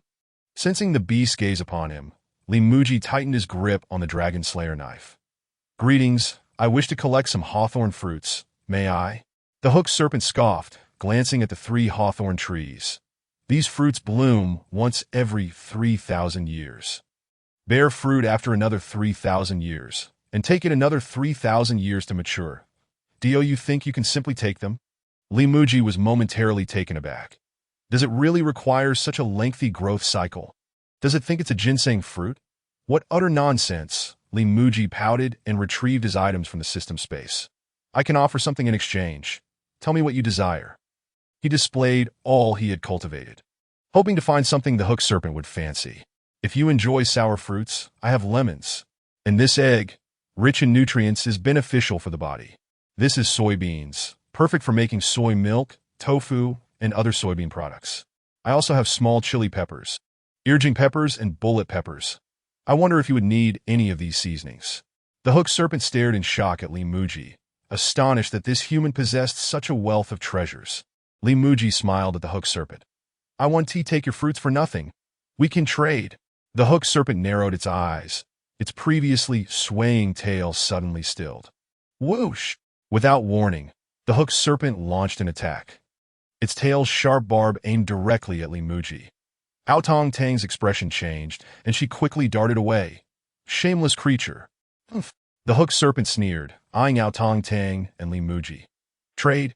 Not a chance. I want it all." With a thunderous roar, the beast's demonic energy surged, pursuing them. "Human, hand over all your treasures."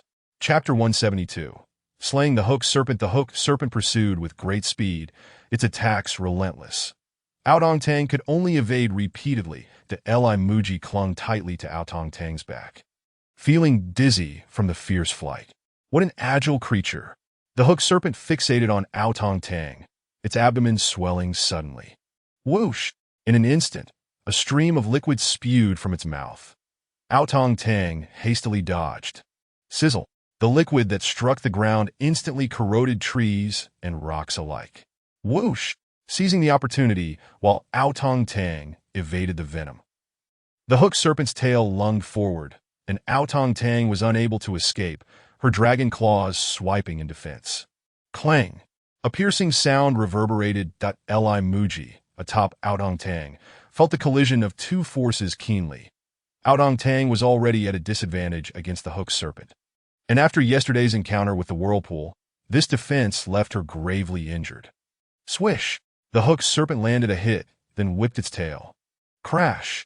The tail struck Aotong Tang forcefully, sending her flying. To Li Muzhi felt the world spin, his grip slipping, and he was thrown off. Thud!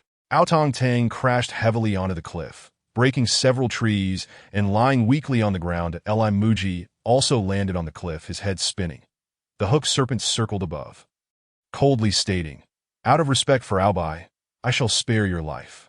Li Muzhi felt a wave of pain wash over him as he struggled to stand.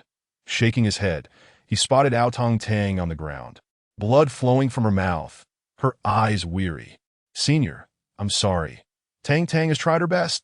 Guilt surged within Li Muzhi as he tightened his grip on the dragon slayer knife. Bang! A sound echoed behind him as the hook serpent landed on the cliff. "Human, surrender all your treasures, and I may spare you." Li Muzhi glanced at Aotong Tang before slowly turning around. "Now let me protect you." The hook serpent squinted, a cold laugh escaping its lips. "You? Just you?" Li Muzhi looked at the dragon slayer knife in his hand, swallowing hard and gritting his teeth. "Even if it meant death, I, Li Muzhi, shall strike you down." His eyes narrowed. Li Muzhi raised the dragon slayer knife, activating the ability Butcher's skill. What is this? The hooked serpent's smile faltered, its demeanor shifting as it sensed the profound terror emanating from Muzhi. It felt as if its very essence had been laid bare. The hooked serpent's eyes narrowed. It should not be frightened into inaction by a mere human. Whoosh! In a flash, its tail shot out. Aotong Tang's expression shifted, struggling to rise and assist Muzhi, but her body was devoid of strength, immobilized. Senior! Swish! The hooked serpent's tail struck but missed, just an inch away from Muzhi. The hooked serpent's countenance changed drastically. How could this be possible? Under Butcher's skill, Muzhi had perceived the changes in the serpent's bones and muscles before its tail even launched. By interpreting these shifts, Muzhi instinctively simulated the trajectory of the attack in his mind. After the physical refinement from the previous night, Muzhi swiftly adjusted his stance, narrowly avoiding the strike. With speed unimpeded, he brought the Dragon Slayer knife crashing down upon the hooked serpent's body. Clang! The hooked serpent's tough shell could not withstand the blade, cleaving through it effortlessly. Damn you, human! The hooked serpent glared at Muzhi, attempting to regain control of its tail for another strike, only to realize it could not command its own body. Impossible! This cannot be. Fear was etched across the hooked serpent's face with a decisive stroke. Muzhi severed the serpent's nerve system controlling its body. Ah! The hooked serpent cried out in agony, its body plummeting uncontrollably to the ground. Yah! Muzhi roared, aiming for the vital point he had discerned under Butcher's skill. The hooked serpent gazed at Muzhi in terror, hastily channeling its demonic energy to unleash venom. The hooked serpent was taken aback. Its internal energy was in disarray, rendering it unable to act. Clang! Muzhi's blade descended. The hooked serpent emitted a muffled groan, its eyes dimming as life slipped away. Phew! Muzhi gripped the Dragon Slayer knife, panting heavily. Blood gushed from the gaping wound of the hooked serpent, the metallic tang of fresh blood filling the air, making Muzhi feel nauseous. Sizzle!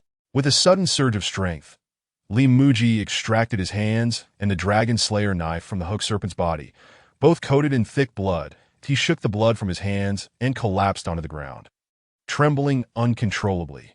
During the battle, he had not felt fear, merely relying on the insights from Butcher's skill to make judgments that in the aftermath. However, a sense of dread washed over him, gazing at the massive hooked serpent on the ground.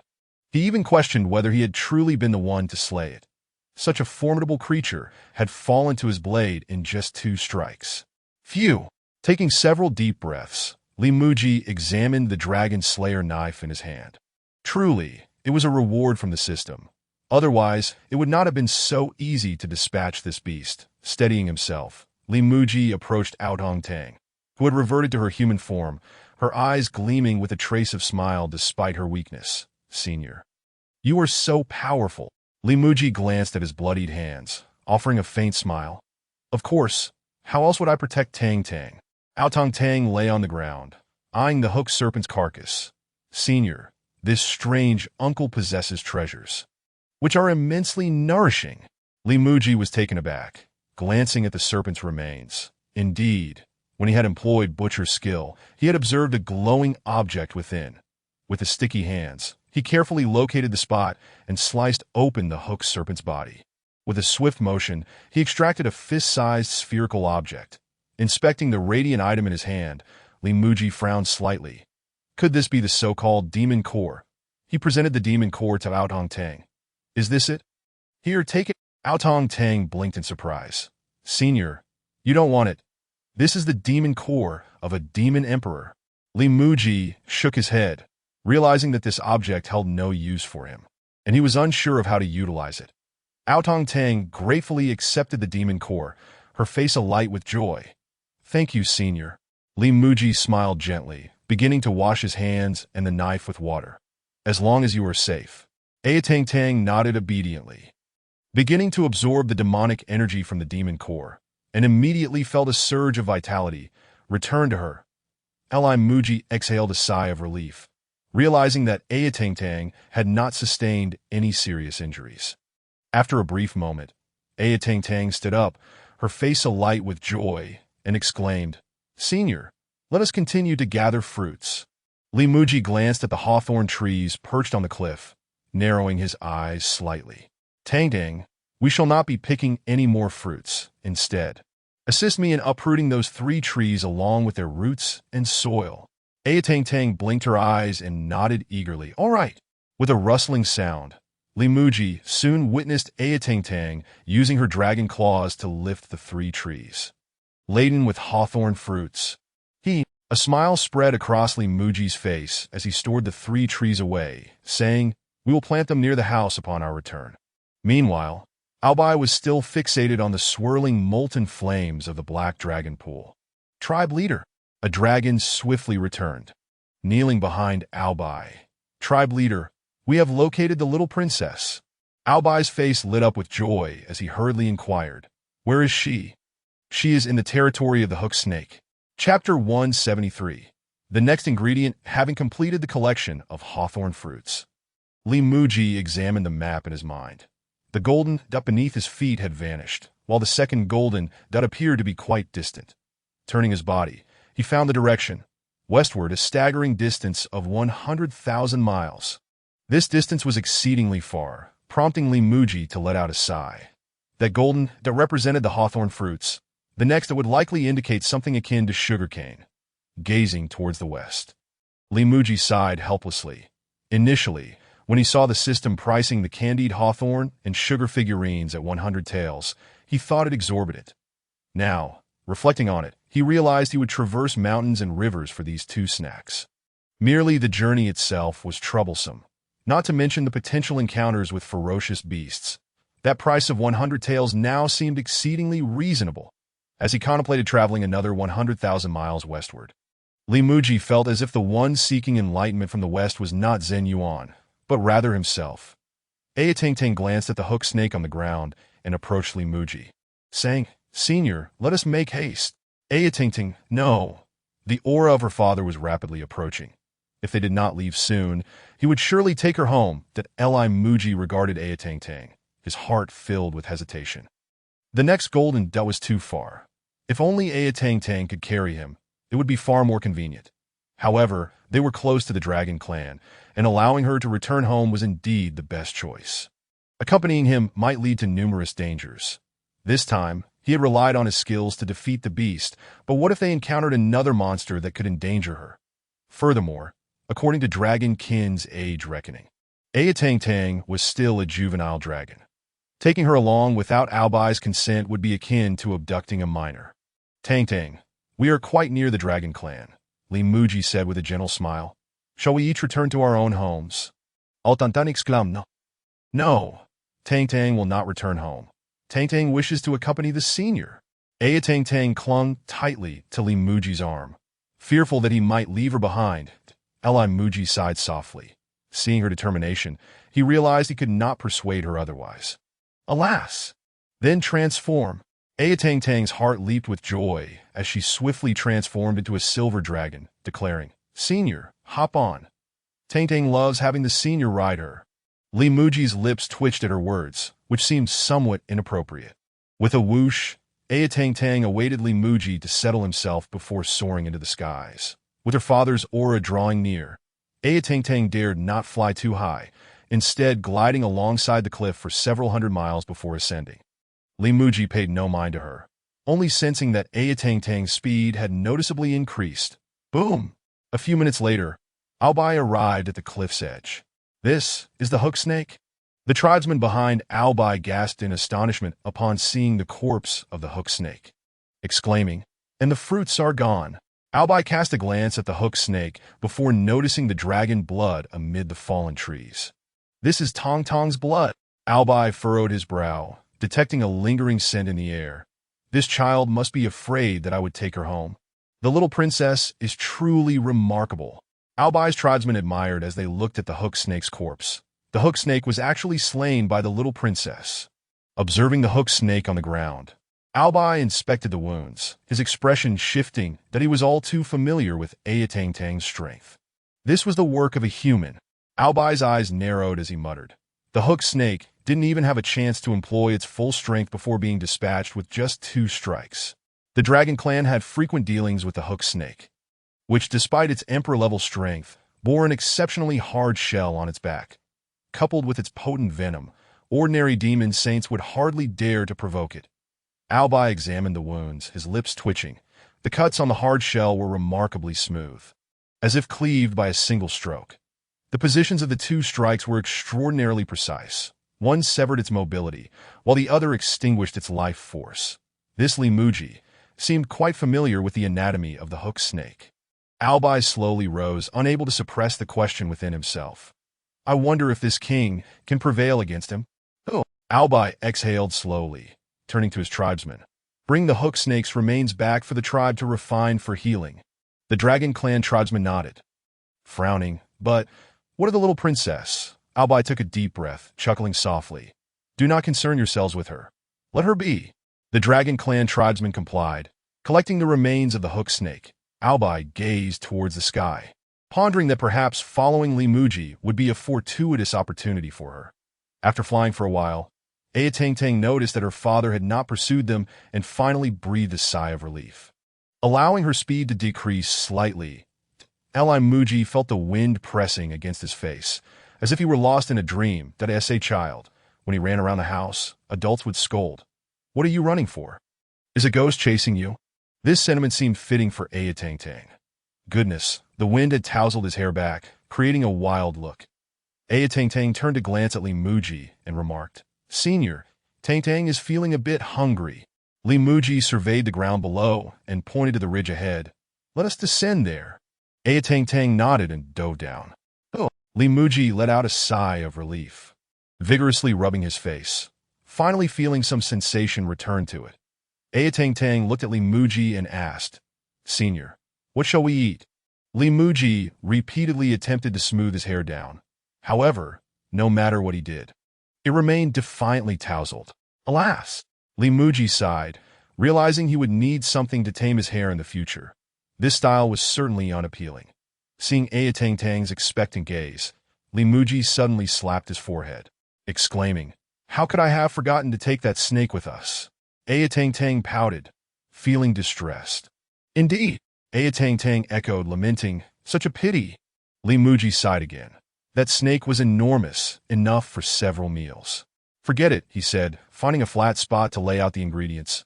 I still have plenty of food here. Tang squatted down, hugging her knees, gazing at Muzhi with anticipation. Muzhi began to prepare the ingredients, glancing at Tang. Tang, could you fetch some dry twigs? Tang blinked her eyes and sprang up. Sure. Watching Tang bounce with enthusiasm, Muzhi smiled faintly. Truly a child at heart. He wondered if there were others ahead. It was time to gather some ingredients, as the supplies were likely to run out soon. With that thought, Muzhi sliced the ingredients into thin pieces, both meat and vegetables, arranging them in bowls. Tonight, they would have hot pot,